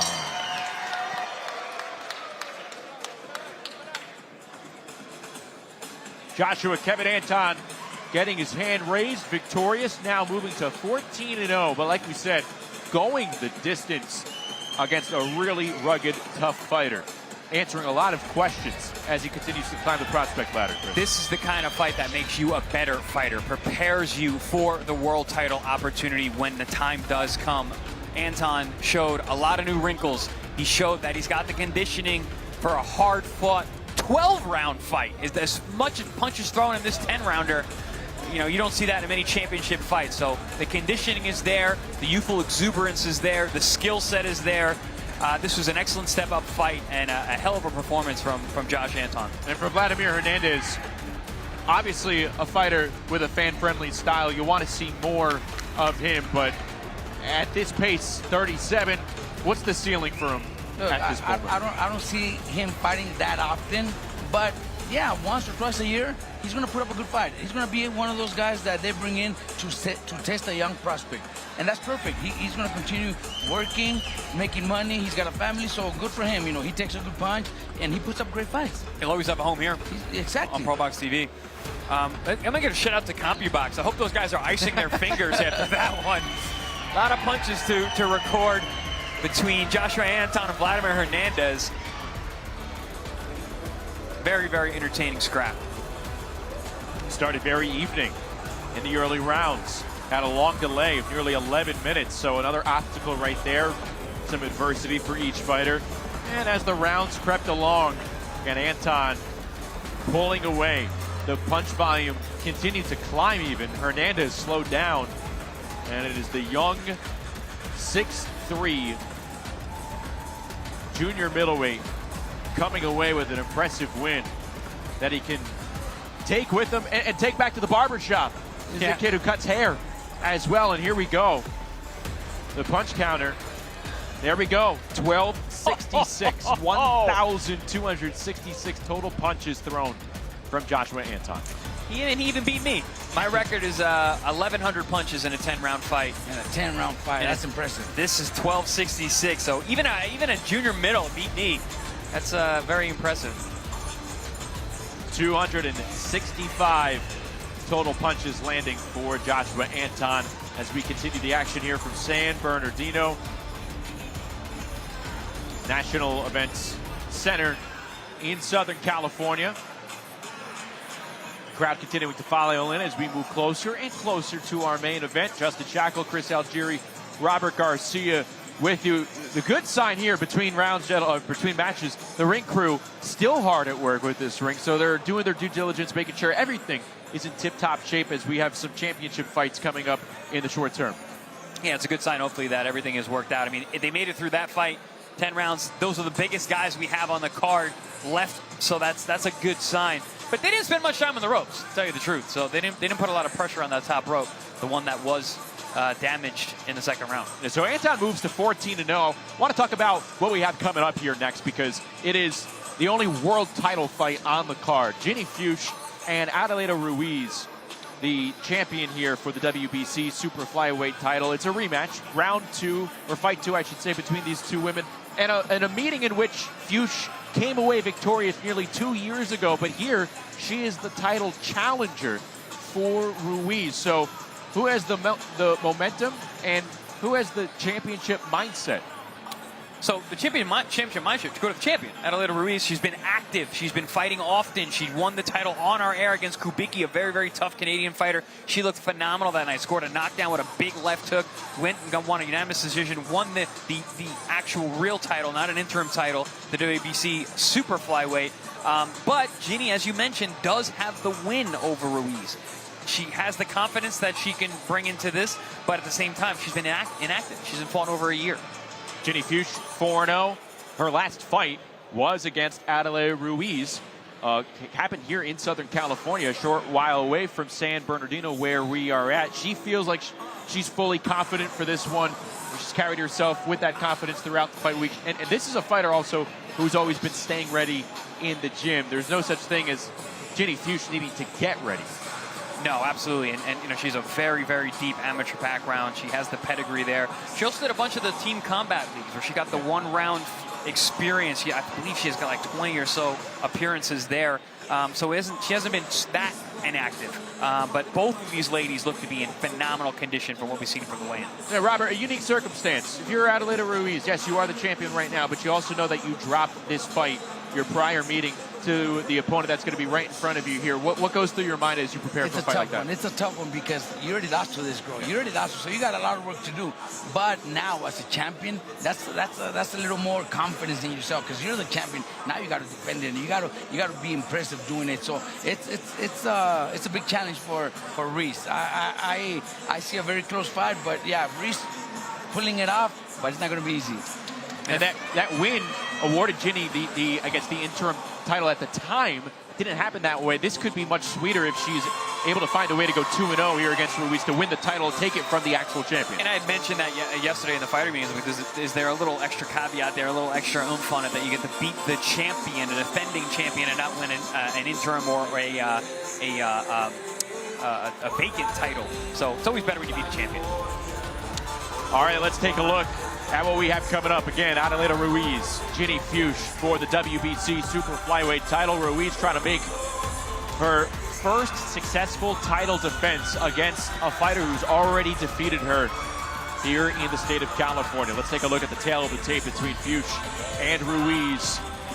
As you see, these are two women in their late 30s, equal in height and in reach as well. And Fuchs traveling to California to try and take what she feels is hers, and that is the WBC Super Flyweight Championship. Both fighters are in the ring. We are set to go for our world title fight here in San Bernardino. Let's go to Lupe. We continue with the action inside the National Orange Show Pavilion. This is ProBox TV.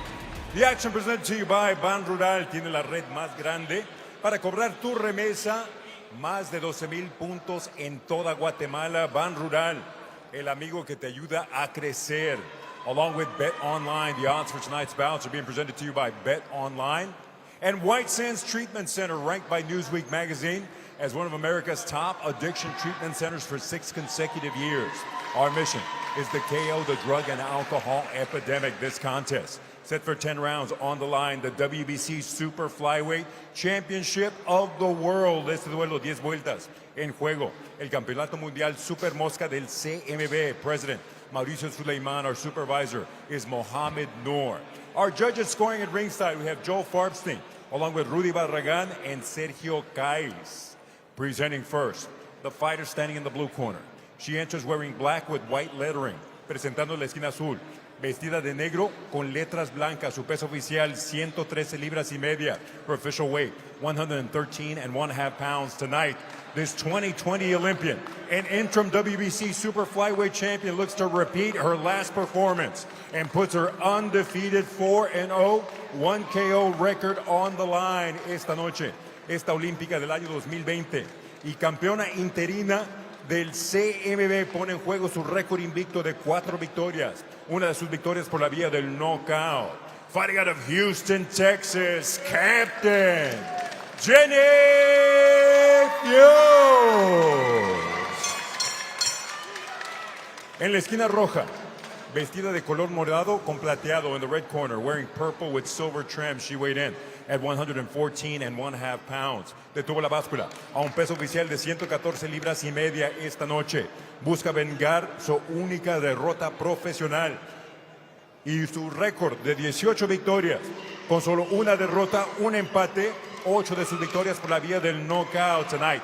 She looks to avenge her only pro loss with a record of 18 victories against 1 defeat, 1 bout even, 8 of those victories coming by way of KO. The reigning WBC Super Flyweight Champion of the world, fighting out of Garcia Boxing, Linwood, California, La Cobrita, Adelaida Ruiz. Our referee, Edward Hernandez Sr. All right, ladies, I've been over the rules with you both. You're professionals. I expect you to conduct yourself as such. Touch gloves. Good luck.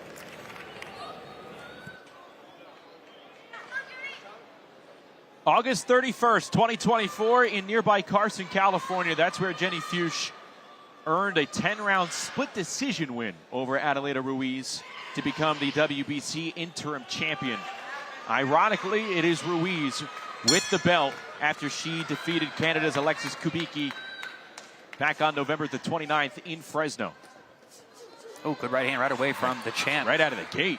Ruiz. And that's one thing about Adelaida. She can punch. We saw that in a title-winning effort against Kubicki. Had her on the canvas, I believe, more than once. But good, especially the left hook to the head and to the body by the champion. And she started off not wasting her time. She's going at it. And she said that yesterday in the fighter meeting. She needs to start fast because Ginny has good movement. She doesn't like to engage as much. She will box from the outside. And as you can see, Ginny is a southpaw, which can take away that left hook. When you asked Fuchs what the WBC's explanation to her as to why it was Ruiz fighting for the title, she gave an explanation that, you know, kind of sounded like a game of telephone between the WBC and her camp. Bottom line, they all said, look, it's typical politicking in the sport that you kind of run through sometimes. But here she's ready to go for this fight, and this will be her moment on this night. Boxing politics be politicking. And another thing that was going to be a key to victory from defending champ Adelaida Ruiz, the difference is the feet, the footwork. She's got to be able to cut off the ring. She's got to get Ginny to stand in front of her and exchange. And she felt that her feet were a little slow the first time out. See the slickness of Ginny as she gets out unscathed.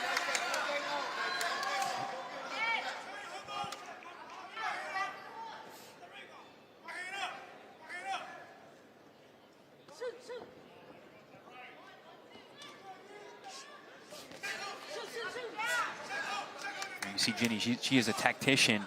Up, down, keeps her head moving, fighting in that southpaw stance. Very, very busy with that lead hand. And moving to her left, you know, it's something that normally we don't see. We see left-handers moving to the right. She's moving to her left. Because she knows the dangerous punch is the left hook. Ginny Fuchs gliding with that head movement here in the first round against Ruiz. Little mouse on the forehead of Ginny Fuchs there.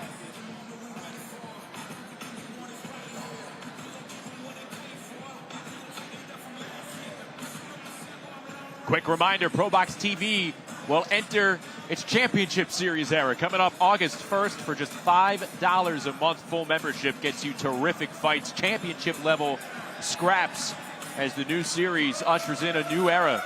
August 29th at the Galen Center in Los Angeles. Lester Martinez in action against Luca Plantage. Naji Lopez, Ramon Cardenas on the card as well. And all access to a ton of terrific shoulder programming and content brought to you by ProBox TV.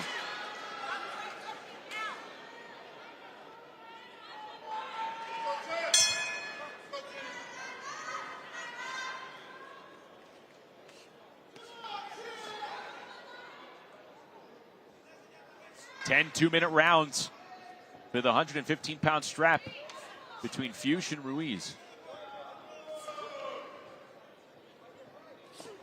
Yeah, I expect this to be a nip-tuck, scrappy affair throughout. Both these ladies evenly matched, but very, very different styles. If you were trying to make life frustrating for Ginny Fuchs in the middle of the ring, how would you go about it? You got to cut her off. You got to make the ring small, and you got to walk her into power shots. There, she had a nice left hook on the inside. There's a good big right hand from Ruiz. Yes, the moment Ruiz is letting Ginny move on the outside and circle around her, she's in trouble. But the moment that she cuts the distance, it's her advantage. It's a tale of two fights, you know, based on the range. When Ginny's on the outside, she's got that good movement, that lateral, and using that southpaw jab. But on the inside, Ruiz has that power. Good right hand there, gets a head off line.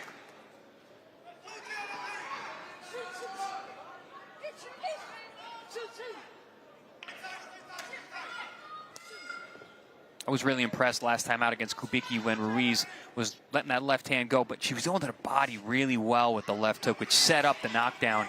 I think that would be a really good tactic here. I think she needs to do that here too. Yeah, if you're fighting a mover the way that Ginny is with that lateral move, you got to cut him off with the body work. And don't aim at the head at first. Start with body, aim at the chest. Oh, that was a good right hand. Yeah, she punched her where she was going. Anticipation. Yes. Fuchs changes back with a straight right hand. Oh, straight left too. These ladies are scrapping. Quality shots from both ladies here in the second round. Here we are. Yep. The first fight was a war back and forth, so looks like round 11. There you see, you get a good look at that bump on the forehead of Fuchs.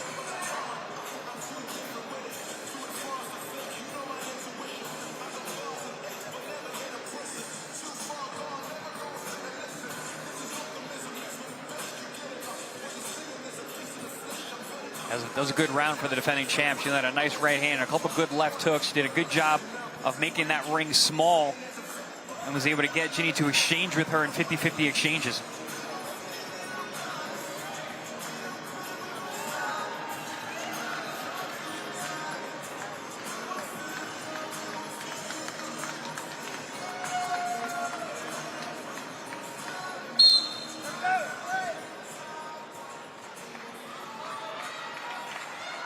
Adelaida Ruiz coming in at 18-1-1, trying to avenge her only pro defeat.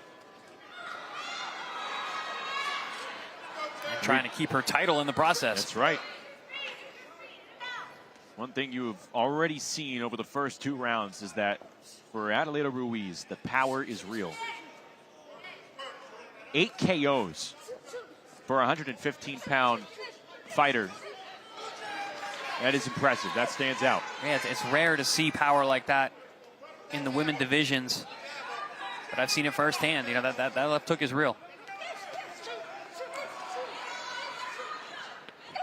And Ginny needs to make this a boxing match as much as possible. Utilize that lateral movement, be slick, change levels, stay away from that left hand.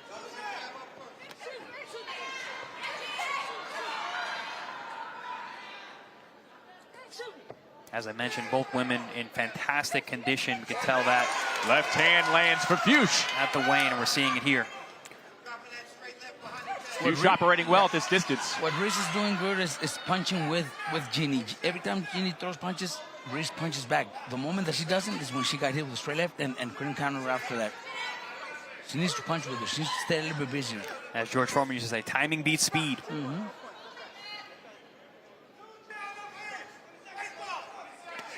Ooh. Right there. Good exchange there. Ginny landed a good straight left hand down the pike. Ginny Fuchs' corner is preaching 2 jabs into the left hand.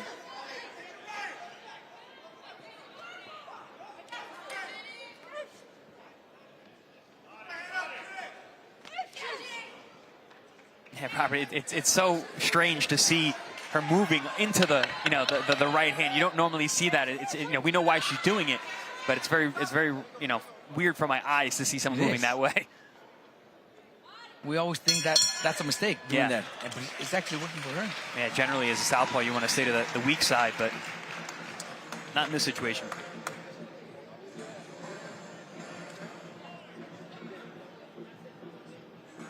Already through 3 rounds of this title fight.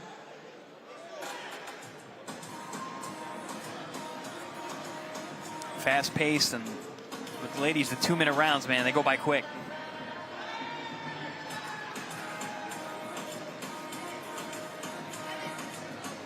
In the lead up to this fight, Ginny Fuchs said she plans on beating Ruiz down. She wants to make this a decisive performance and break her down. She has had a tough time doing that thus far. But in that first fight, Ginny thought she really took control of the match after the 4th round, which is coming up right here. Yeah, still a lot of fight to go in this championship match. Yeah, the rounds have been pretty close. Yeah, very. Got some swelling under the left eye of the defending champ, Adelaida. Yes. Swelling fast. Yeah. I don't know if that was there when she went to the corner. No, I don't. It looks like it's getting bigger in front of our eyes. I wonder if she may have damaged the nose. So I've broken my nose before. My eye swelled like that. Good exchange near the ropes from both women. Yeah, that eye's closing. Oh, big right hand. That'll do it.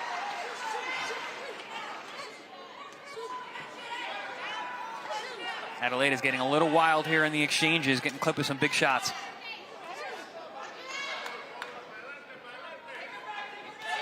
Oh, good straight left hand. Right on cue, Justin. You said the 4th round is where Ginny found her rhythm the first time.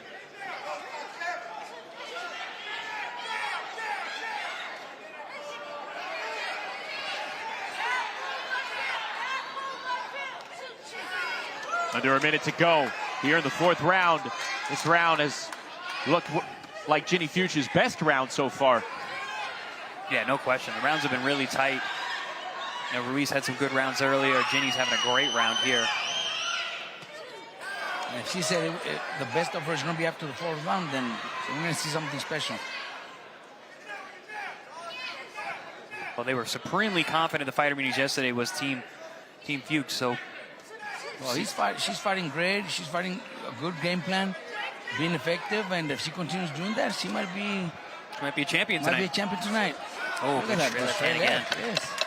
Proper punch placement as Fuchs has to eat a counter from Ruiz. The champion trying to answer back near the end of the 4th round. That's the thing, the thing about power is it's all relative, because you can have a great punch, but if your opponent has a great chin, it neutralizes that power.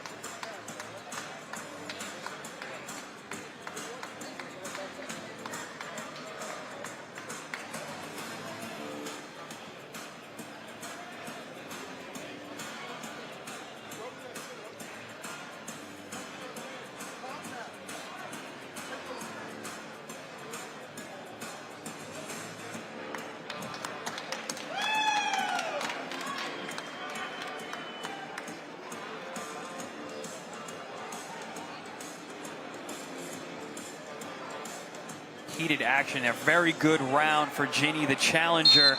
Found a home for the straight left hand and was evading the power shots of Adelaida. See that eye swelling, getting worse and worse as the time goes on. Start of round 5 in this championship bout. The WBC Super Flyweight title on the line between the reigning champ Adelaida Ruiz and the challenger Ginny Fuchs. Second all-time meeting between these two women.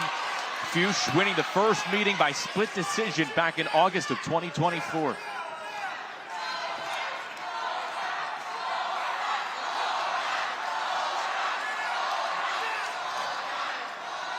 The crowd behind the Southern California native Adelaida Ruiz chanting La Cobra. We mentioned the last fight with Joshua Anton and Vladimir Hernandez, how Hernandez's face held up to the punishment of 10 rounds. Both these ladies look like they've been in a war already. We're only in round 5.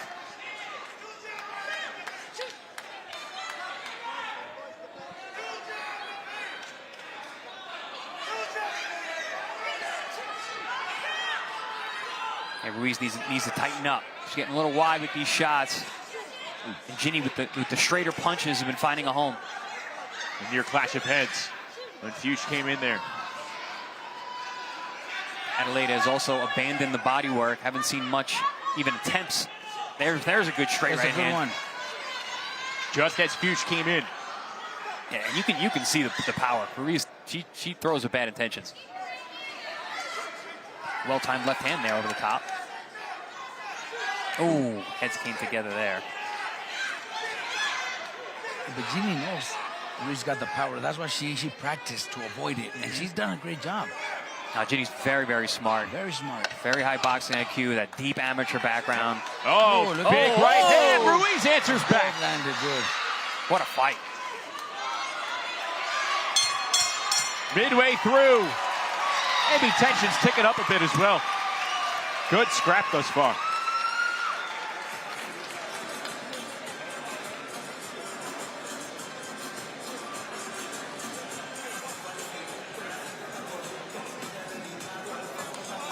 Very close round. Both ladies having their moments. You see the big power of the defending champ, Adelaida Ruiz, there. Landing that right hand, a few left hands, making it really rough on the inside, which is a smart move against the tactician in Ginny.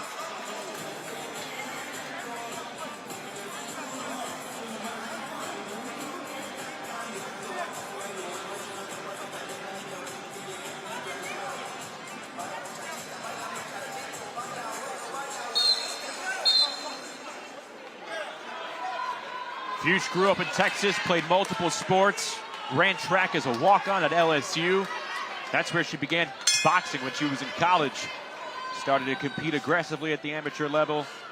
Built out the goal of making the U.S. Olympic team, and she was Team USA captain. Reached the quarterfinals of the Tokyo Games in 2021. Turned pro a year later, as the action does not stop here in the 6th round between Fuchs and Ruiz. Fuchs coming out, getting on that bike again, using those legs. She stood in front of Adelaida a little too much last round, paid the price.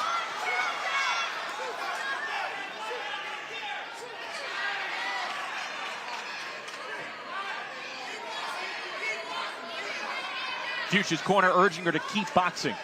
Obviously not stand in that pocket with the power punching Ruiz.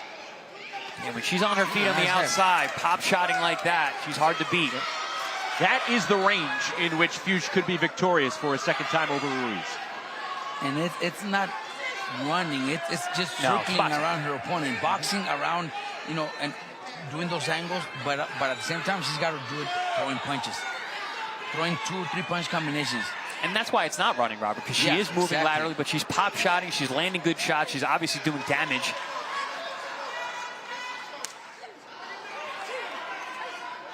But Ruiz, man, she's rough on the inside, physically strong, has a good left hook, a hard straight right, and she's gotten better since the last fight. Being a champion, you know, they always say it makes you 30% better.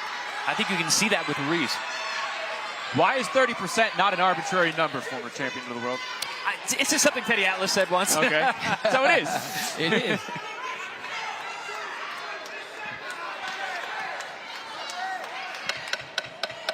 Longtime friend of ProBox, Teddy Atlas, the great.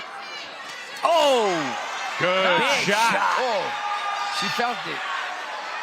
Nice. Great fight. It's a rough fight. Yes, it is. That's one thing. We don't have a lot of female fighters on our roster, but when we do, they're world class.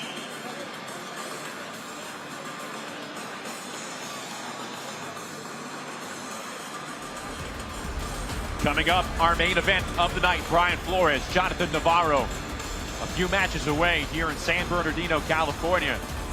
Bryan Flores looks to try and give himself a bump up the WBC title rankings as he takes on veteran Jonathan Navarro, who has dropped 2 in a row and is at a serious career crossroads. He knows he needs a win to keep his career trajectory alive.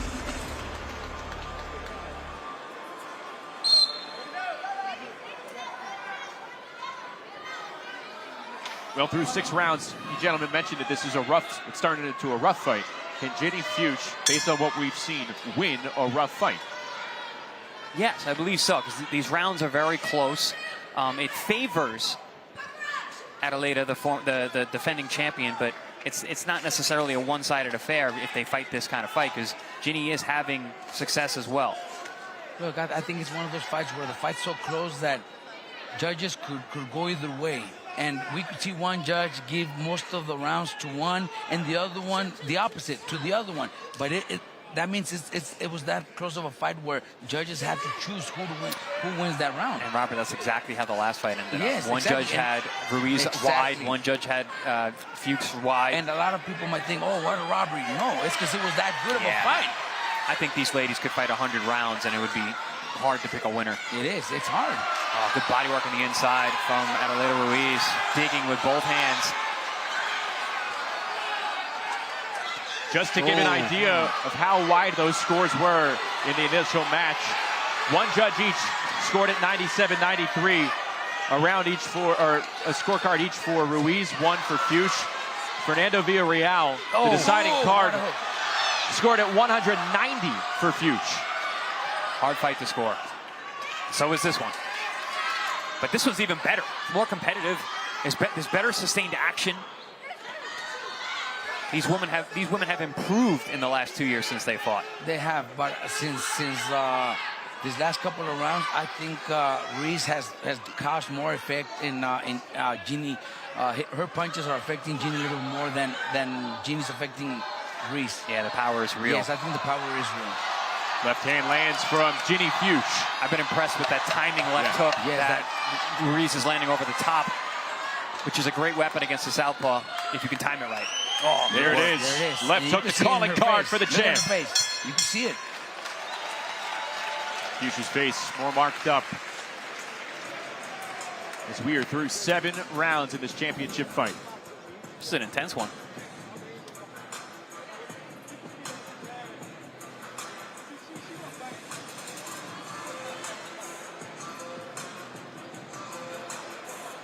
Taking a look at some of the action from that 7th round. Yeah, this is a very good round for the defending champion. She was able to land those left hands, especially that left hook over the jab, the southpaw jab. Good sustained action. Still a very close fight, though. Yeah, there was a moment where she had her right foot in front, like kind of like a left-hander, and landed the straight left really nice. So maybe it's not a bad idea to maybe fight as a lefty. Adelaida Ruiz began her pro boxing career at age 26. She took a 10-year hiatus from the sport to raise her 3 children, who are now all grown up, ages 19, 17, and 16. So it is a late start to her pro career, as it's been for Ginny Fuchs. And both of these ladies, as hard as they're fighting, they're some of the sweetest people outside of the ring you're ever going to meet. But they're warriors inside.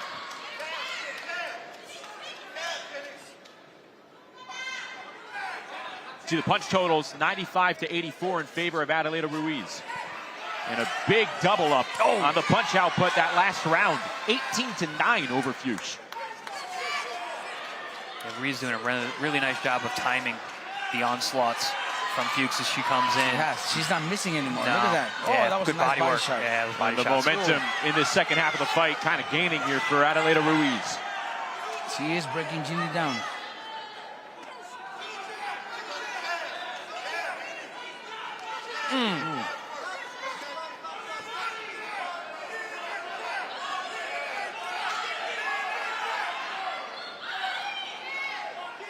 And even Ruiz now, she's looking more relaxed, actually, at range.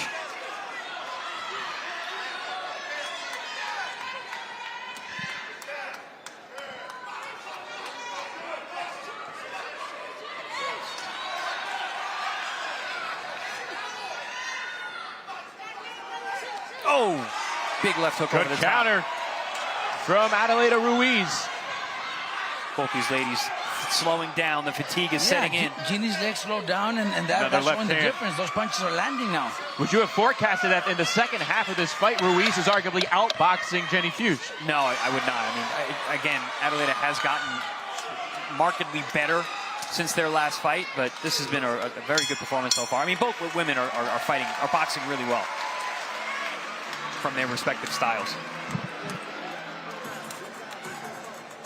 Again, it looks like Ruiz is gaining some steam, some momentum as we enter the championship rounds, but it is still too close to call. And it is going to be whatever is in the eye of the beholder and the judges and how they see this. Exactly. In these last 2 rounds. Yeah, exactly like Robert said earlier. You know, this is a really tough fight to score, and it's going to come down to the judges' angle, their perspective, what they like. We could get some funky scorecards.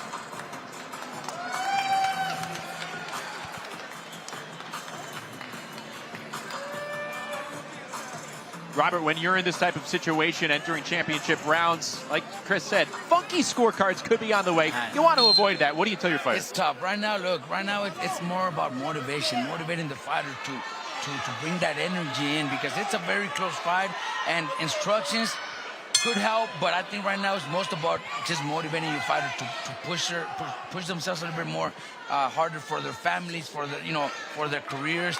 Just motivation is very important. Oh, good timing shot again from Ruiz. The right hand this time.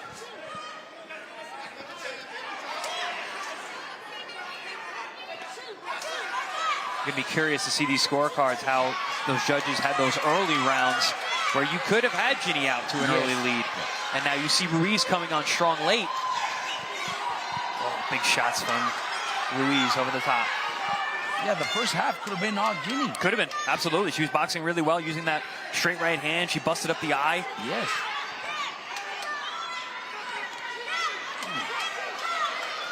Technically, you're not supposed to score damage, but it's hard not to when you're seeing the effective punches. Yeah, but you can't go back to your scorecards either. No, exactly. Once they're locked in, they're locked in. That's the round.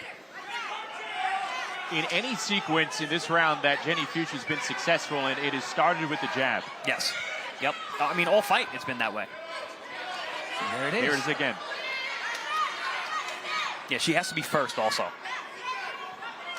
Would like to see some feints. And when you have a puncher like Ruiz who needs to be set, you want to feint that first shot out and then attack. Came close to an accidental headbutt. These two women laying it all on the line with that WBC super flyweight title at stake here in San Bernardino. I've been impressed with the adjustments made by Ruiz in this fight. Her ability to time these shots and stay relaxed has been excellent. Has it been fully recognized by the judges here ringside? This round could have been Ginny's. Yeah, I think so. Right? I think so. It was a better round. Oh, bad swelling above the eye for Ginny. Through 9 rounds. One more round to go, and another round like the one we just saw from Ginny Fuchs may be well worth it with all that swelling. I mean, I think either one of these ladies in the 10th round, they need this round. Yep. No one can sit on their laurels. Ladies and gentlemen, inside the National Orange Show Pavilion, one more to go. 10th and final round. Saw in that replay, the clash of heads. You saw Ginny swipe her forehead. That head is swelling. There's a hematoma developing on that side. Both these ladies are going to look in the mirror tomorrow and know they were in a fight. And only one of them is going to enjoy what they're seeing. Oof.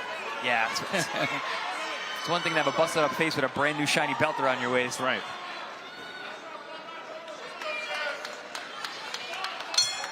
Tenth and final round for the championship underway. I'm going to say it even before we finish. Regardless of how this fight... Oh, right hand by Ruiz. Oh, that hurt her. That hurt her. I spoke too soon. I was going to say, regardless of how this fight ends, I would like to see them fight again. Oh, yeah. Oh, big left hook. But oh, good shot again. Ruiz turning on the power in this 10th and final round. Trying to leave nothing to the scorecards. Yeah, that swelling is brutal.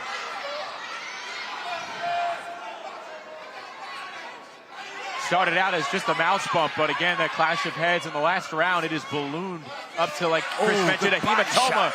That left hand pumped to the body of Fuchs. Oh! Ruiz connecting on all cylinders here in the 10th round. Now she's timing and countering with not one shot, but 2.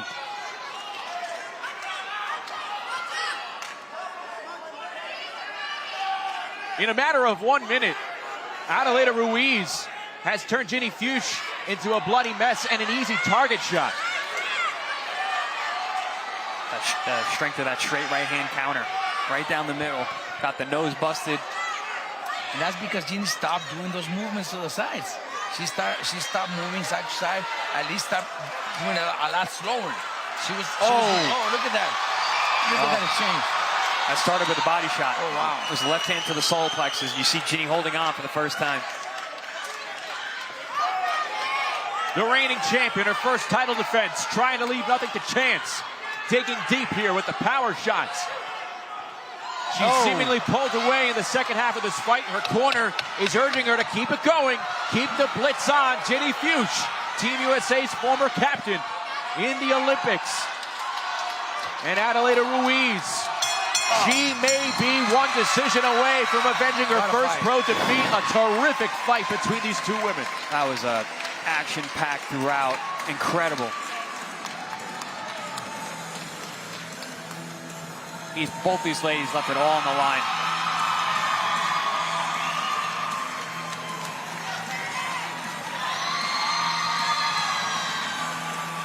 That is the look of a fighter who feels like she's retained her title.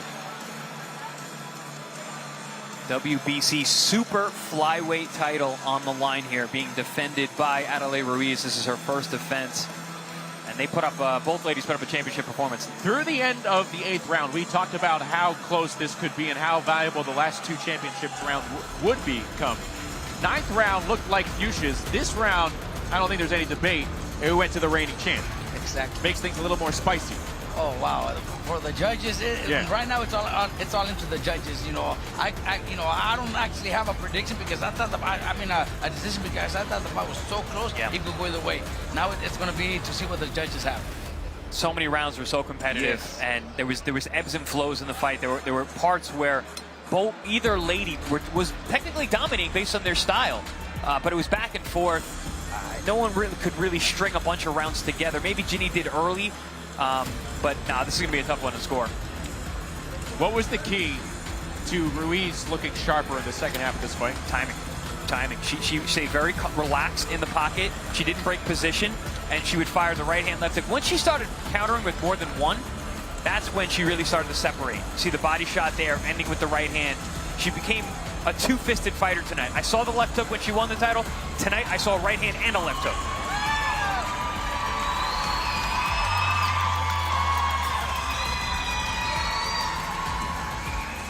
Great action in the second half of this fight, and especially in those championship rounds, rounds 8 and 9. And we are ready to go to get this one finalized. What will the judges have said through 10 rounds for the championship? Let's go to Lupe. Ladies and gentlemen, after 10 action-packed rounds, Judge Guy scores about 99 to 91. Damas y caballeros, después de 10 vueltas repletas de acción, el juez Guys anotó 99 a 91. El juez Barragán, 96 a 94. Judge Barragán scores it 96 to 94. Y el juez Farbstein anotó 97 a 93. Judge Farbstein scores it 97 to 93. All three in favor of the winner by way of unanimous decision. Los tres a favor de la vencedora por decisión unánime. Still, WBC Super Flyweight Champion of the World, La Cobra, Adelaida Ruiz.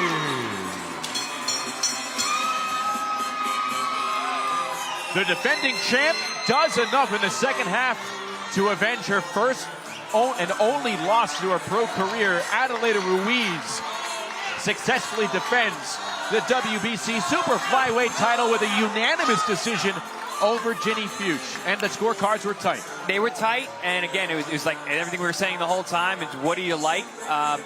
Do you give Ginny those first bunch of rounds? I'm sure a lot of the judges did. They had it as close as they did. And if it came down to that last round, Ruiz did her thing and defended her title. Well, it was two judges, because one gave Ginny 1 round only, the whole fight. That was 1991. So that one. But like I'm saying, we can't argue that because the fight was so close that he could have seen Ruiz winning the round. Taking a look at the punch counter for this fight, Fuchs actually threw more jabs than Ruiz, outlanded her in terms of jabs as well. But when you take a look at power punches, that was about it. And the total punches, Adelaida Ruiz showed why she deserves that green belt around her waist.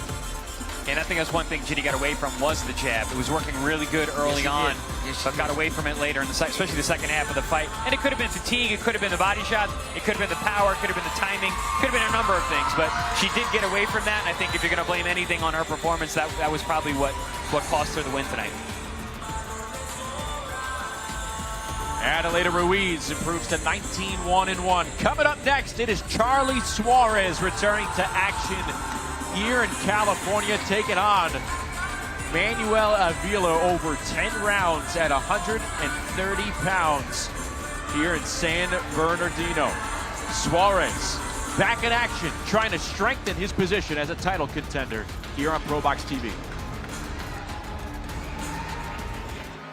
ProBox TV launches its championship series, and we're bringing you our biggest card ever. In the main event, Guatemalan sensation Lester Martinez defends his WBC interim title against undefeated Croatian Olympian Luka Thunder Planted. The belt coming to Croatia. In the co-main, WBO number 4 undefeated Naji Lopez faces fellow undefeated Colombian Olympian Juan Carrillo. Somebody's O has got to go. Plus, the return of Ramon Cardenas and the stacked undercard of ProBox TV fan favorite. Don't miss ProBox TV's biggest card ever, August 29th.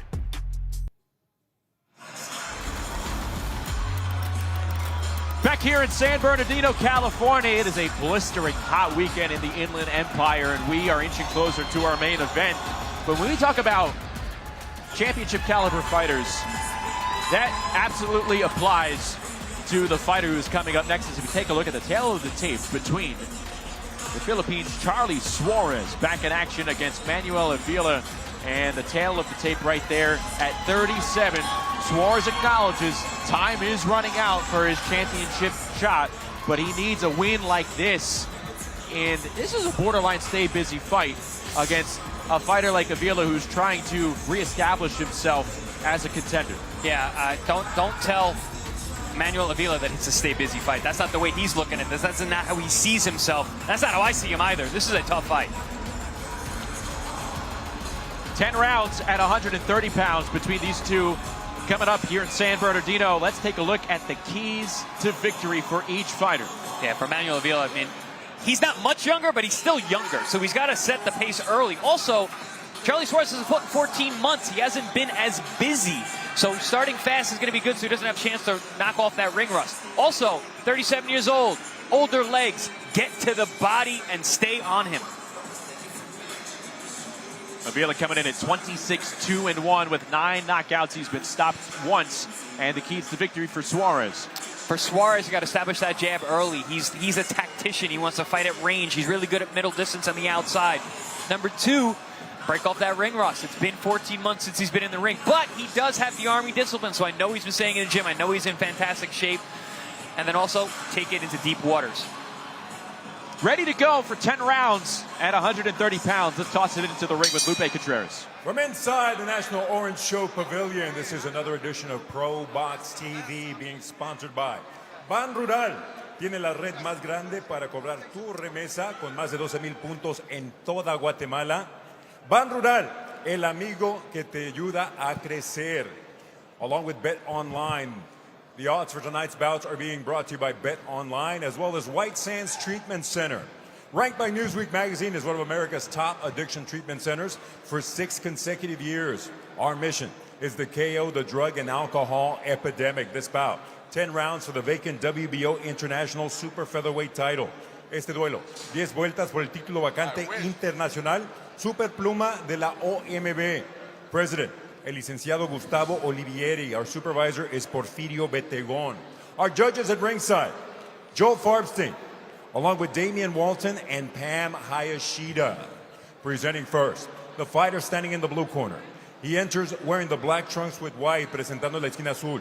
vestido de negro con vivos blancos. Su peso oficial 130 libras y media. His official weight 130.5 pounds. Esta noche, este veterano aguerrido entra en su 30º combate a nivel profesional con 26 victorias, 2 derrotas, 1 empate, 9 de sus victorias por la vía del cloroformo. Tonight, this battle-tested veteran enters the ring in his 30th bout as a pro with 26 victories against 2 losses, 1 bout even, 9 of those victories coming by way of knockout. Fighting out of Fairfield, California, Manuel Tino Avila.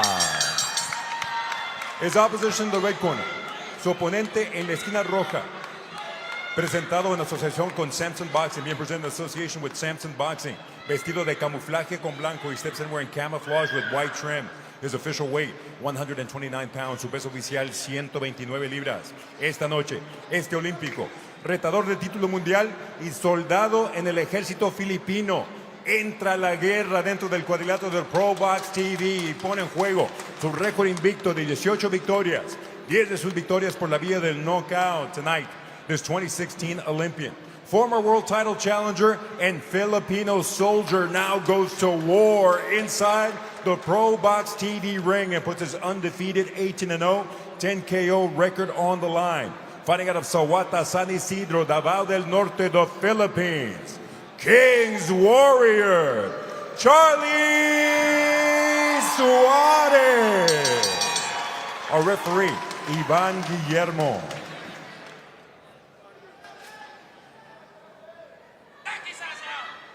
Charlie, Manuel, you both received your instructions in the locker room, right? We're set for 10 rounds. His trunks are good. Your trunks are a little high, so I'm going to let you... Go ahead and take your shirt off for me. His trunks are a little high, so I'm going to let you... It's all right. I'm going to let you work from here up, all right? Let's have a good, clean fight, guys. Good luck.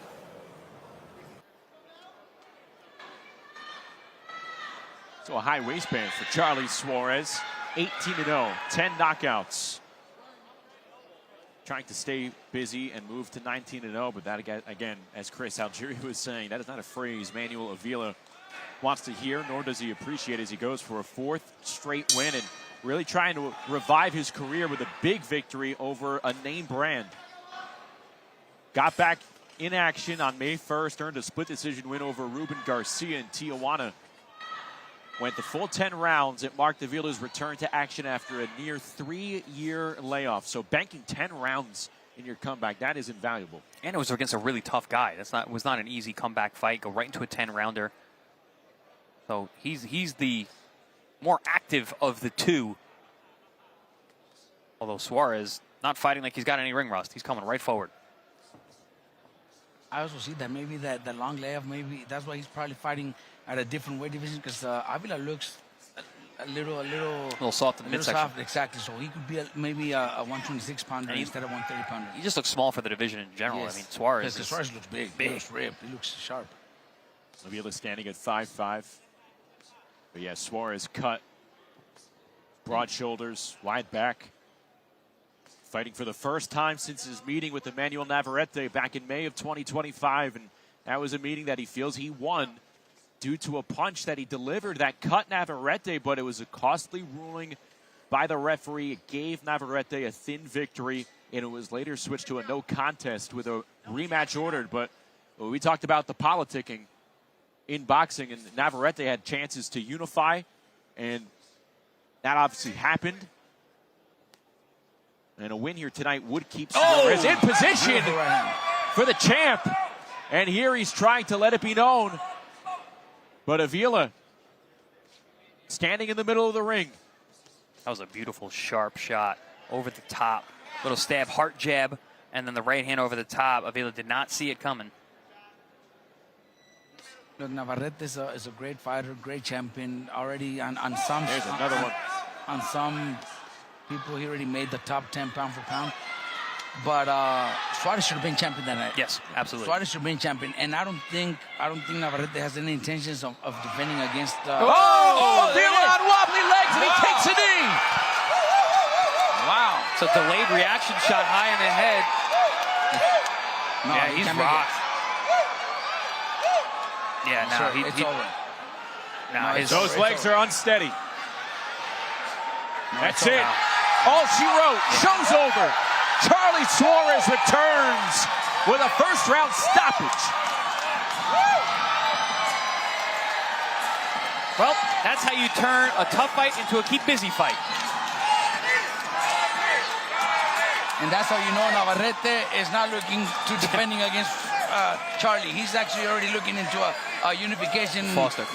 Yep. So there's no intention of him fighting Charly. Now, unfortunately, Charly is going to get left out once again because it looks like they're getting close to making that Oshaki Foster, Emmanuel Navarrete unification. And that would be undisputed. No, there's one more belt out there. Yeah, because Navarrete's got 2 belts. Navarrete's got 2 belts. Oshaki's got 1. And Anthony Kakache has the WBA.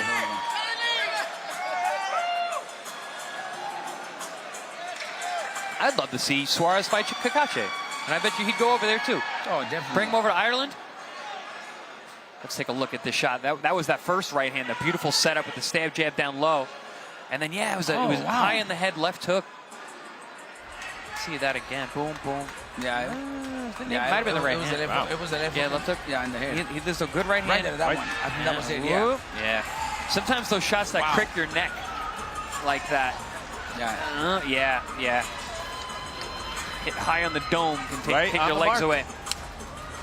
And he was still not good. That was a good stoppage there. Avila still on the stool.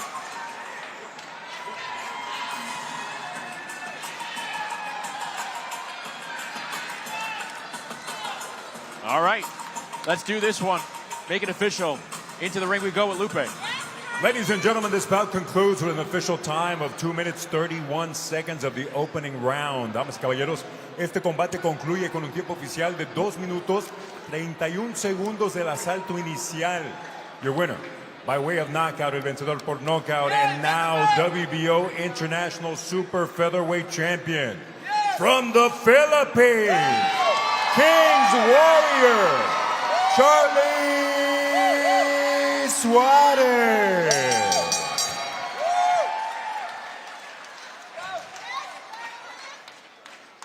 First round stoppage for Charly Suarez in his return, so quick work.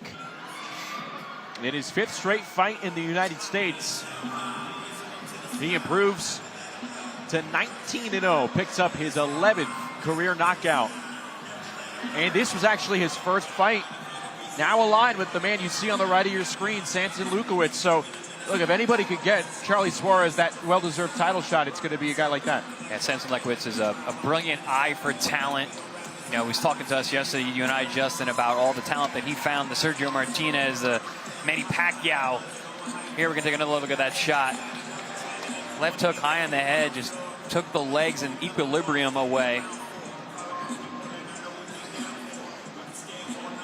Statement win. You keep him busy, but that's what you're supposed to do if you're world class, and Charly Suarez is certainly that. Yeah, it was a hard hook, you know, even though it didn't seem like it landed in the head, and those punches do hurt. And look, Avila was hurt. He tried to get up, and he took a knee again because he couldn't. He was wobbly. Credit Ivan Guillermo for recognizing what needed to be seen, and he stops that fight in the first round. So Charly Suarez victorious in the ring with the photo shoot.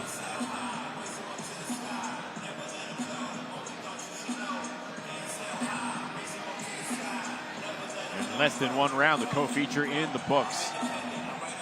Good crowd came out for Charly Suarez too. I see a lot of the Army shirts with the Filipino symbol on the front all throughout the crowd.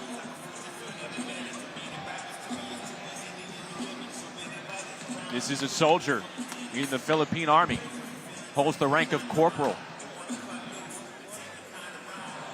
A whole lot of discipline that he carries over into the sweet science from his military background. That is for sure.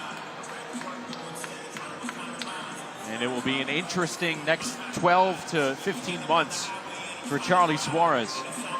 We will see if that elusive title shot will come into vision. Coming up next, it is our main event.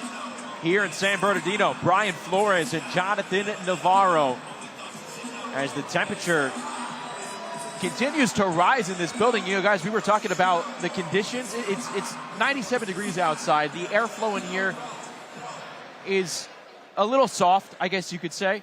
But we're going to touch on this when we come back. It hasn't been bad. It hasn't been bad, but it is picking up. It's getting bad. It's getting bad It's getting because bad. this place is filling up. They're coming to see here this main event. Flores and Navarro coming up from Southern California.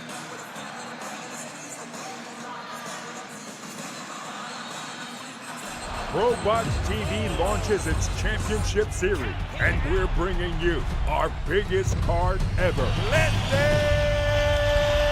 In the main event, Guatemalan sensation Lester Martinez defends his WBC interim title against undefeated Croatian Olympian Luka Thunder Planted. The belt coming to Croatia. In the co-main, WBO number 4 undefeated Naji Lopez faces fellow undefeated Colombian Olympian Juan Carrillo. Somebody's O has got to go. Plus, the return of Ramon Cardenas and the stacked undercard of ProBox TV fan favorite. Don't miss ProBox TV's biggest card ever, August 29th. We welcome you ringside here in San Bernardino, California. Justin Shackle, Chris Algieri, Robert Garcia with you as we get set for our main event. Bryan Flores and Jonathan Navarro getting set to lock horns over 10 rounds here in California's Inland Empire. But gentlemen, we've been talking about it in and out of our action throughout the night, but now we can zero in on this main event. Would you define this as a true, authentic crossroads battle, Chris? Yes, because Bryan Flores is looking to step into the world-class circle. He's looking to get a title fight, and he's got to get past a guy like Jonathan Navarro. And Jonathan, to stay here, to stay as a competitive professional, he cannot lose this fight. If he goes 0-3 in a row, this very well could be the end of him as a professional fighter. And if Bryan Flores loses to Jonathan Navarro, that's the end of him as a championship level fighter. So both these guys are do or die. Yes, Jonathan knows that this is the most important fight of his career, and he knows that a win puts him in a position where he could challenge for a world title after.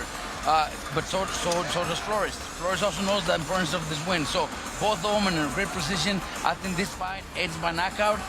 Either way, I don't think it lands. It goes all the way to 10 rounds.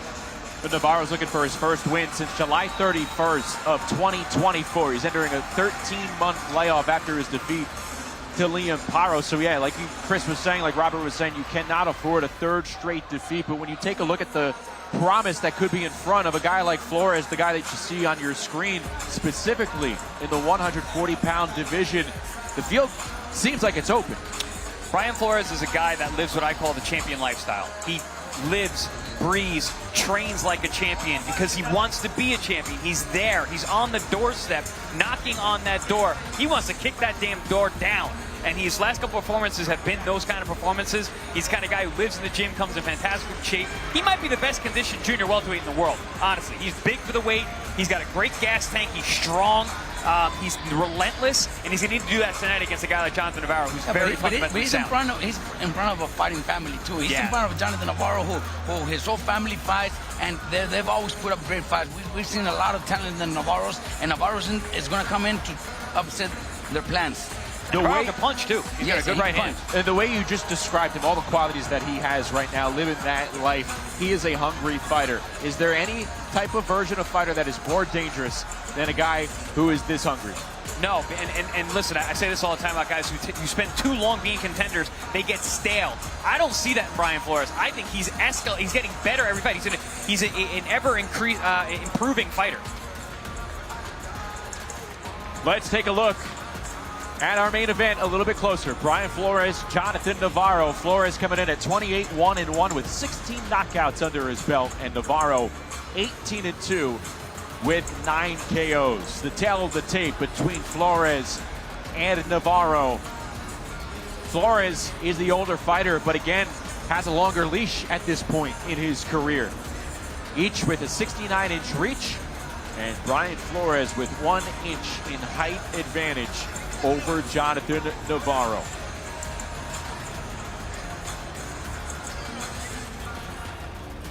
Let's take a look at the keys to the victory for the challenger.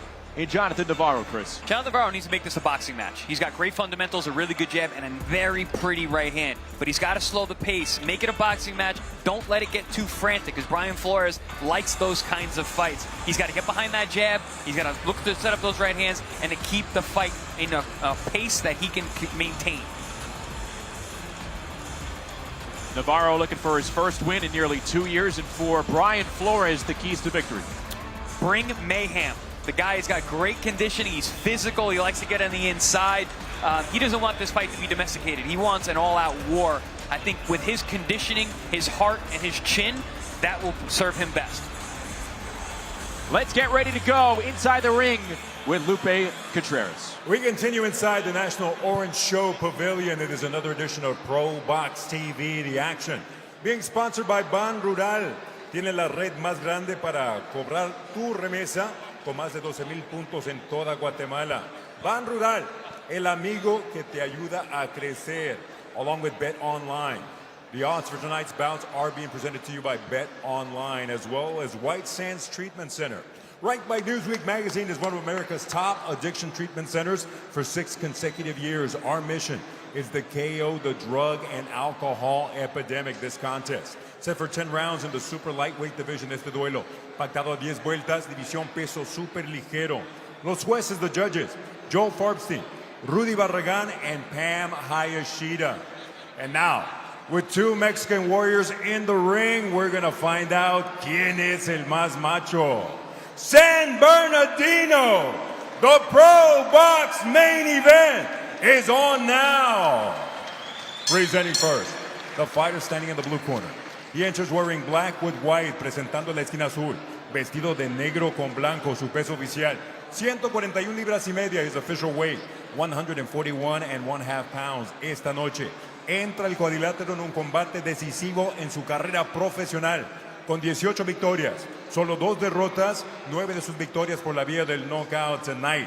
He enters the ring in a must-win situation with a record of 18 victories against only 2 losses, 9 of those victories coming by way of KO. Rip in Buena Park, California, Jonathan Thunder Navarro. Across the ring in the red corner, wearing red with gold, en la esquina roja, vestido de rojo con dorado. Su peso oficial, 140 libras, his official weight, 140 pounds. Esta noche entra al campo de prueba del boxeo profesional, el cuadrilátero de ProBox TV, y pone en juego su récord de 28 victorias. Solo una derrota, un empate, 16 de sus victorias por la vía del cloroformo tonight. He enters professional boxing's newest proving ground, the ProBox TV ring, with a record of 28 victories. Against 1 defeat, 1 bout even, 16 of those victories coming by way of KO.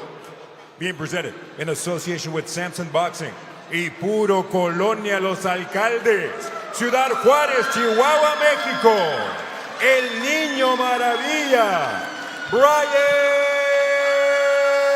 Flores. A referee, David Soliven.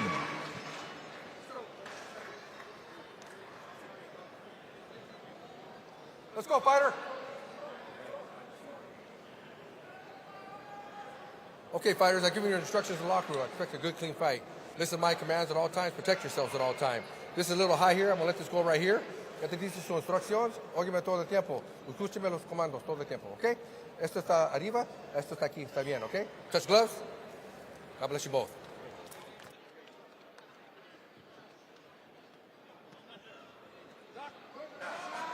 Bryan Flores began his career 26-0-1 before losing a razor-thin split decision to Lindolfo Delgado near 2 years ago. It was a match that saw Flores go the distance after getting dropped in the 3rd round and a point deduction in the 7th. And that's the type of loss, kind of like some of the losses we saw here tonight. It raised his profile, and he bounced back nicely. He knew what to do with that attention.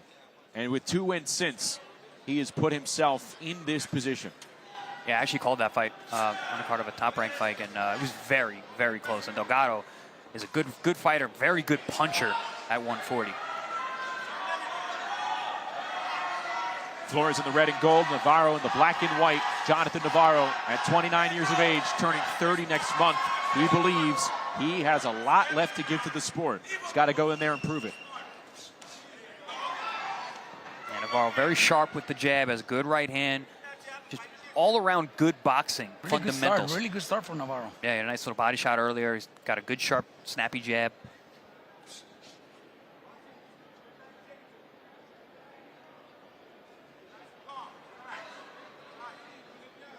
I got the sense in the fighter meetings yesterday that Jonathan was locked in for this fight. Great.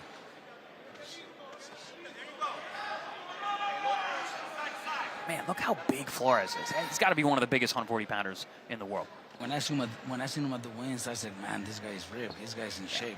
I feel like he walks around. And they say that's his lifestyle, right? He's Yes. always, yeah, so that's good for him. I feel like he walks around with minimal body fat outside of camp. Yes, yes.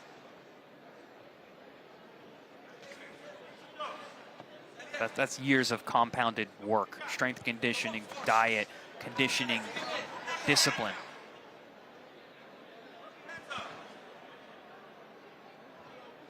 Flores inching closer.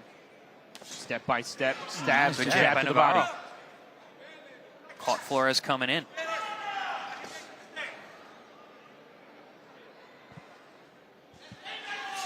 Ooh, nice jab there by Flores.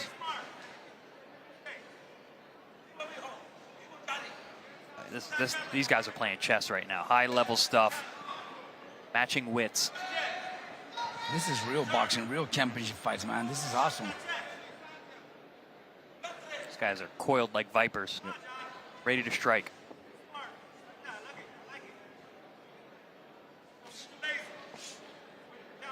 You get a sense it's a chess match now, but it'll pave the way for the action in the later rounds. But this is a good pace for Jonathan, for Navarro. He's controlling the center of the ring. He's landed some good snappy jabs. Good right hand there.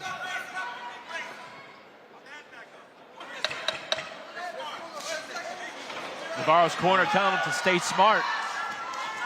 Like Chris was saying, maybe right there a moment ago, kind of got out of his shell. In the corner scream, don't trade. Yeah. They want this to be a boxing match. I think it was a Navarro round. Oh, yeah, absolutely. Good opening round. Controlled the center of the ring. Landed some good snapping right jabs, excuse me.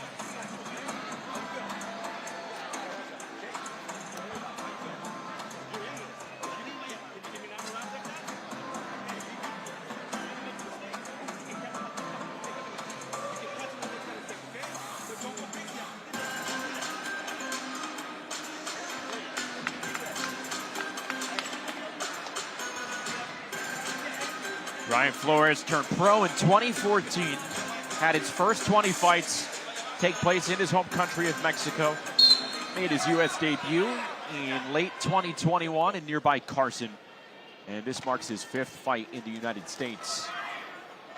Mexico's been home to his other 25 matches.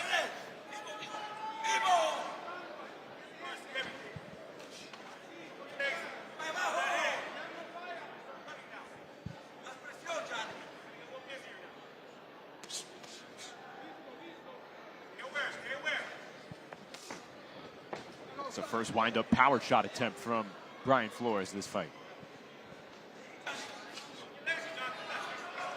And Navarro needs to be careful getting into positions where he's got his head down in front of Flores. Flores is very physical on the inside. He will push you down, and that can strain the low back. And especially jumping in, because he jumped in with his punches, and he could get caught with a short punch down the middle.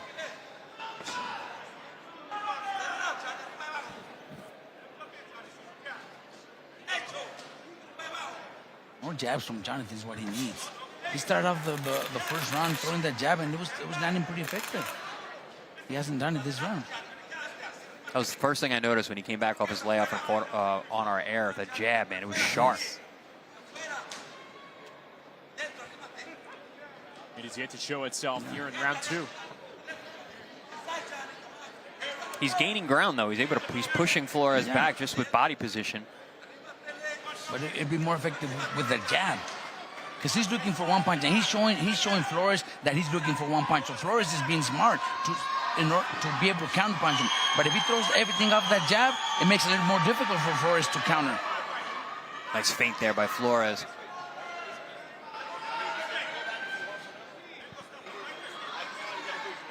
A reminder to stay with us after this main event here tonight. We have bonus coverage, extra fights coming up. 3, in fact, here from San Bernardino. So the action does not end after the main event. Bonus fight coverage. Can never have too much boxing. That's right.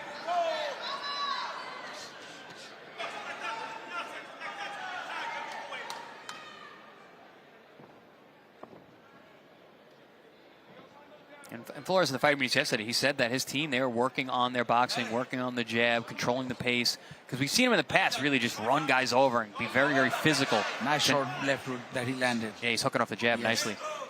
But tonight we're seeing a boxing version of Bryan Flores. Yes. And look, I don't know how the rest of the rounds are going to go, but I was thinking it was going to be a war. Me too. That's why I said this fight ends by knockout. But no, they're both being very technical.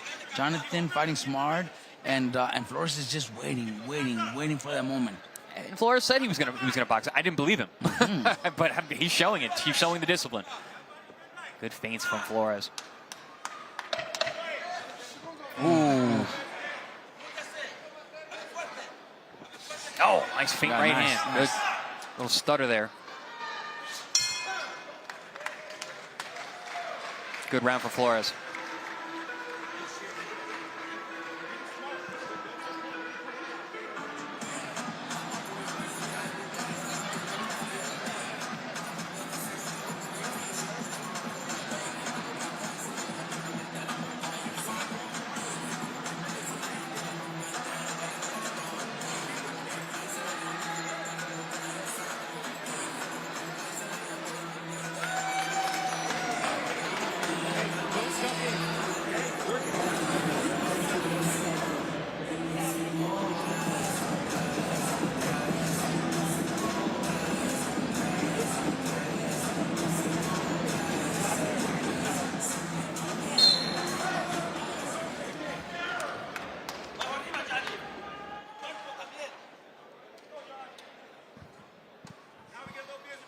What else will Bryan Flores reveal as we move to the 3rd round? The punches starting to pack some volume near the end of that 2nd round as he goes for his 3rd straight win.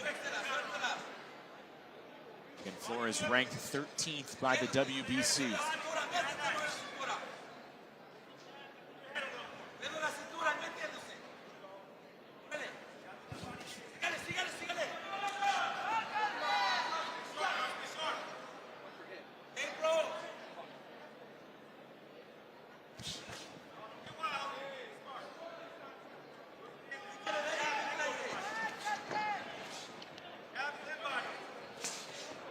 Good pump to the body from Bryan Flores.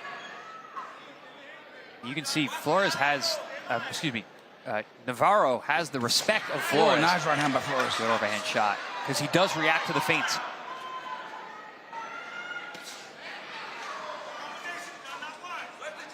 I don't know why he stopped throwing that jab, man. Navarro needs to keep throwing that jab. And there are things that just throw punches. Throw more than one punch at a time. Don't look, he can't be looking for just one punch.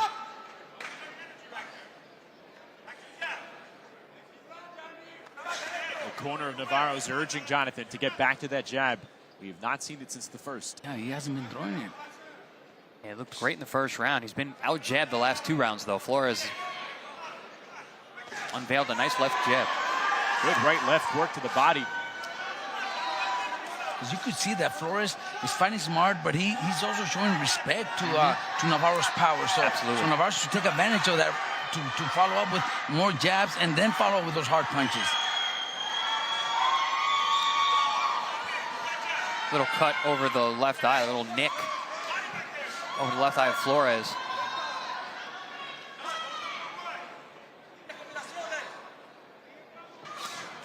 Oh, nice. Double, triple left hand. Good counter.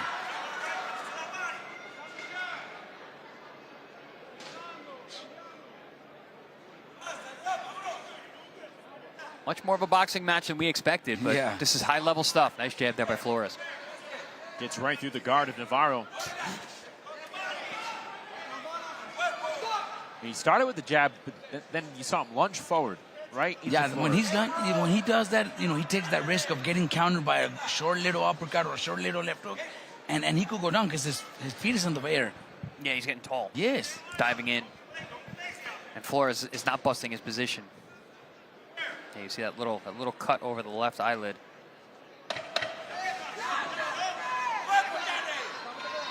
There's blood as high as the hairline for Bryan Flores. Oh! Right hand on the way in from Flores.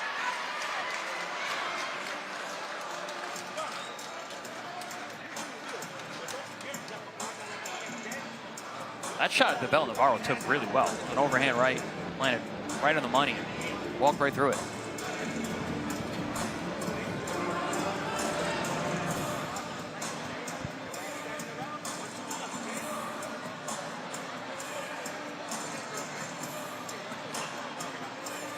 Taking a look at some of the action from that round. And we're told that that cut on Flores' head is the result of an accidental headbutt. But it's a very small cut. Very small. I didn't see any headbutts. Yeah, I didn't see headbutts either.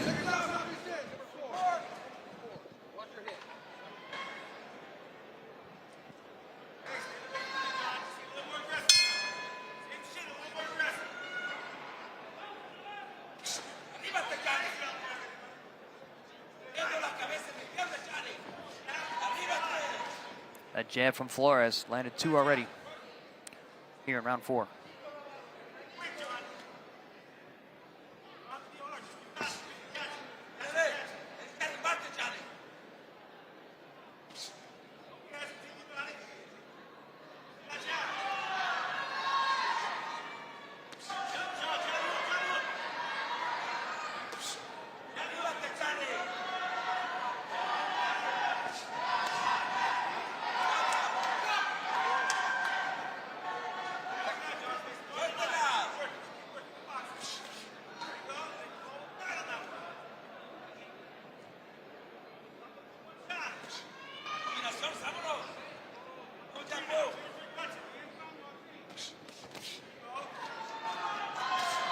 Got to see more jabs from both these guys, man. Jabs, and follow up with those combinations. Both will be more effective if they do it. They're both showing too much respect to each other. Just gonna say that. Too much respect between these two. Yes. Here, we need a fight to break out.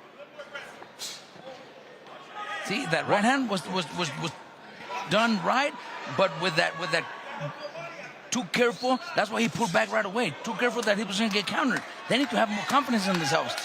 What is usually needed to rip that Band-Aid off? Is it a specific moment in time during the fight? Is it the urge of your corner?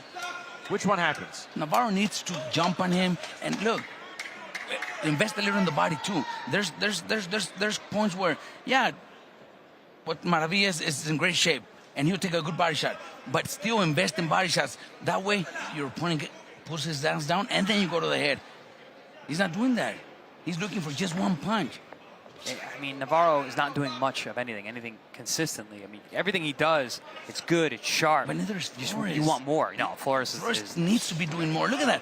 He threw the long uppercut, kind of a little bit worried, and that's why he got countered. Oh, that was a nice body shot. Flores going to work with the body. Navarro felt it. Yeah, that hurt. 2 distinct left hands all over the top of the left. And now the action's picking up. Yeah. Fake that it was going down, and went upstairs, and it landed perfectly. One thing about Navarro, though, he's got a good chin. Even though he got stopped by Limon, but I was speaking to him yesterday in the fight. He's like, yeah, it wasn't even that hard of a punch. He's not a big puncher. I don't know. I went down, and I got stopped in the corner. But he does take a good punch. He also does get marked up. He came into this fight with that mark under his eye. Nasty cut on the nose in that Paro fight. Yes, exactly. I believe that led to the stoppage.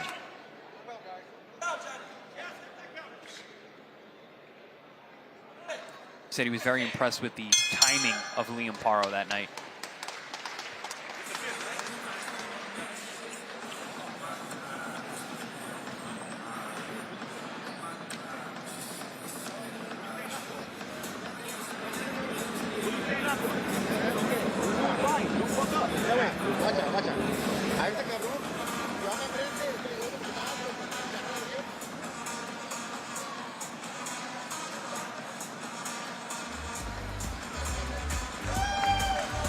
Don't forget, August 29th in Los Angeles at the Galen Center on the campus of the University of Southern California. ProBox TV ushers in its championship series.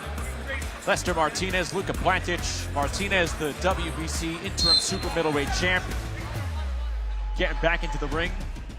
Part of a star-studded card. Najee Lopez in the co-feature. And it's all coming up next month on ProBox TV.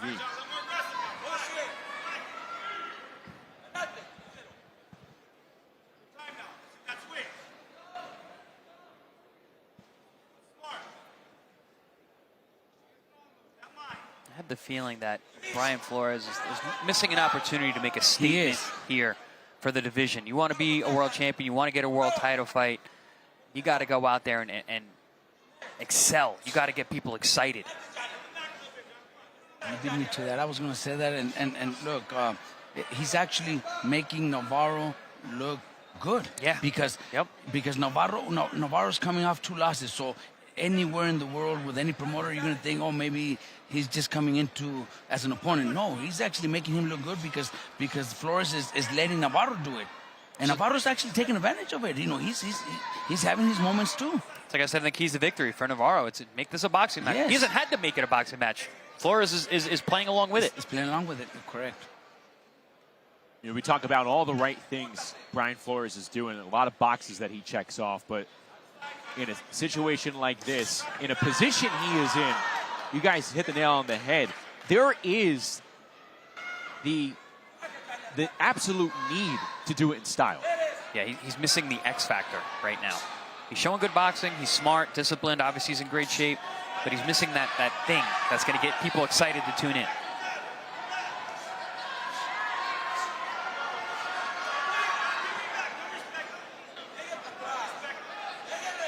Nearly halfway through this 10-round fight, both Flores and Navarro still very much in a chess match.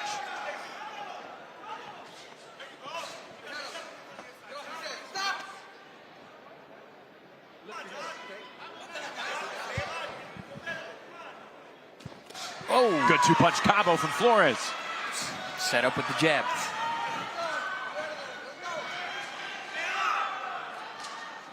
Can he put in more? Does it again with the 1-2. Yeah, I would like to see Flores really go for broke on the inside. Let those hands go. Get more body work in there too. Oh, that was a nice one. Last round, he landed a really good body shot that actually we felt like hurt Navarro, so he needs to invest more in body shots.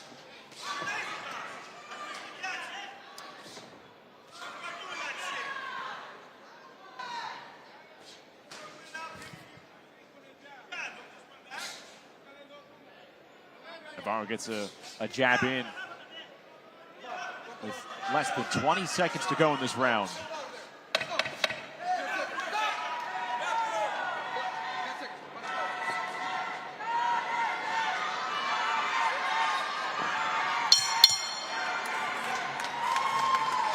Midway through the fight,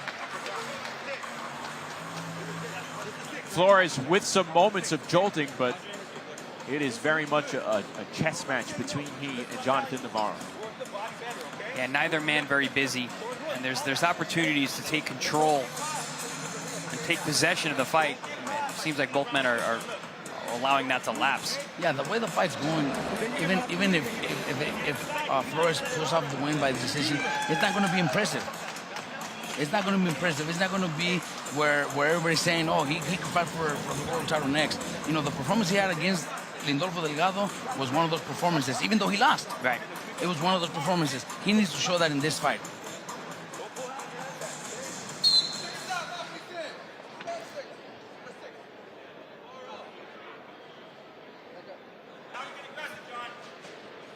What does Flores have in store here for the second half of this fight? Coming up out of the stool, out of the corner with a big wind-up right. Oh, nice one. Flores nearly doubling Navarro up in total punches thrown in that 5th round. Yeah, Flores has definitely been the busier man, but he hasn't been that busy.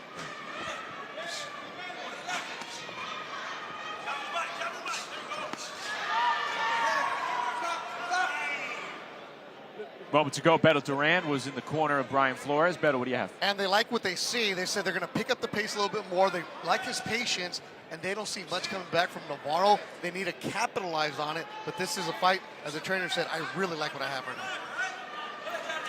They're working on his boxing. He's going out there and he's boxing, so they're happy. But well, this next half he has to go out there and show something special in order for us to consider him one of the top 140 pounders.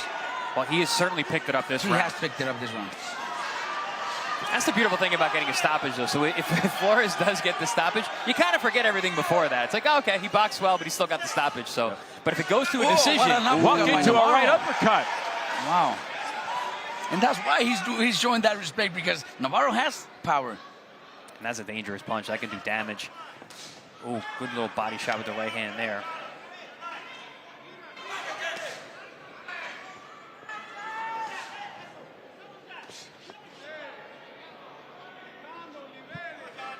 Navarro, he's got such sound fundamentals. Good hand position, good defense.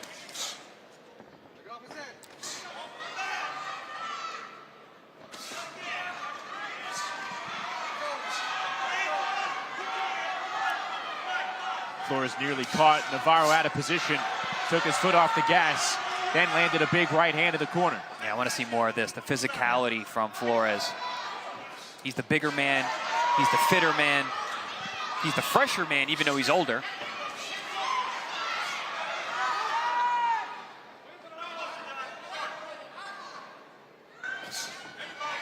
Can we see Bryan Flores begin to assert himself round by round like he's done here in the 6th? Yeah, this has been a dominant round. He did pick it up in this round. Can he build off it? He starts stacking similar rounds. He should. And eventually get that stoppage. Yeah, this is closer to the guy I'm used to seeing in Flores.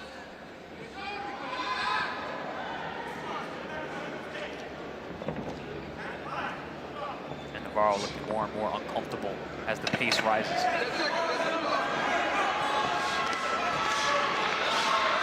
Yeah, Navarro's looking for one shot.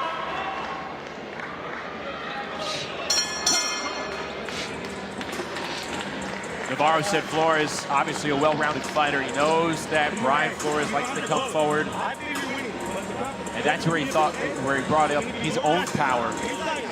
But he has not taken advantage of Flores walking through.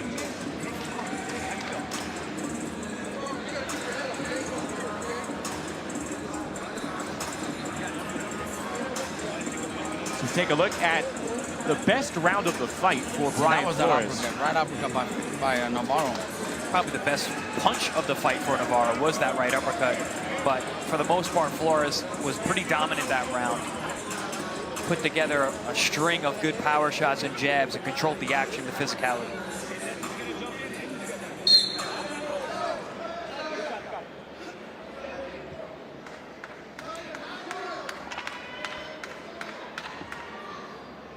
Jonathan Navarro trying to end a 13-month layoff of the victory. He needs to pick up the pace here, turn the momentum around as he tries to reestablish himself at 140 pounds. Meanwhile, the big question for Bryan Flores is, will he continue to press down on the gas pedal? From what Beto Duran told us in the corner, that is the game plan. Let's see if he follows directions. The one not following directions is Navarro, because I hear the corner telling him to pressure and to throw more punches, and he's not doing it. He's taking little steps back instead of going forward. Every little step is going back. And Robert, so you're talking about that going back. So the corner of Navarro thinks that they're winning the fight. They said because they like the pace that Navarro is at, but that these rounds are close. They told him that you're winning this fight, but they need him to go for it right now, but he has to be smart. I don't agree with that. If you're winning the fight, why do you have to go for anything? Well, because they said the last few rounds are going to be tight.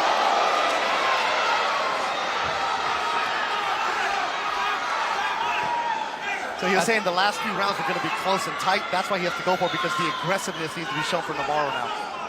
I think it's more that Flores is not doing what we expected. That's why we see maybe a closer fight than it should be.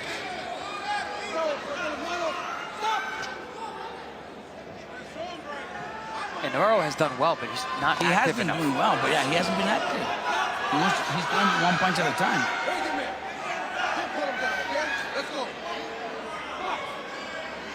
You know, it's frustrating when you got a guy like Navarro who's got it. You know, he's got the skills, he's got the ability. You just want him to do more.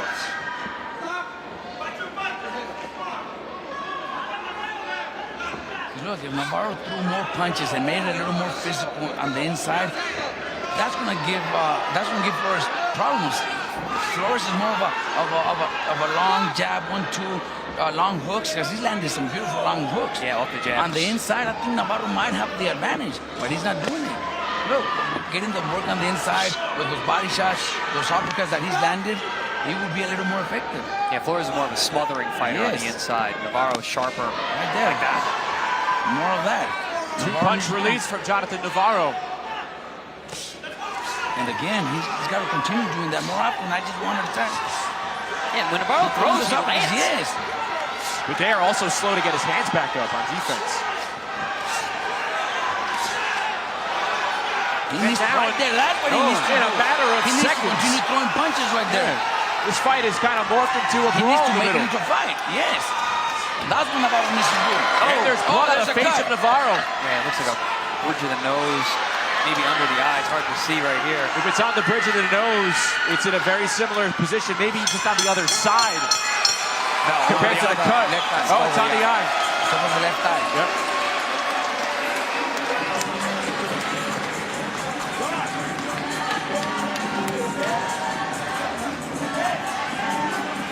Can this action be sustained over the final 3 rounds in a fight in which Navarro's corner seemingly believes he has a chance and is very much in? Well, it's combinations like this is Well, why he does have a do chance think if he continues throwing punches from different angles, body combined with uppercuts and hooks. He does have a chance. Yeah, it's frustrating because when And he that's does because throw, it's Flores very is good. not doing it. Yeah, Flores what not we doing expected. He's not doing what his game plan normally is, what Right. Flores is known for. In the Starling Castillo fight, Starling was a very good long-distance boxer. Flores made it a rough fight and was dominating and set a pace that he couldn't keep. I expected that tonight, but he's made it into a boxing match, which has kept Navarro very much in this fight.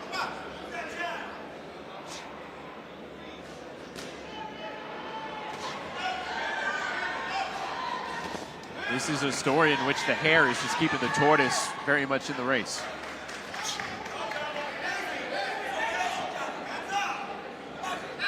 Flores outlanding Navarro in total punches thrown, 64 to 45. Total punches landed. Power punches landed. Meanwhile, Navarro's closed the gap, actually outpointed Flores in that 7th round. Yeah, but they really picked it up in that last round, the last 2 rounds really, but Navarro had a good last round. Most output of the fight from him. Oh, nice body shot. Wicked body shot. Flores coming right Man, in. that was solid. And then he was smart. He landed a little solar plexus shot right after that. But does Flores capitalize? Does he add to it? Because he's been letting people off the hook in past fights.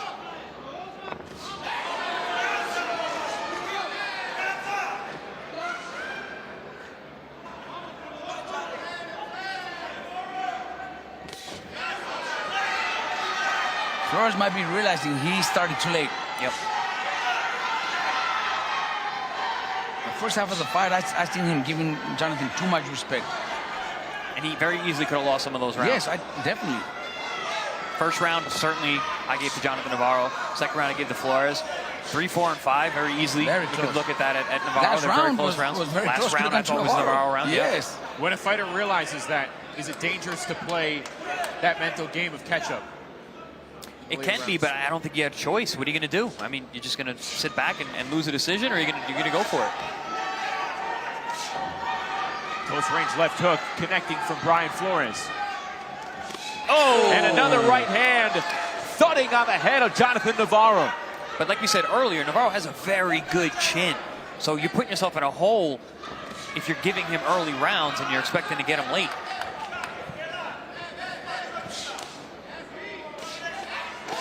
Again, though, it's really hard to score this kind of fight because it's been pretty inactive, except for the last 2 rounds.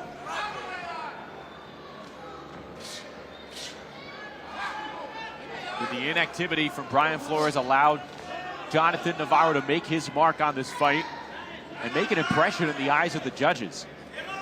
Well, Navarro has also been inactive for over a year, but look, Navarro throws one punch and then tries to smother his opponent, hold him, where he needs to be throwing more punches in order to continue winning rounds, because he's won some rounds.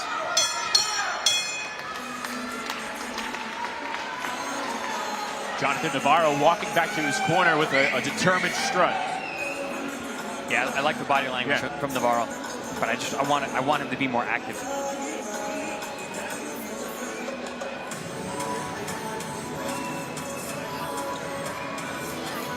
What was very much a first-half chess match, it is becoming increasingly intriguing as we move over to the 9th round. This is that body shot series from Flores. There was that little uppercut to the solar plexus after you landed 2 good left hooks to the liver side, and then that was the shot that punctuated the round, that overhand right on that damaged left eye of Navarro. When Navarro throws those hard punches, he also lands. He needs to continue doing it more, not just be comfortable with 1 or 2. He needs to throw more than that. And I think that's where the frustration comes when you're watching Navarro, because when he does it, it's good. It's really good. It's like, God, just do it more.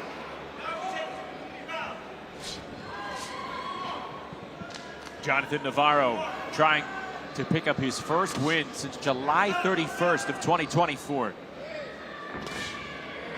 There's a good crowd on hand with family and friends from nearby Buena Park, California, about 50 miles away from the National Orange Show Event Center here in San Bernardino. Can they cheer him on? Can they will him on? Can he will himself here in these final 2 rounds? Big swing and a miss with the uppercut there for Flores. Both of them really did it. Threw that uppercut. Both flew by each other like 2 ships passing in the night.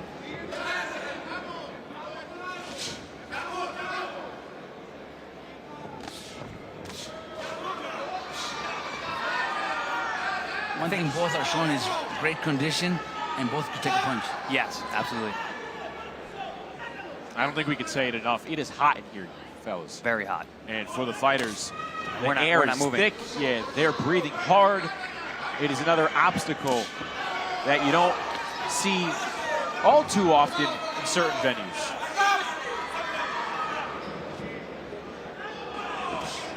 More, you can't just throw one at a time. Oh, see, that's why. Nice what a connect by Navarro! Yeah, but no, don't smother. You got to throw punches. You got hit with some hard body shots, though. Oh yeah, those body shots have an effect. Right there, he's got to continue throwing punches.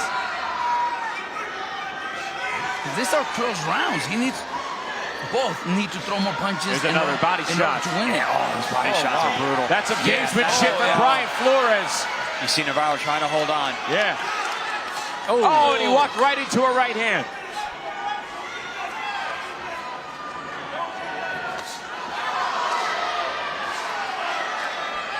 Is that pressure from Flores that the corner was talking about a few rounds ago. And they're urging him to pick it up.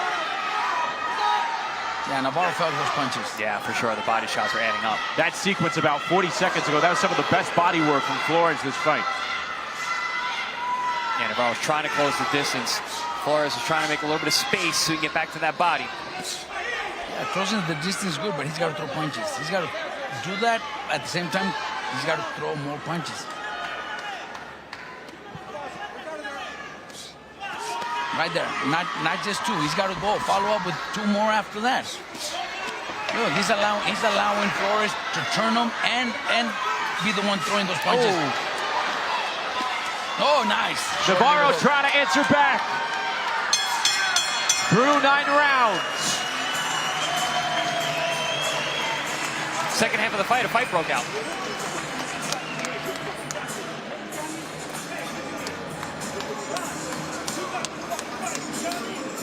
Ladies and gentlemen, here inside the National Orange Show Pavilion, 10th and final round. One of the more action-packed rounds.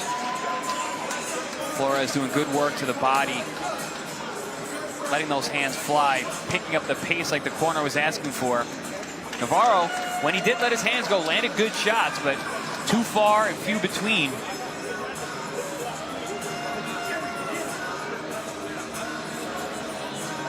Yeah, this is the Flores I'm used to. He's a bruiser. He comes forward. He's ripping with both hands. He's making it physical. Like he did to Starling Castillo in his last win.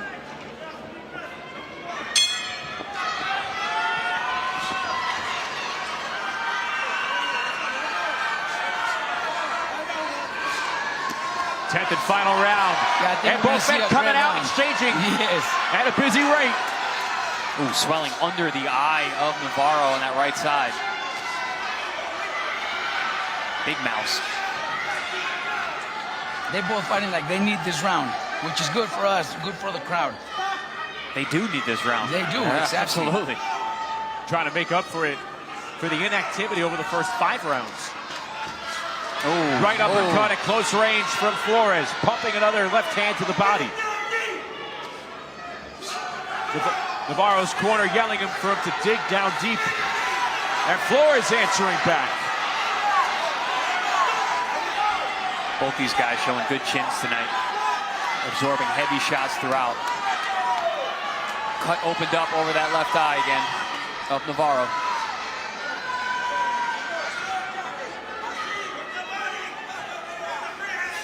I'd love to see somebody cut some angles here. These guys are just leaning nice jab into a good shot. Ooh, what a body shot. Navarro getting a land. Yeah, that body shot affected him because you see him holding on.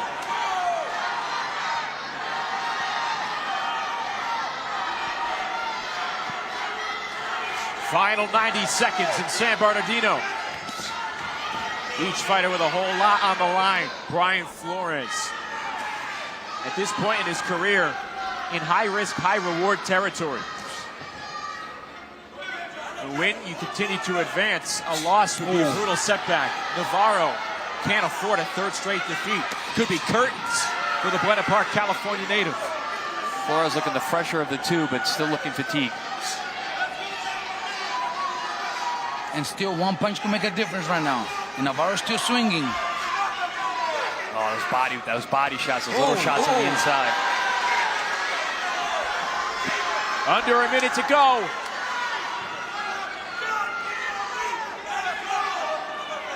Will the hands be let go for both fighters? Bryan Flores with his most complete combo of the fight, and Navarro gets a good lick in on the counter.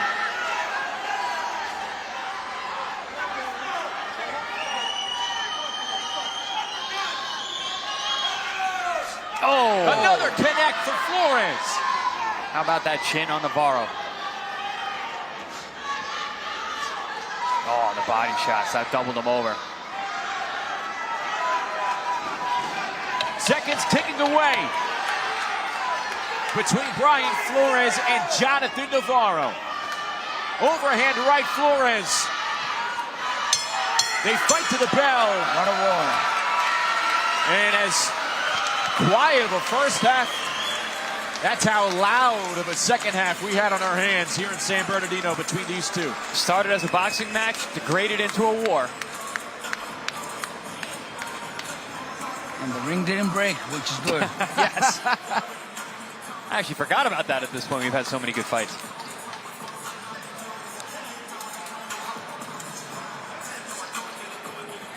Bryan Flores just kind of motioned to us. His head, like, yeah, that was a tough one. Yeah, that was certainly a tough fight. Jonathan Navarro, he brought it. Came in shape, came in heart, gritty.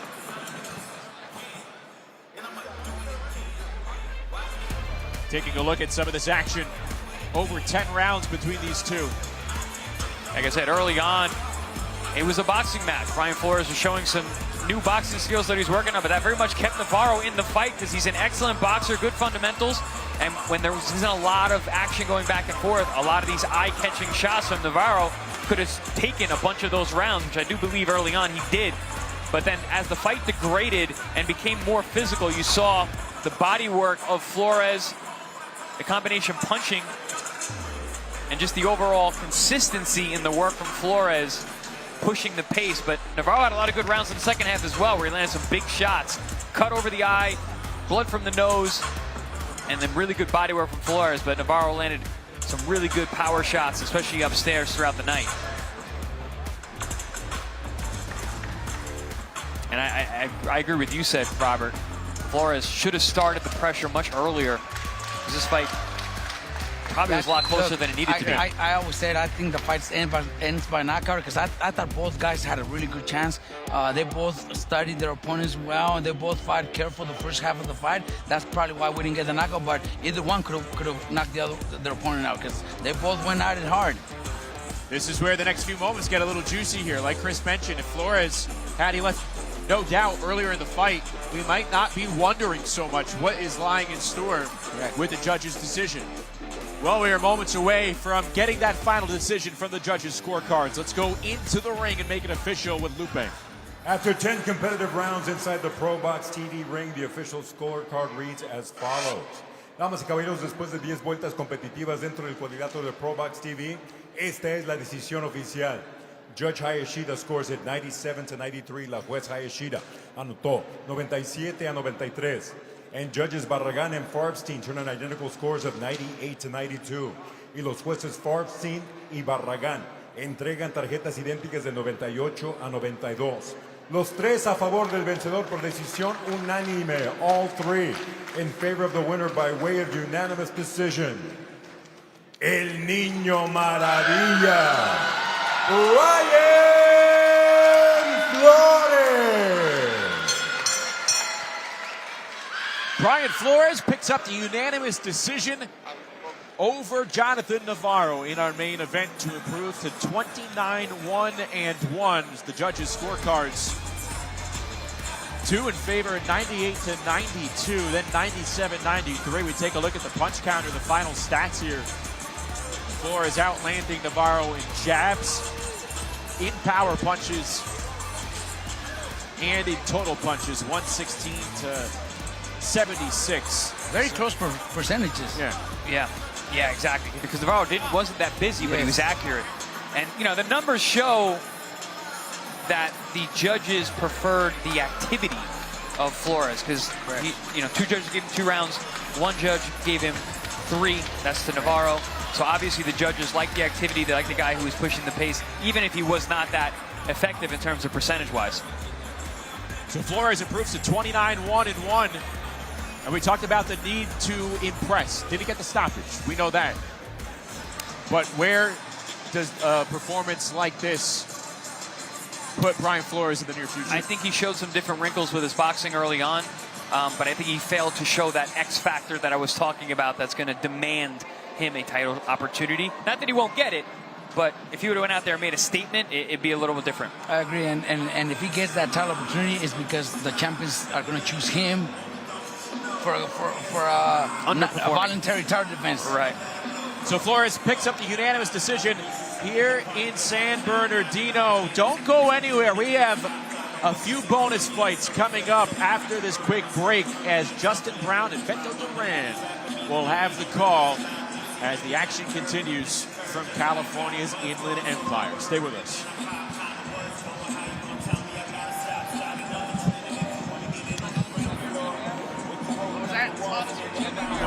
ProBox TV launches its championship series, and we're bringing you our biggest card ever. In the main event, Guatemalan sensation Lester Martinez defends his WBC interim title against undefeated Croatian Olympian Luka Thunder Planted. The belt coming to Croatia.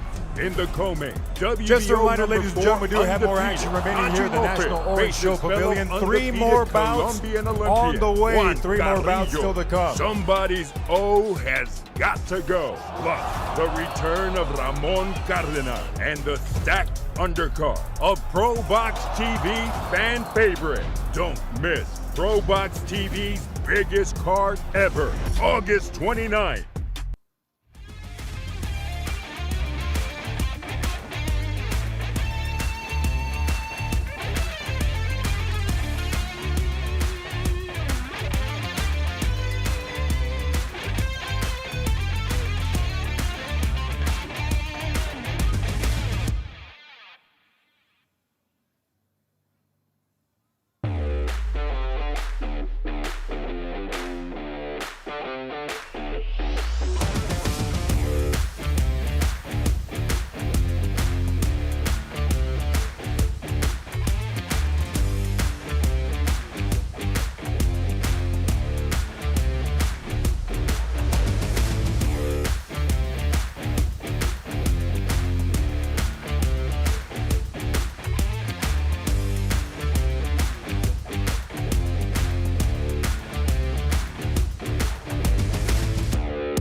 of the interviews and also the knockouts that have happened here this afternoon, and also the fights have been so good.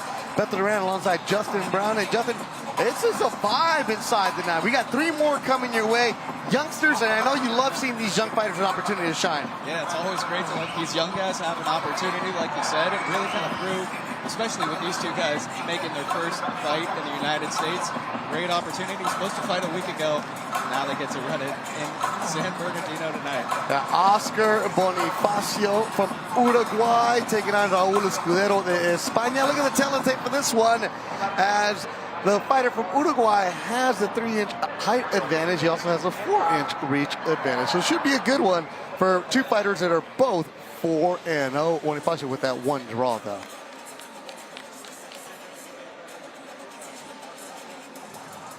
That's the tail of the tape for this one. 6-rounders in the featherweight division. Our ring announcer, Lupe Contreras. We continue inside the National Orange Show Pavilion. This is ProBox TV, the action. Sponsored by Ban Rural. Tiene la red más grande para cobrar tu remesa, con más de 12,000 puntos en toda Guatemala. Ban Rural, el amigo que te ayuda a crecer, as well as Bet Online.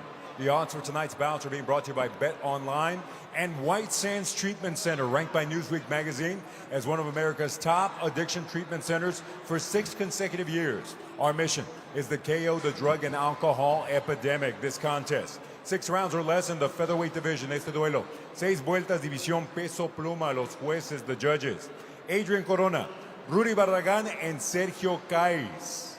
Presenting first, the fighter standing in the blue corner. He enters wearing white with red trim, presentando la esquina azul. Vestido de blanco con vivos rojos, su peso oficial, 125 libras y media, his official weight, 125.5 pounds. Esta noche entra el cuadrilátero de ProBox TV, invicto a nivel profesional con récord de 4 victorias tonight. He enters the ProBox TV ring an undefeated pro with 4 victories, representing his homeland of Pamplona, Navarra, España. El Rayito, Raúl Escudero Jiménez. Across ring in the red corner, wearing pink with white trim en la esquina roja, vestido de color rosa con vivos blancos, su peso oficial, 125 libras y 3/4. He weighed in at an official 125.75 pounds, igual que su rival. Entra invicto a nivel profesional con 4 victorias, un empate, 3 de sus victorias por la vía del cloroformo, like his rival. He too enters the ring undefeated as a professional with 4 victories, 1 bout even, 3 of those victories coming by way of KO. Being presented in association with Samson Boxing and fighting out of Maldonado, Uruguay, La Bestia, Oscar Bonifacio. A referee, Gerard White.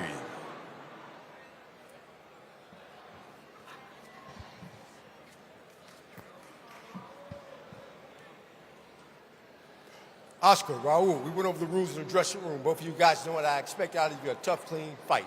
When I say stop, don't throw any punches, don't push and don't wrestle. Step back on the break. When I say box, you can go. Trunks are good to hear.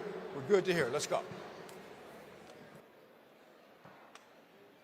Gerard White, the 3rd man in the ring, as we get ready to go. 6 rounds in the featherweight division. Like Justin had mentioned, 2 fighters making their U.S. debut. That is Oscar Bonifacino from Uruguay, who trains in Vegas, and that man from España. Similar records, 4-0-1 for Bonifacio in the pink trunks, but he has 3 stoppages.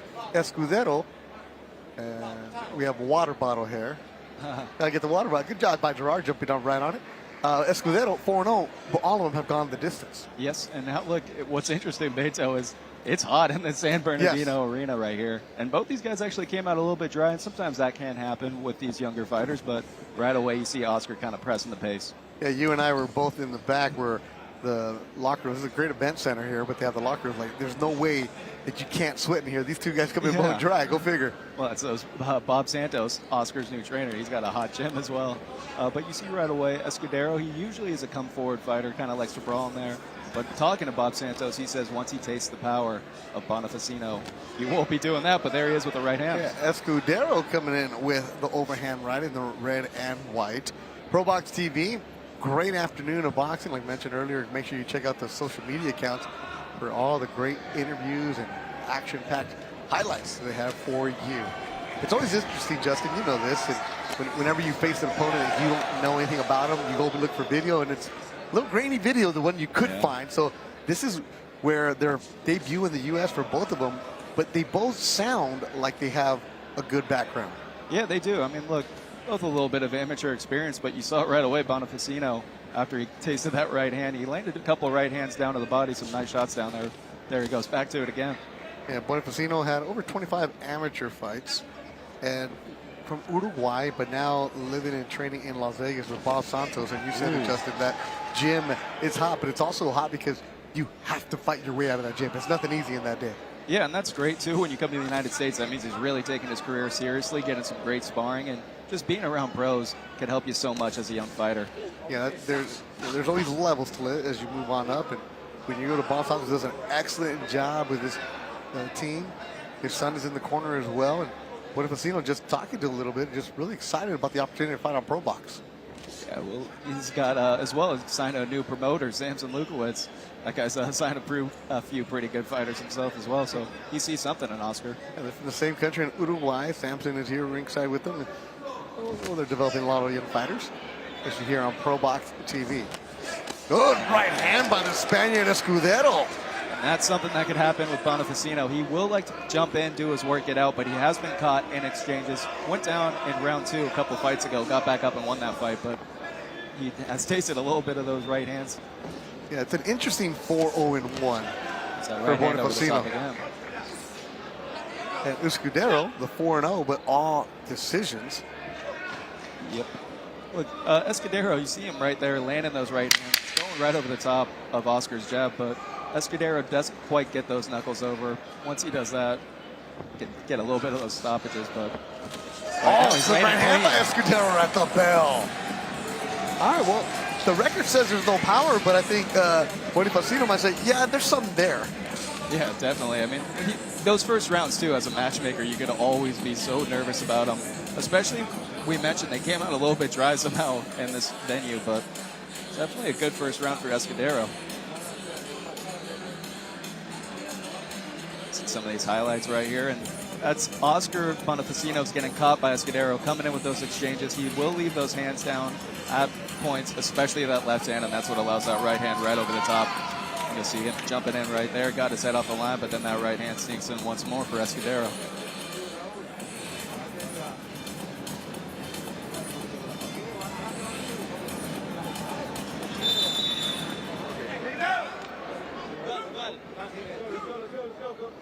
Second round action. The Spaniard is Raul Escudero taking on that man from Uruguay, Bonifacino. The Spaniard, mentioned record 4-0, all of them going the distance. But here's what's interesting. When he turned pro, he went up against a fighter that was 0-11, and he went the distance. Next fight was 1-4 distance. Then a 2-1 fighter distance, and his last fight was 6 rounds, and that went the distance. All of them in Spain. Yeah, Bonifacino's actually got more wins combined than all of Escudero's last opponents, but Escudero coming out hot right now. He's landing flush. Now we can see if Bonifacino tries to turn it around, going down to the body, some uppercuts as well as Escudero does kind of hunch over, try and get in there. For Bonifacino, his last fight was a draw. That was in March of this year in Uruguay, where he took on a fighter that was 3-0-1, and those cards were very interesting. 56-58, and then 2 of them had it at 57. As he stepped up the challenger, you see the difficulty, and then before that though he had a knockout from a fighter that was 6-3. Yep, and he tasted the deck in that one. Yes, he did. Went down in round 2, got up, and then dropped his opponent in round 3, stopped that fight in round 4. So he does have a little bit of power right now, though. Escudero still kind of setting the pace to start these first 2 rounds. La Bestia in the pink and white. Right there on the inside. That's something that, with all that amateur experience, they're not quite accustomed to working on the inside. Yeah, and it's a different kind of amateur experience from, say, the U.S. style, because you always have the Cuban style, but then the European style is one way, the South American a different kind of way, and then you go to Bob Santos, the Cuban, who's going to bring you and show a different kind of wrinkles how to fight in the United States. Yeah, and that's something right there. I really haven't seen Oscar fight backwards in his pro career yet, and he's facing a brawler type in the form of Escudero, who's forcing him to do that, and he's getting caught. Oh, there's good matchmaking here. Ramiro Hernandez, one excellent matchmaker for ProBox TV, does great work. Once more. That's Escudero's just jumping in right there with that little left hook. Right hand up top. And you can see Bonifacino, when he keeps that left hand down, that's just allowing that right hand to come up top over and over. The Spaniard in the red or white from Pamplona. They just recently had the running of the bulls, and they're acting like a bull in here.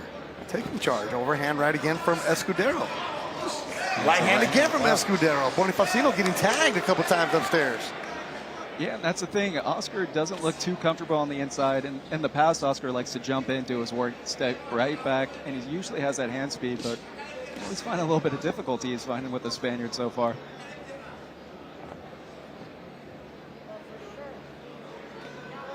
La Bestia in the pink.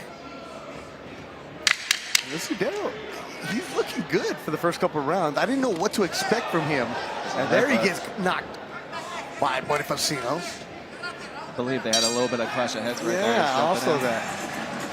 Escudero coming back to the corner, all pumped up. I'll tell you, Escudero just looks like a fighter. Yes, he does.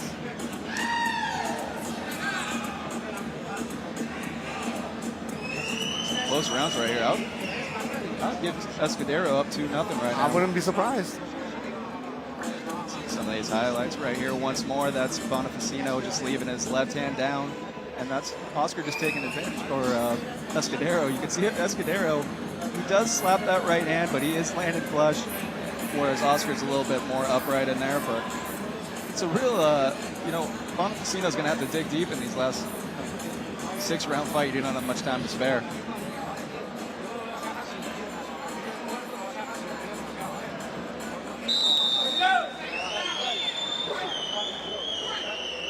Bonifacino, his last 2 fights were scheduled for 6 rounds, and this is the second 6-rounder for Escudero. Both these men have been that full 6-round distance once. The latest knockout as well for Bonifacino is in that round 4, so he can carry his power a little bit late. And while, as you mentioned before, Escudero, no knockouts to his name as of yet. Yeah, for Bonifacino, making the move to the United States, I talked to him briefly in the interview you can check out on ProBox TV Instagram account. And, like, you know, you left your home, and Vegas is a long way away. And he's like, always those are the sacrifices you have to make if you want to chase a dream. And, you know, there's no better place. You know this very well, Justin, than a Vegas gym in the summer. Oh, you're going to be ready to go. And they're trading blows back and forth. Escudero against the ropes, not intimidated at all. No, but that's exactly what, you know, when you make that shift in your career, that means you're serious about it. Yeah. You want to reach that top level, but you also get that little step up in competition, as you mentioned, and he's finding out right now. And you go from being, you know, the top dog wherever you may be, and you start at the bottom of the totem pole. Like, how many gyms have you been to over your years growing up where you're like, okay, that guy, oh, I heard about him, and you come here and like, yeah, you wait your turn to rap. You wait your turn to spar. You wait your turn. I'll tell you, even when I go there and hit the heavy bag, I feel guys just eyes on me. I'm like, no, don't look at me. I'm not sparring today. No. You got a face for TV, baby. You can't ruin that. See, Oscar's kind of pressing the pace a little bit. That jab to the body is helping him. But once more, when he gets inside, that's where he's got to be really cautious, because that's when Escudero's at his best. Got between the ropes, Gerard White separating him. Escudero, I like his aggressiveness. Yep. And, you know, it's easier for Escudero when Oscar's just going on a straight line. He's not turning side to side. Going straight back, that's what allows Escudero to just loop that right hand up top. And we can see if Oscar at some point will kind of start turning him or mixing in that uppercut especially. 2 more fights to go to wrap up our show on ProBox TV in San Bernardino from the Orange Show Event Center. Of course, August 29th, the big show at the campus of USC, the Galen Center, where they play basketball. Lester Martinez, the main event. Mr. Martinez, he was here earlier today. Yeah. Oh, good shot by Escudero. Off the ropes, gets off the ropes, pushes back Bonifacino. Yep, that right hand was enough to make Oscar take that step back right there. Just when you thought Bonifacino was going to take control, Escudero pushes him back. And that's what could come with, you know, learning as a pro. You can't just admire your work. Yeah. You have to be aware on the inside, take away weapons, or move side to side. He's just going back on the straight line still. And a better round for Bonifacino right Yeah, here. much better round for him. Still got Christian Chinoco and Diego Avila to go here on ProBox TV.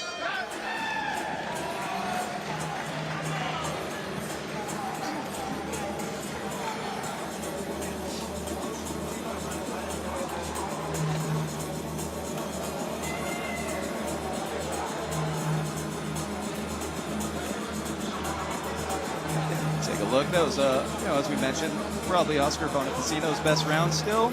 Getting caught at the end of his combinations. Escudero will still punch with you, and that's what's kind of given Oscars a little bit to think about as he's jumping in there, and then walking straight back, leaving that left hand down. Same story, Escudero landing that right hand up top, once more right there.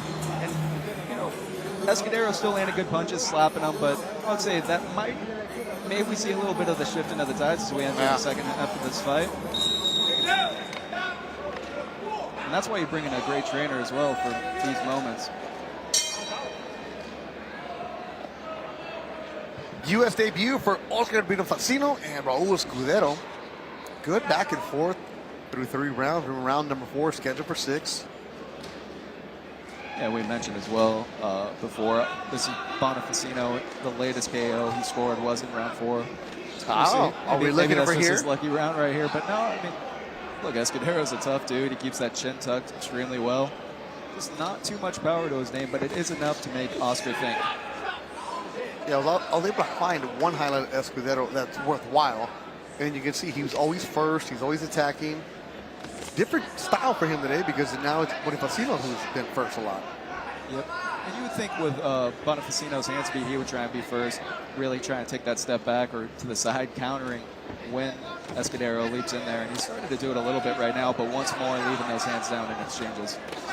And that's what allows that right hand left up top. He goes to the body, Bonifacino, and he gets tagged upstairs with a 1-2 from Escudero in the red and white. And that's just part of, being a pro, learning. Not everyone's just going to take that power and shell up. Some guys will throw back with you, and he's finding out right now. Yeah, there's resistance coming his way.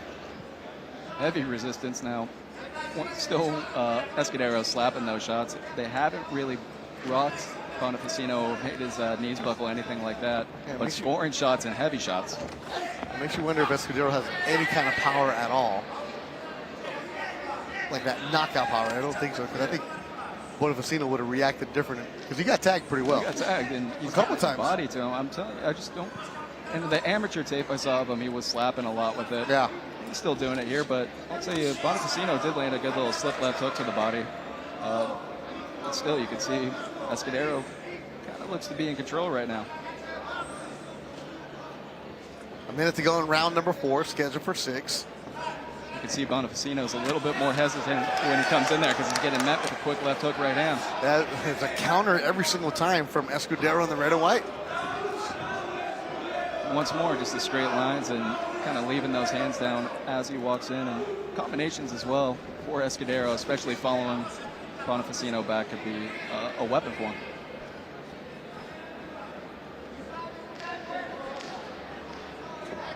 A lot of posturing right now as well from Bonifacino. He's trying to figure out something to do. His timing's not quite there.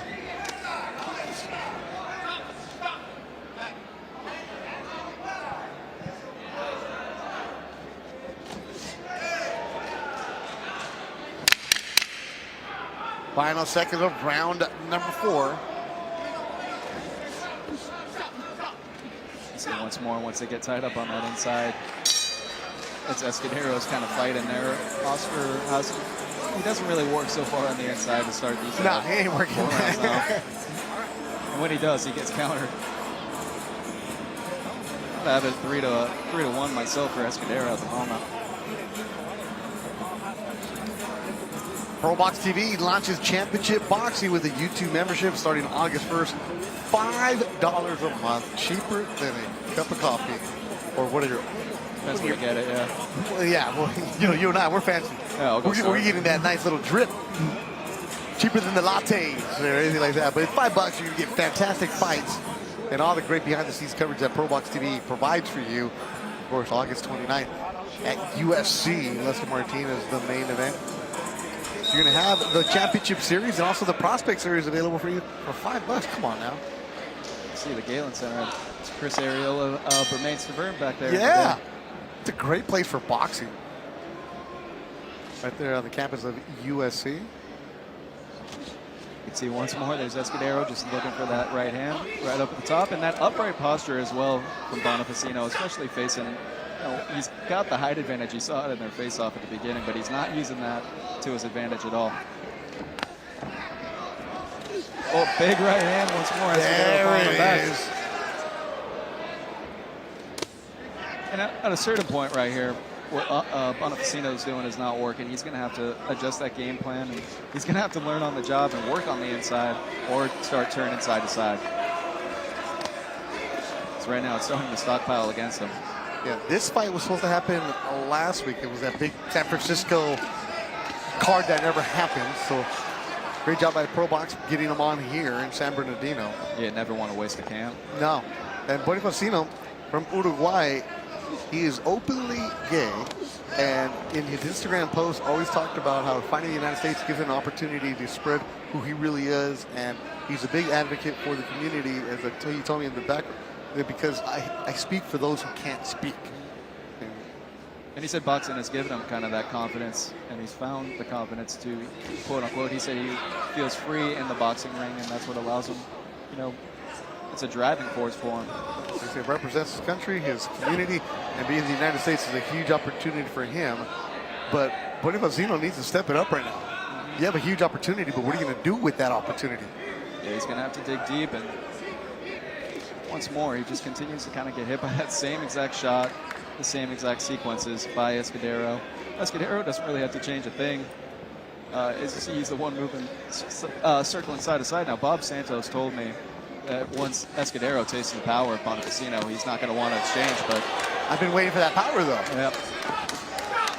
And give Escudero credit, too, right, Justin, that he hasn't really allowed him to extend like that? Yeah.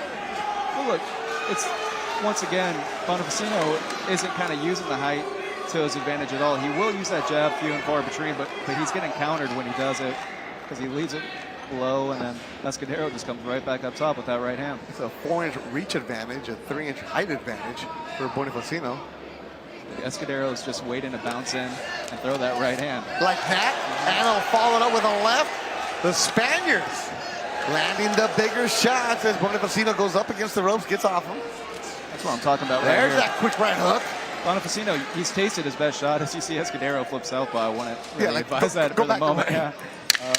Bonifacino might just have to stand in there and just trade with him. Oh, I don't know if he can do that. He hasn't shown the flashes of that. Another excellent round for Escudero. He's taking his best shots.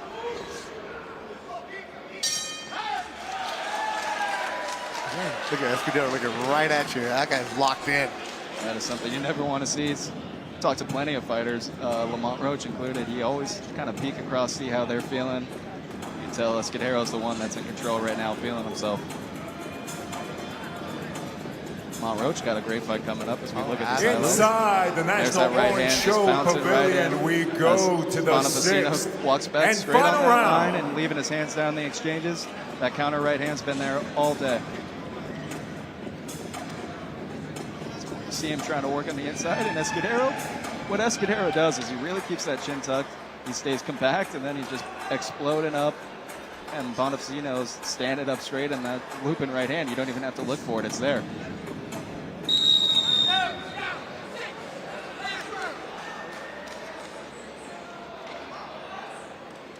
Sixth and final round in the featherweight division. And you got Escudero controlling this fight. I would need Bonifacino to at least drop him a few times to score a knockdown or a knockout to find something here. And Escudero first again. The shorter Spaniard. Yeah, he's from that Pamplona region. Bonifacino's not really showing any feints. When a guy's timing you like that, you can make him think a little bit, try and throw off his timing with a few feints, but if you just continue going in there with that jab, he's coming right over the top for pretty much all 6 rounds. Is there any real urgency from Bonifacino? I mean, he's there, but it's not like... He's trying, but, he's not... He continues to do the same thing over and over. Yeah.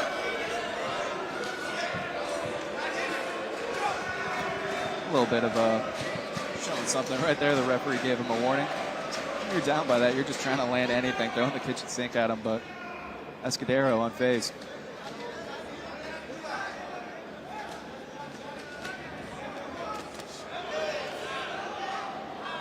You see, this Bonifacino just stands straight up right there. He's not moving his feet in the pocket, not really thinking about what's coming back at him, just continuing over and over. I've said it so much, those right hands up top.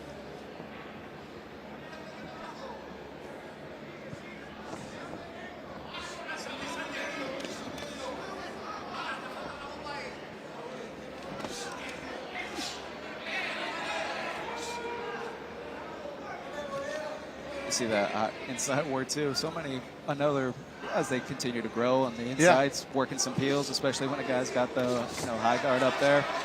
Throwing those pitter-patter shots, looking for the opening. Not everything has to be hard. And if you're Raul Escudero, wanting to fight in the United States, the hardest part of getting that visa these days for an athlete, guy that can fight here, if he can stay in the United States, he can find himself another fight quickly. Oh yeah, in this featherweight division, good record. Overhand right again by Escudero. Well, Escudero said it was always his dream to fight here in the United States, and he said he is not going to throw that away. As since a kid, he was telling his dad, I'm going to be a boxer, I'm going to be a boxer. His dad fully supported him, and I'm sure he's carrying that with him right now. Absolutely. Y saludos a toda gente que nos está mirando en España, la comunidad foral de Navarra, España, is where Escudero is from. I mean, he's fired up right now. I'm pretty sure he's fired up for Spain in that World Cup final.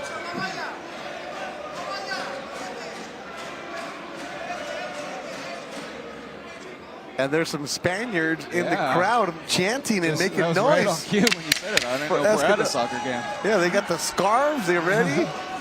Like they just came back from the run into the Bulls. And it's Escudero who was the matador tonight. And he puts his hands up. Good job by Bonifacino and Escudero. Good scrap. Good entertainment for the two youngsters. And I would have Escudero keeping his undefeated record here tonight.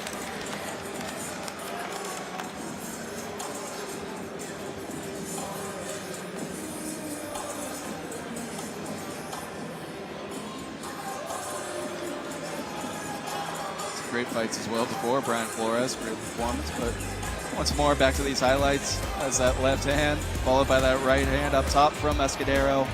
Once more, you see whenever Bonifacino would try and get in those exchanges, he was just met by a quick counter, and that would really kind of allow Escudero to just take control of the fight. Now the right hand right over the top. I mean, you could probably just show as many right hands over the top as you wanted. It was there all night.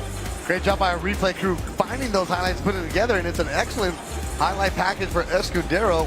And the Spaniards that are in the crowd, they just came over to the corral. They're ready to make some noise to see if their guy wins tonight. Yeah, they just appeared out of the blue. Out of nowhere, right? Yeah. They were quiet for 3-4 rounds, and all of a sudden, the Spaniards make a noise because Escudero gave them a reason to. Yep, and you see Bonifacino right there on the inside.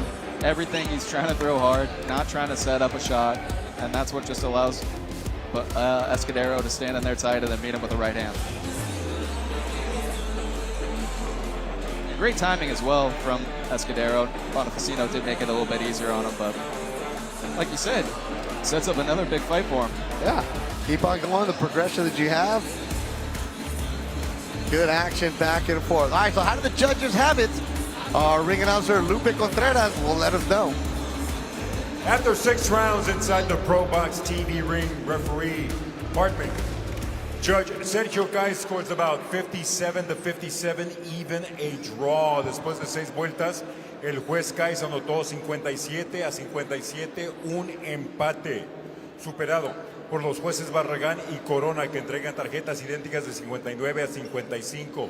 Overruled by judges Barragán and Corona, was scored about 59-55. In favor of the winner by way of majority decision, a favor del vencedor por decisión mayoritaria. De Pamplona, España, el Rayito, Raúl Escudero Jiménez.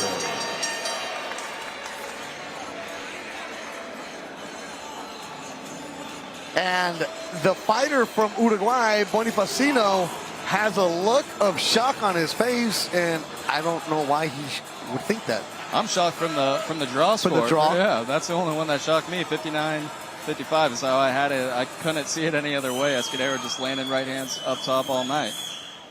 Yeah, it's like 59-55. He won that fight about as clearly as you could win it. Yeah, I thought so.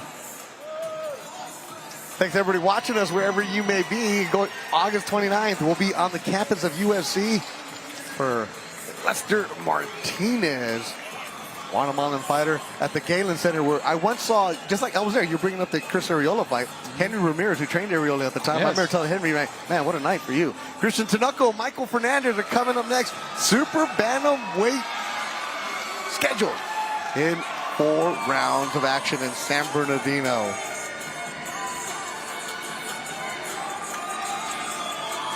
Tinoco from San Jacinto, which isn't too far from here. That's why you're hearing all that noise. Yes, sir.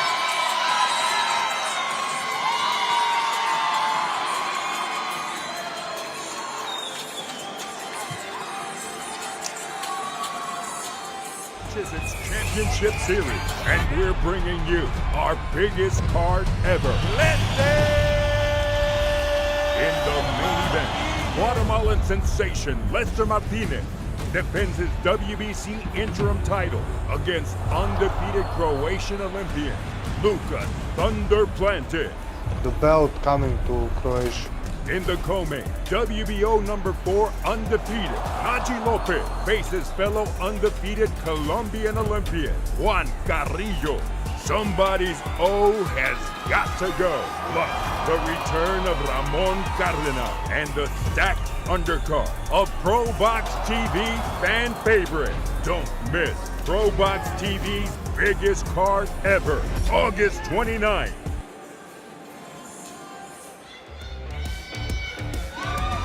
That'll be a good one on August 29th. But tonight, it's all about Christian Tinoco and Michael Fernandez. Both of them undefeated, both of them 2-0, both of them with 2 KOs. Yeah. This should be a good scrap of the super bantamweight division. Tinoco from San Jacinto, not too far from where we are here at the Orange Show Event Center. Yeah, but like you mentioned, they're about as similar as they can be, except for one thing, that height differential. Yeah. And that's, you know, I spoke to Team Tinoco. They said they actually prefer to go against taller guys. So we'll see if that pays, if that's evidence tonight. 5'10" against 5'6". Will Michael Fernandez be able to take advantage of his height and reach advantage? We will find out. 4 rounds, super bantamweight division action coming your way from ProBox TV. Let's go, Lupe.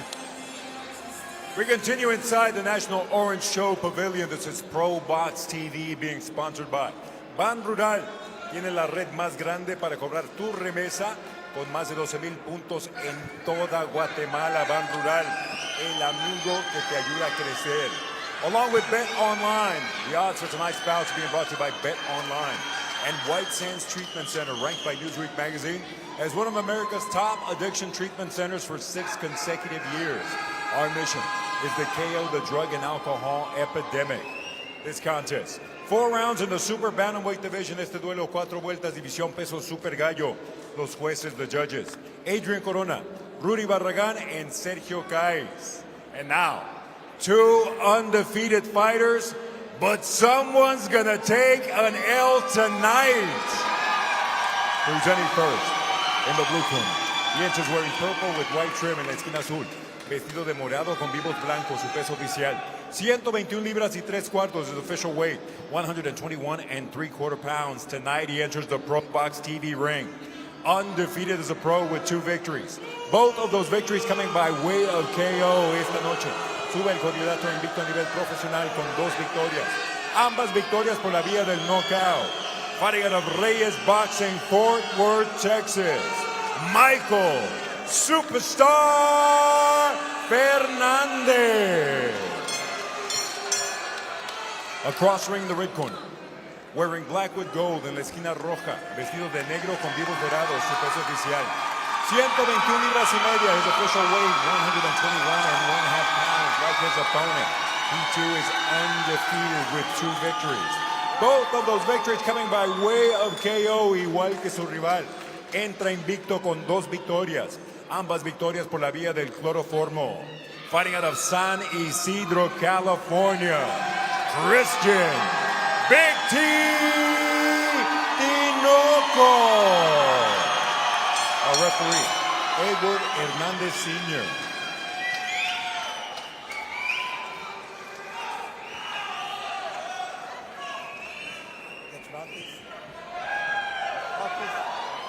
All right, gentlemen, I've been over the rules with you both. You're professionals. I expect you to conduct yourself as such. Touch gloves. Good luck.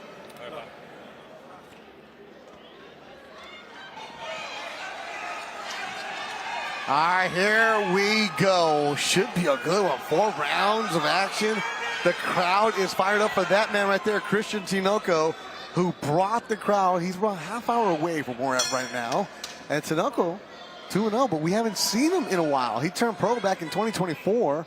He actually turned pro on a Chris Cyborg show in Temecula, California. That was in January 24. And then he got another knockout in his next fight in October of 2024.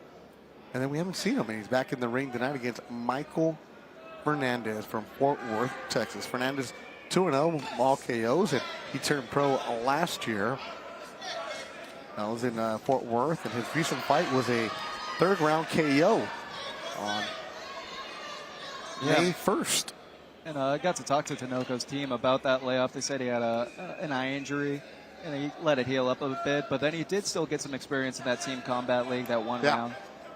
But you know, as you kind of see with those 2 knockouts, they usually start pretty hot, especially Hernandez. But they're a little bit more composed here tonight. Also, as well, just to add to the similarities, both these men will kind of flip southpaw. Yeah, they will do that. And you mentioned that team combat league where you fight 1 round, and Tinoco was in. That's where he was at for 2025. He had essentially 9 rounds of action in there. It's a good spot for young fighters.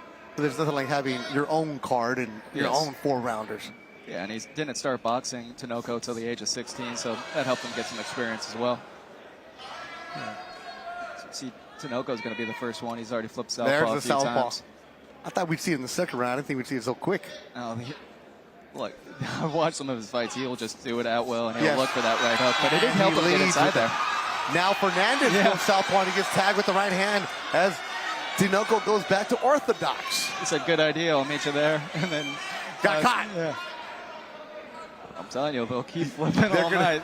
This is going to be a dancing chess match between these two. The superstar, Michael Hernandez, moving Tinoco back in the corner in the black. A leaping hook from Tinoco. And you'll see that's Hernandez just using that length of his, kind of just leaving that lead arm out. And Hernandez also likes to punch down a bit. And Tinoco likes to kind of duck down, so we'll see if we see that. You see tall fighters in any division, like, for example, Sebastian Fundora at 6'6", should not be fighting at 154, right? But how he makes it, I don't know, but he's great at it. Earlier tonight, we saw Kevin Anton, who's 6'1", fighting at 147. And of course, the late great Chico Corrales was a tall one for 130 at 5'11". Yeah, you could keep going all the way down to Paul Williams. There you go, Paul Williams, all that good stuff. I've seen Fundora eat a full meal like before away, and he's just and it's almost unnatural, but also be on the lookout for Hernandez. There's that right hand, but there's a good uppercut right there from answers with a quick uppercut. He's quick. I'll tell you what, the way they've been kind of copying each other, I wouldn't be surprised to see Hernandez try an uppercut. Good opening round between the youngsters, Tinoco and Hernandez on ProBox TV. Yeah, very competitive round. I'd say Tinoco probably landed the cleaner, more effective shots.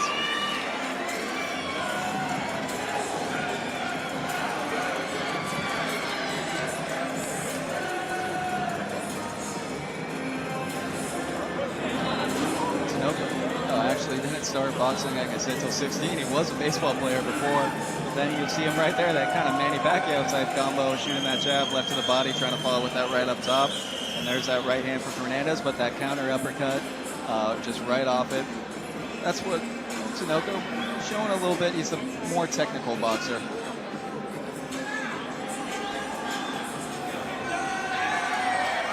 Got that stool early too.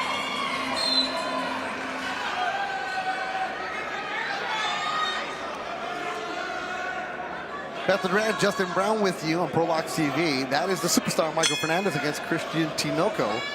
Everybody's on the side of Tinoco inside the building here at the Orange Show Event Center. And Tinoco, as you said about that layout, but he has gotten some good sparring. He's sparred with Chocolatito. He said the hardest puncher he's ever sparred, though, was Tesendi Erdenbat, who had a ProBox win not too long ago. He sparred with him? Yes. Wow. crack a little bit. Yeah, a little bit. Also, had some amateur experience, had a loss to Steven Navarro in his amateur career. Highly touted prospect at top rank sign.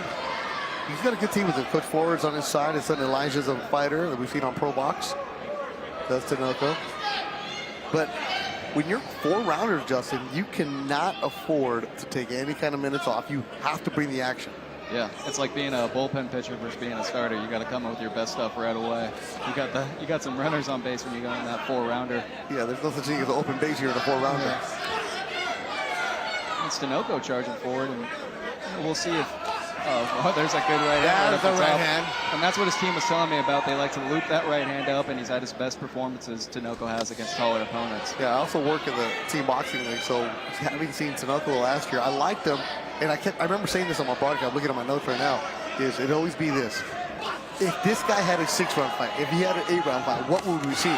Because you can see the flashes of how good he can be. Yeah, in that league, it's, you get one round. That's the most bullpen league you could have. You got to be a closer in that one. And now he has been dropped in that league as well, or was switching to southpaw. He's kind of been sticking to the righty, and I like that. Actually, both these guys have. They look more natural that way.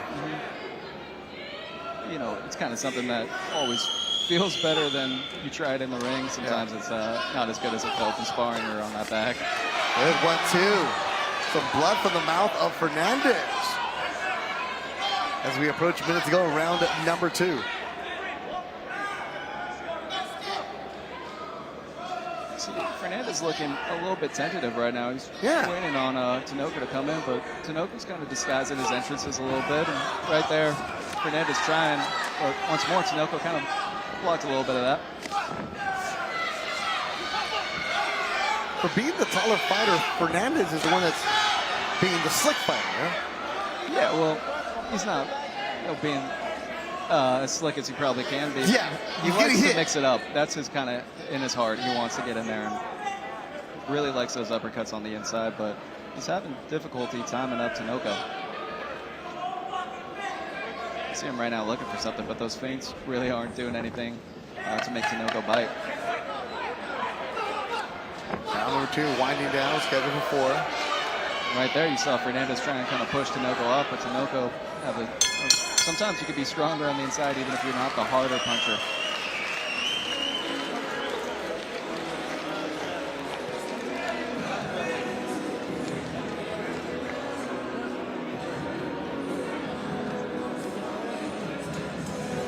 And you'll see right there, that was Tinoco ducking down under, working his way inside to the taller boxer, getting under that right hand, and then a nice little combo. Not all of them landed, but still some scoring shots in there. See Hernandez just coming up short, but really, Tinoco's finding it's a hard target right now for Hernandez.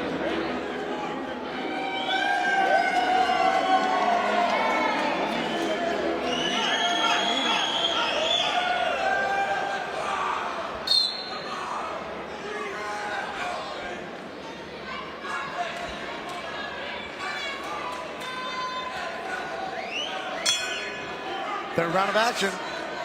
Christian Tinoco in the black. If you're just joining us right now, Michael Hernandez from Fort Worth in the lavender and white. Lavender. Not purple. Nope. You're right. Good word, though.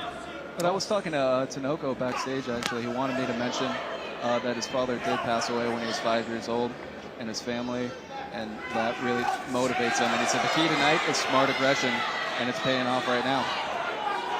Smart aggression, I like that, because he's actually executing the smart aggression. I might have rephrased it for him a little bit, but I know exactly what you're talking about. Pretty sure when you talk to fighters, it's always fun because they get so caught up in the moment. They're like, hey man, we're not doing an interview, we're just talking to you right now, and then they'll throw a bunch of terms at you because they just love talking boxing. Yeah. And Tinoco, once more, you see that's the strength on the inside right there. He's got Hernandez's arm, nothing's coming back at him.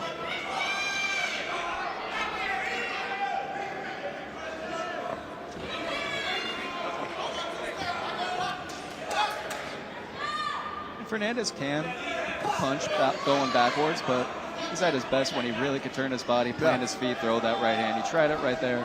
But Tinoco being smart, ducking under those shots. This is another evenly matched fight, the kind of fights that you get on ProBox TV, where a 2-0 fighter does not benefit from knocking somebody out in 30 seconds. You gotta get some wrinkles in there, and we're seeing it from both fighters. Yeah, and especially the way that Tinoco's changing those levels. And then when he gets on the inside, he continues to tie up Hernandez and getting, sometimes these taller guys, they get their best leverage and they can really get extended on it. And being on the inside right there as Hernandez lands. As Tinoco got caught and he got his hand stuck between the Velcro that's holding up the ropes. Yep. But he was tagged and he was going backwards. As Hernandez finally landing a bigger shot. That's Hernandez. Hernandez does have some power, especially in that right hand. And I'll say his right uppercut in that counter right is that best shot. Landed a good right uppercut right there. But he landed his best shots orthodox and he goes southpaw. Yep. And a lot of young kids are doing that these days. Obviously, they've been doing it forever, Marvin Hagler, but especially with Fuchs. It's more common now. Crawford, yeah. You want to replicate your favorite fighter at points. It used to be back in the day, if you saw a fighter switch, like, oh man, he's hurt. Now they're doing it on purpose. At the moment, Hernandez is trying a time, and he's having a little bit more success this round, especially with that shot, as he mentioned, against the ropes. Right there's that counter right. Excellent round for Michael Hernandez as we head to the fourth and final round between these two young fighters. Really close round right there.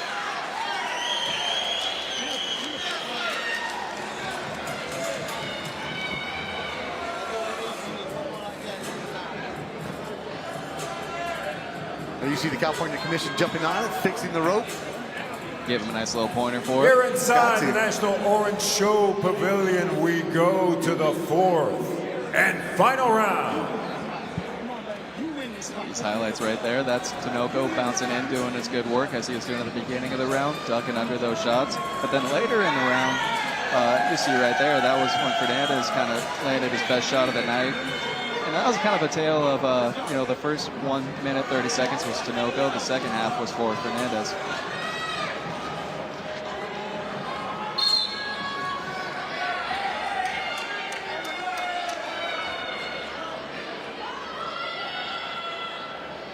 Head to the fourth and final round.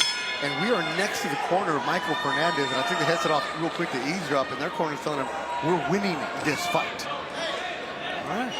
See what he does here in the fourth and final round. And Tinoco's corner just looking across our way. They look really intense over there. So they know they need this round to both of them. Sometimes the corner will tell the fighter what they need to hear. Maybe Hernandez is a guy that rides on confidence. Because he came out and landed that good uppercut.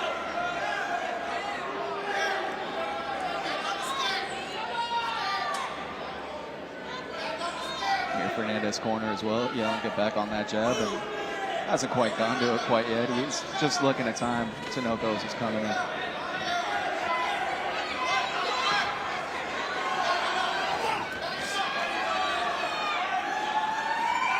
Neither fighter has done anything to separate themselves tonight. Could somebody do it here in the fourth? And it's Hernandez stepping on the gas here. Tinoco's nodding his head in approval, like, let's go with the action. But Tinoco gets the ropes, now holding on against Hernandez. And that was Hernandez's first time where he did not accept that clinch. He worked on the inside and came out with a great uppercut. Tinoco's been doing it all night, the smart move. He's getting in there and he's tying up. And Hernandez, for the most part, accepting it. But right here, we'll see if he kind of works again or accepts it. He's trying. Tinoco trying to separate Eddie Hernandez Sr., the referee, finally splits him up. A little step back right hand. Good movement by Hernandez. Nothing but air for Tinoco.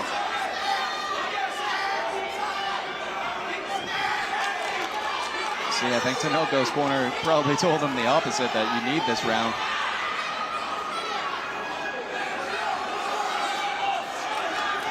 Body shot from Tinoco as they're grasping. Tinoco against the ropes as we approach a minute to go in the fight.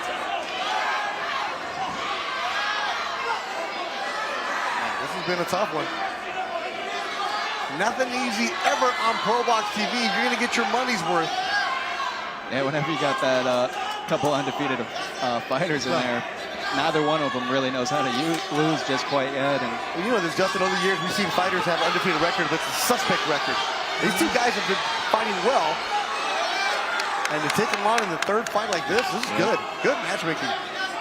Great matchmaking, but like any matchmaker will tell you, anytime there's that O on that record, there is that little bit of nerves. Yeah, and credit to both teams for taking this fight.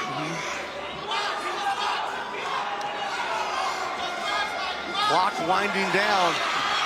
Who did enough to win this round? 10 seconds to go in the fight. Hear that hometown crowd cheering on Tinoco. Very, very close fight right there. And that'll do it. 4 good rounds between Christian Tinoco and Michael Hernandez. It'll go to the judges' scorecards. Adrian Corona, Sergio Caiz, and Rudy Barragan are the judges for this one. Still got one more fight to go. It's Diego Avila from Anaheim who puts his perfect record on the line. Of course, make sure you subscribe to ProBox TV and check out the ProBox TV social media accounts for great behind-the-scenes coverage all week long leading up to fight night and also the press conferences. We're getting ready for August 29th. You see these highlights as well. That was Tinoco coming in, really being aggressive that round. Landed a good uppercut to start it. Some good shots to the body, but then Hernandez came charging back a little bit. Once more, Tinoco. That's on the inside right there. The fight definitely started to heat it up towards that last half. I'm not quite sure. Those last 2 rounds could have gone either way. I don't judge your ringside, but I wouldn't be surprised, Justin, if we might have a draw. That's those 4 rounders. You know, they both kind of feel out those styles at the end of that. But right there, you see Hernandez landing those chopping overhand rights, and then Tinoco just answering right back. But Hernandez was able to push him back there. Hernandez representing Reyes Boxing Club in Fort Worth. Will they be happy? Tinoco with Flores in his corner. Will they be happy? What will the judges say? And let's find out. Our ring announcer, Lupe Contreras. After 4 rounds, Judge Sergio Caiz scores about 39-37 en favor of Tinoco. Después de 4 vueltas, el juez Caiz anotó 39-37 a favor de Tinoco. Superado por los jueces Corona y Barragan, overruled by judges Corona and Barragan, who turned in identical scores of 38-38. Que entregan tarjetas idénticas de 38-38. This bout is a majority draw. Este combate es un empate mayoritario. Yeah, they're going to run this one back. Yeah. They're going to run this one back. And again, only Sergio Caiz had a difference. He had a 39-37 for Tinoco. And the other 2 judges had a 38-38. There you see the teams talking together. Yeah. This is a fight where I think we're going to see it later on because they both want to avenge it. Maybe when they have 8 rounds. Yeah, especially once they kind of got a feel of each other's styles. But we mentioned their similar records and, you know, experience coming into that. They stay similar. And I would definitely like to see it again, especially the way it heated up in the second couple of rounds. And Fernandez's team walking in front of us, shaking their hand. They thought they got the win tonight. I'd like to see it at 6 rounds, too. Hey, I just want to see it. Yeah. But we will definitely see it soon. Because ProBox has no problem running it back. Coming up, Diego Avila from Anaheim, California. He's 5-0 with 4 KOs. He takes on Jaime Hassel from Laredo, Texas. This was scheduled for 6 rounds in the super flyweight division.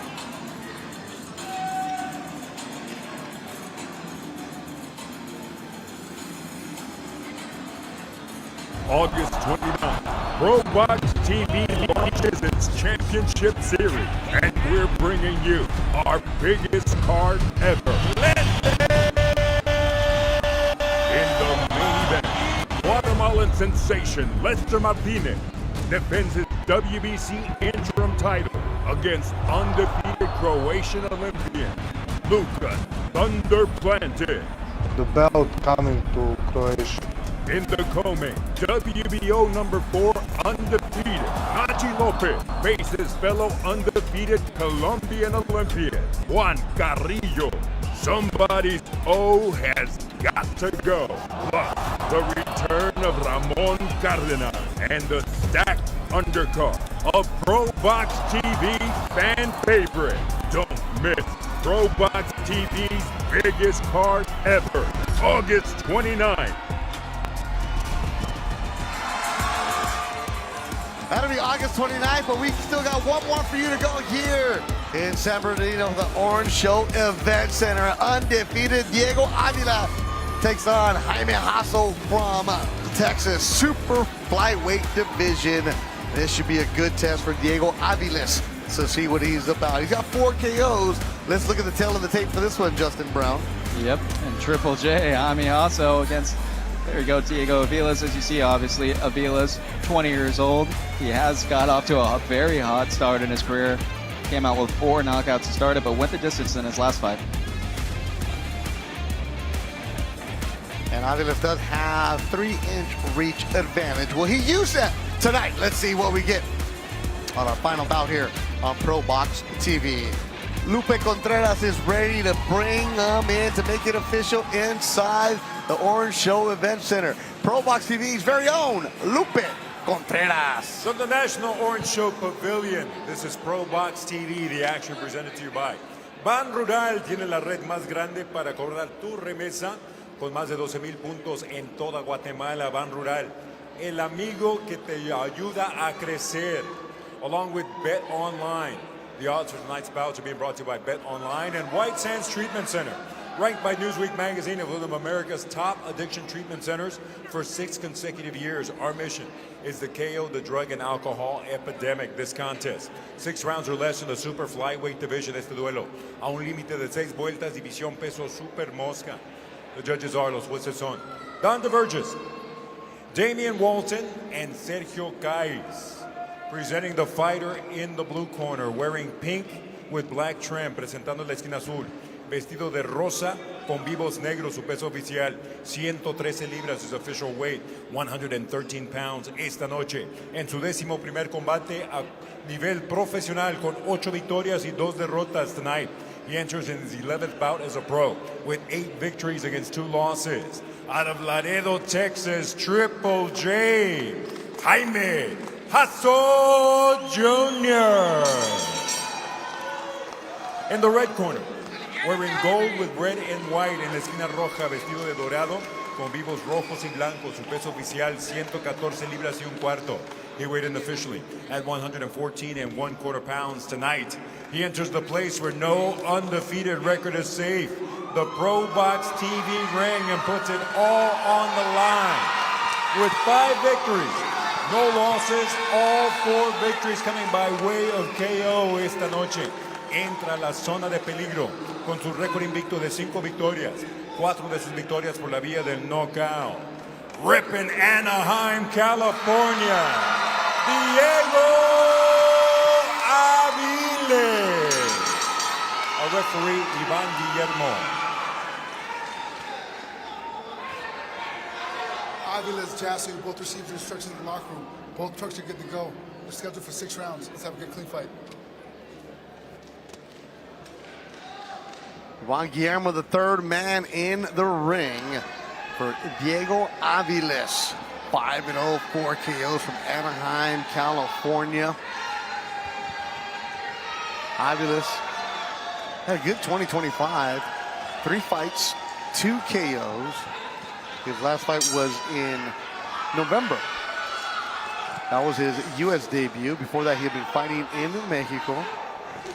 Also had another fight at the Commerce Casino, so went down to Tijuana, got a fight, or Tecate actually got a fight down there to stay active. I'd love to see a young fighter staying active. That's what you want to have. Yep. I'll tell you what, Aviles too, he maybe even more important than those fights. He had a 100-round sparring with Junto Nakatani before that Inoue fight.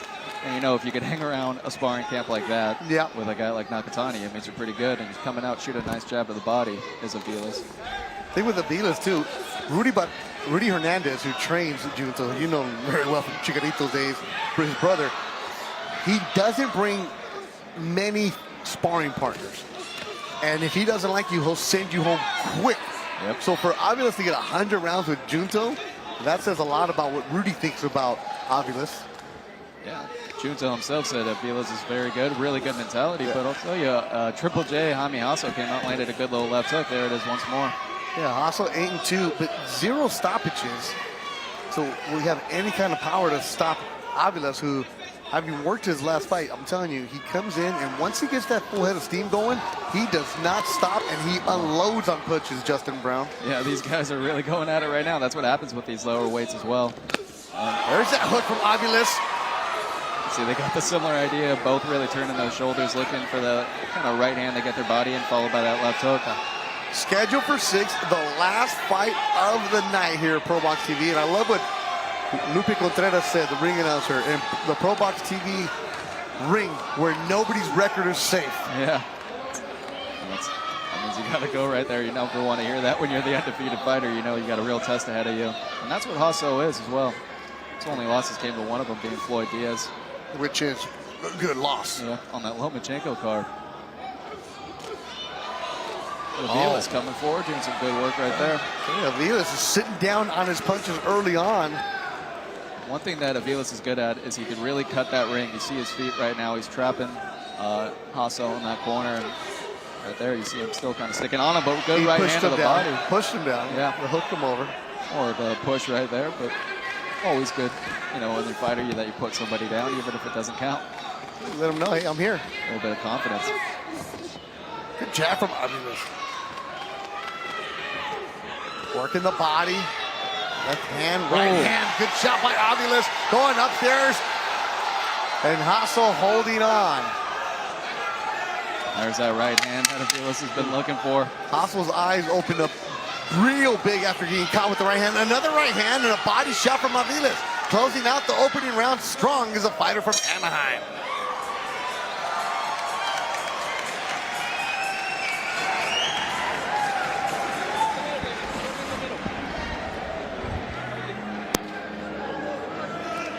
ProBox TV launches a championship series with YouTube membership starting August 1st.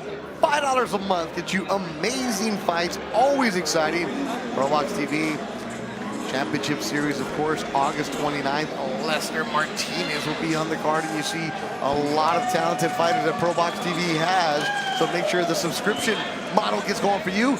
Sign up for $5 a month. You'll see this was that great round that Aviles came out against his best test so far in the form of Triple J, Jaime Hasso, that right hand, best shot so far. And Aviles, to me, clearly won that round. You know, Hasso's a tough guy as well. He really shows a lot of personality in that ring. I've seen him really get fired up before. Some guys, you know, they like to get hit before they really start to turn it on.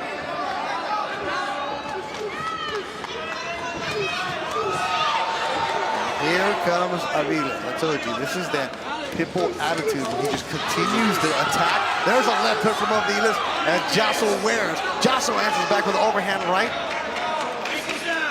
And that left hook from Avila is his best weapon, especially when he kind of explodes up into it after he throws that right hand, and he's been looking for it.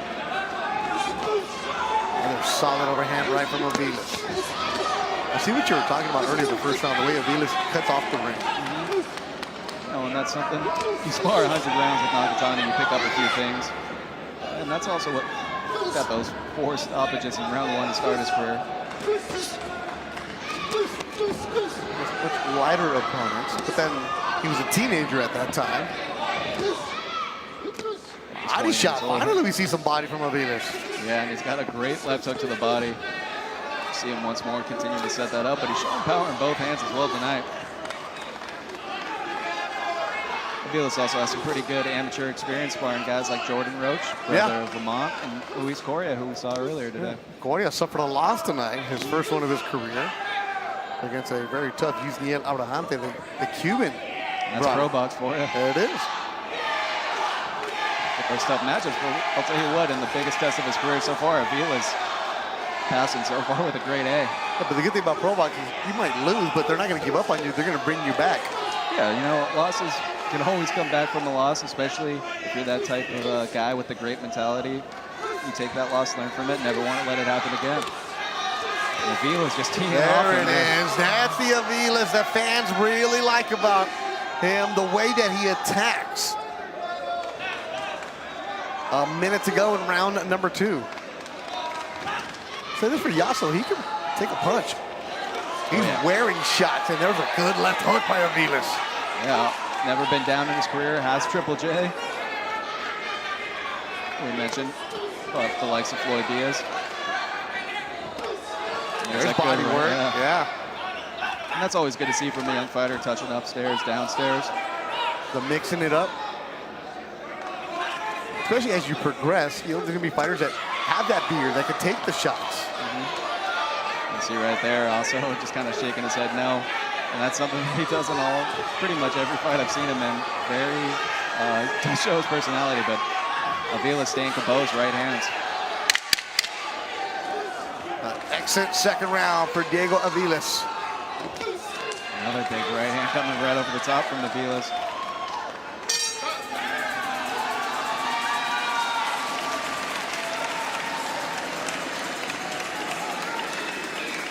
All of Avilas so far.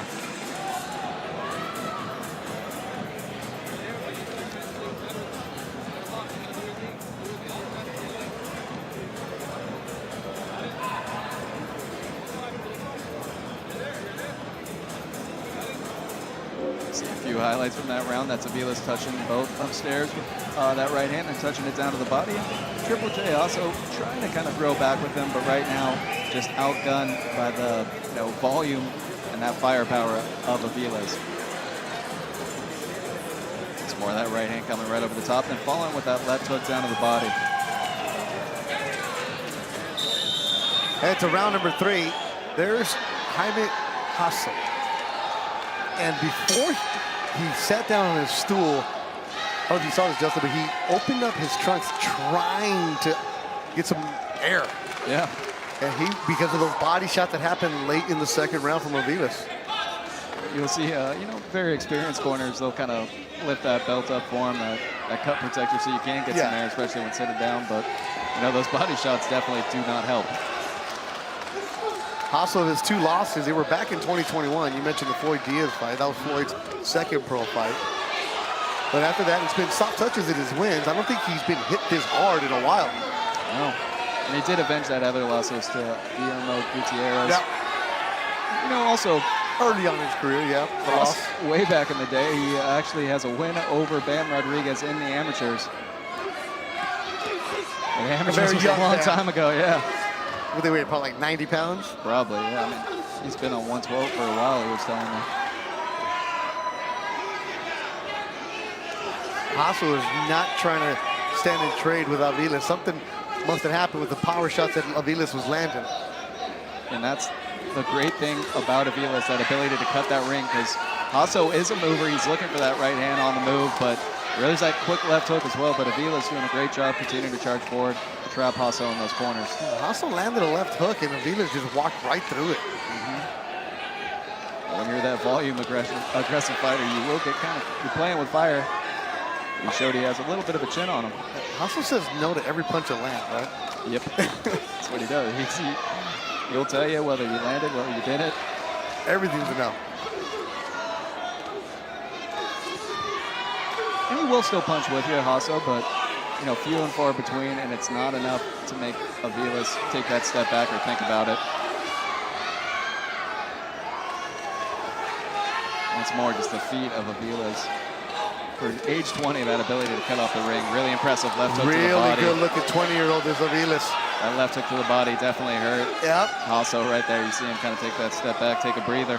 He also tried to move that cut protector a little bit, get some air. He's against the ropes, not a good spot. He's shaking no, but the body's saying yes. Especially in there, sometimes you could hear them grunt on those body shots, and you saw Avilas is trying to get right back down in there, and you'll see if he can set it up right here.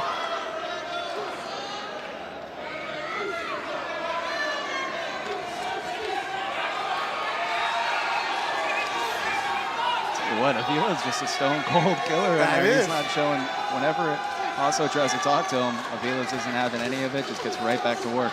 He just goes to the body like that. Another excellent round for Diego Avilas. He's in control of this fight on ProBox TV.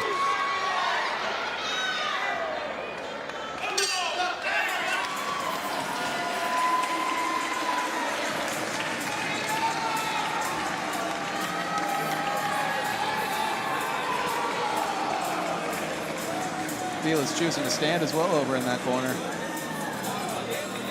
Look at those, and you'll probably see a few of those left hooks to the body, and just right hands as well to the body. Avila's pretty much showing off every weapon he's got in the book, but especially finishing those combos with that quick left hook to the body. Also showing a little bit, as you mentioned, that little shake of the head no. For the most part, that means yes.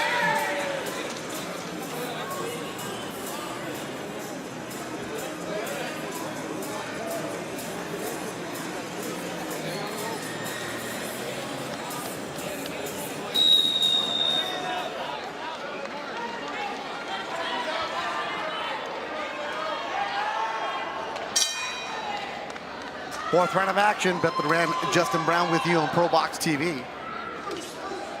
August 1st, subscription. $5. You're going to get this fantastic ProBox model. And Diego Avila is one of the fighters that ProBox has been bringing along nicely. We have the championship series, but we also have the prospects. And the way that Avila is moving, you're going to definitely see a lot of him. Yeah, and that's, once again, just great for these young fighters to continue to have this opportunity to work and have great opposition like this, a guy that could take your best shot and continue to punch back with you. And there's Avila's kind of showing a little bit of personality. A little wrinkle, move back, step back, body shot from Avila's. And Yasso taking a deep breath here in the fourth round. Those body shots, Justin, are starting to take a toll. Yep, and that's what they do, and you can tell also is trying to throw anything just to keep Avila's off him. But Avila's has taken his best shot already and just continues to stalk him down corner to corner.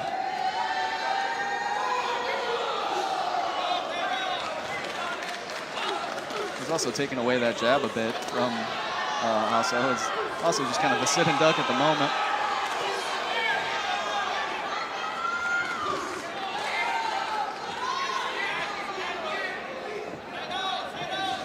Venus was a big-time amateur.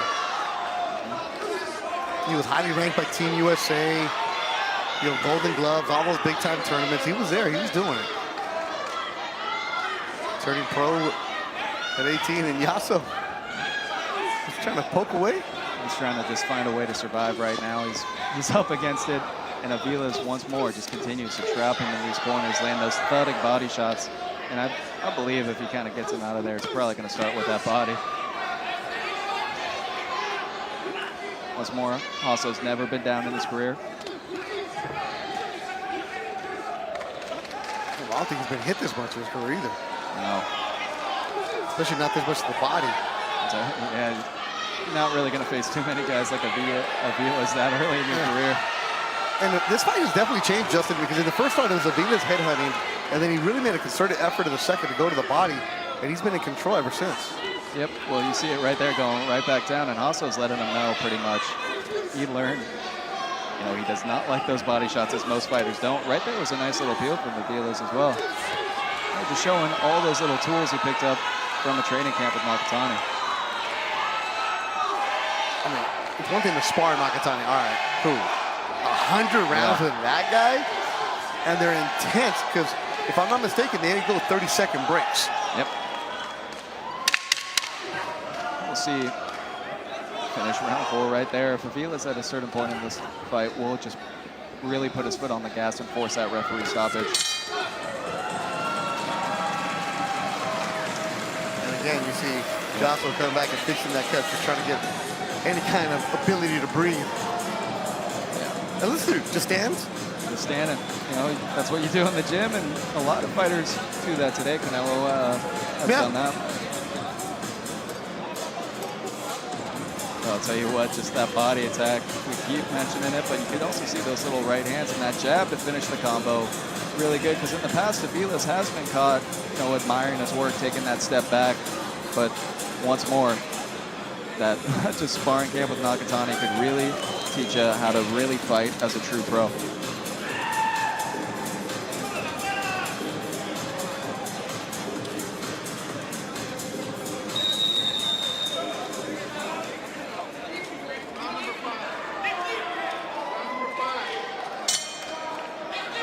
Round number 5 in the corner of Jaime is telling him to dig deep. And it's been Diego Avila's been digging deep to the body. Yeah, it's hard to dig deep when your body's pretty much gone. But he is trying, he's on that move, one punch at a time, because he does not want to really stick around with Avila's. Yeah, there's more movement from Jocelyn here to start round number 5, and Avila's is bringing it right to him. Yep, and the more that Hasso kind of opens up, the more that he is open for those shots coming back at him from Avila's, as you see the referee kind of taking a little bit of a look at Hasso there.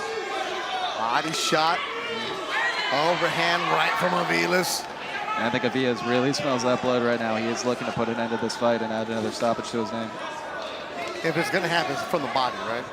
From the body and just overwhelming him, and that ref's going to have to come in and stop it, because once again, Hasso, a very tough dude. Lead jab to the body from Avila's. You don't normally see that from a 5-0 fighter. Yep. He's shown it a few times. He came out in round 1, let that thing rip. He's made a really strong effort to go down to the body. Once more, just great to see a young fighter with all these tools. And there's that left hook upstairs from Avila's. Step back. And now you're starting to see some wear and tear on the face of Hasso. Now I would like to see Avila's at this moment. He's shown me everything he could possibly show so far. I would just like to see him really put that foot on the gas and show he could finish this fight right here. He's going to have to stay in that pocket punches, right there. Man, Justin. Yeah. And right here, he's just got to let it rip and try and get that stoppage. He does take that step back. Because Hasso's there for him. Hasso's ready to go. Avila's really kind of forces it. Yeah, Hasso just trying to get away. And Avila's, you said it from the opening round, Justin Brown. The ability to cut off the ring is really, really an important weapon for Avila's, and it's paying off. Yeah. Especially against a mover like this, and down he goes. So push him down, push him down. I'll tell you what, he's going to try and get that break. He's looked at the referee right there. He's ready to go if Avila's wants it. He's got to just stay on him. There's that body shot from Avila's in the gold. I think Hasso isn't saying no to these punches anymore. No. He's trying to keep his hands up. The crowd with the Diego chant, making an hour drive from Anaheim to support their young 20-year-old fighter. Also just doing anything right now to try and survive. Excellent round by Diego Avila's.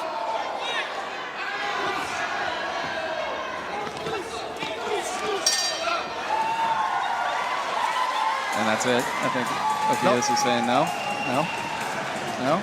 He shook his head at it. He was complaining to the referee. He's saying there's a low? Yeah, I think there's one that he was low. I think he might be when he got pushed down. Inside the National Orange Show Pavilion, one more to go. This is the 6th and final round. You see the highlights from round number 5, and it was all Diego Avila's, Justin.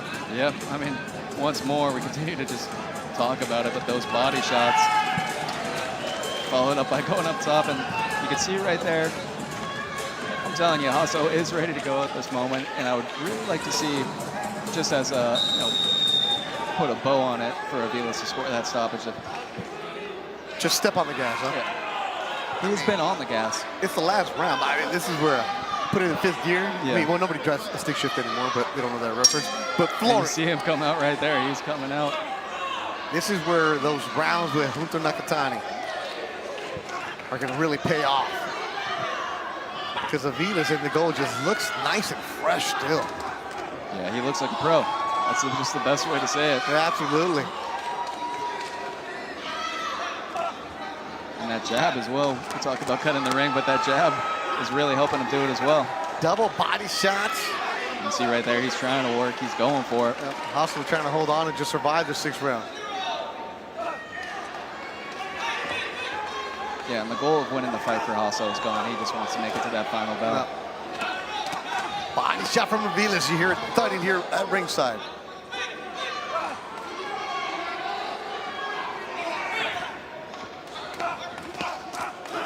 Oh, good right hook from Avila's. He is just teeing off at the moment. Still trapping him corner to corner, but we'll see. That's pretty much the only question right now is can Avila stop him? Stalking is Avila's.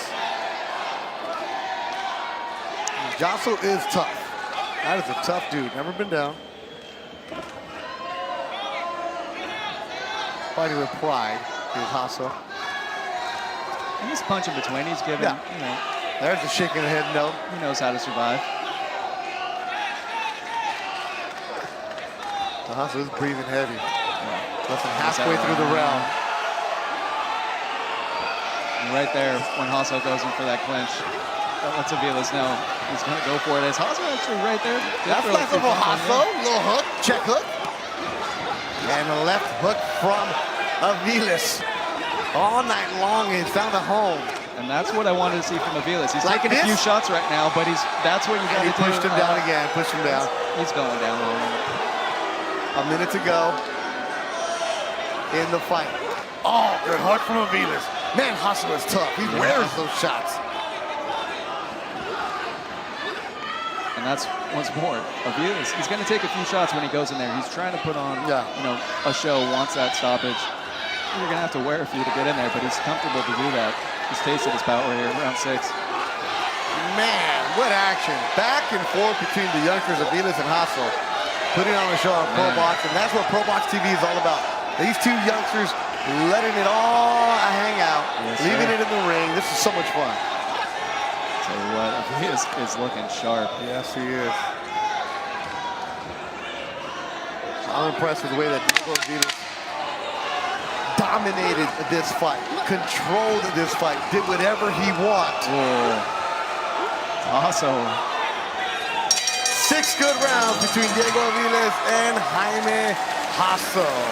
We'll go to the judge's decision, Justin Brown. Yes, sir.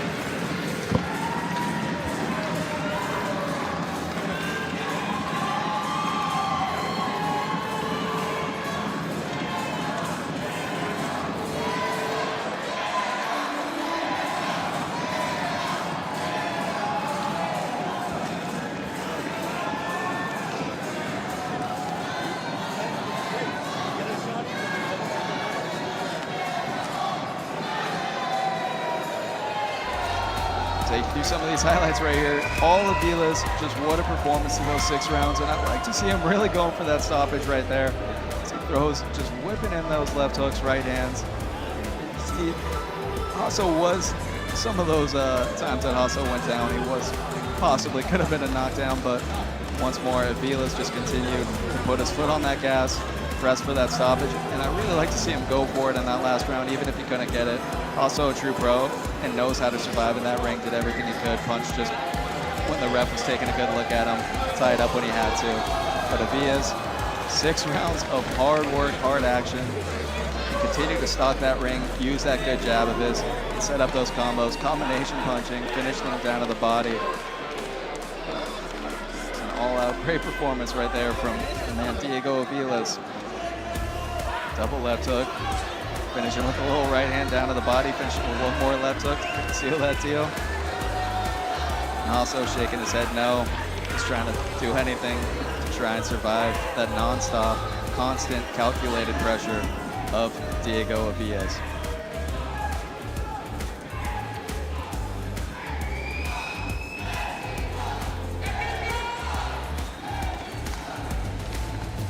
Right there, Hasso going down, buying a little bit of time. But Avila's continuing to charge him forward. Left hooks, right hands up top. He'll improve as we await these judges' scorecard. I would assume 6-0 for Diego Avilas as we await those scorecards.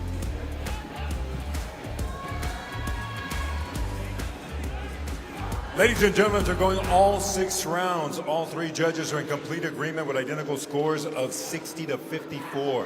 Después de completar las 6 vueltas, los 3 jueces están de acuerdo total con tarjetas idénticas de 60-54 a favor del vencedor por decisión unánime, in favor of the winner by way of unanimous decision. Still undefeated as a pro, Diego Avila.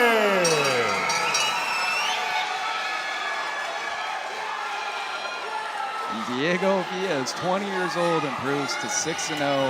You hear that Anaheim crowd that made their way down here to San Bernardino. What a performance from the 20-year-old.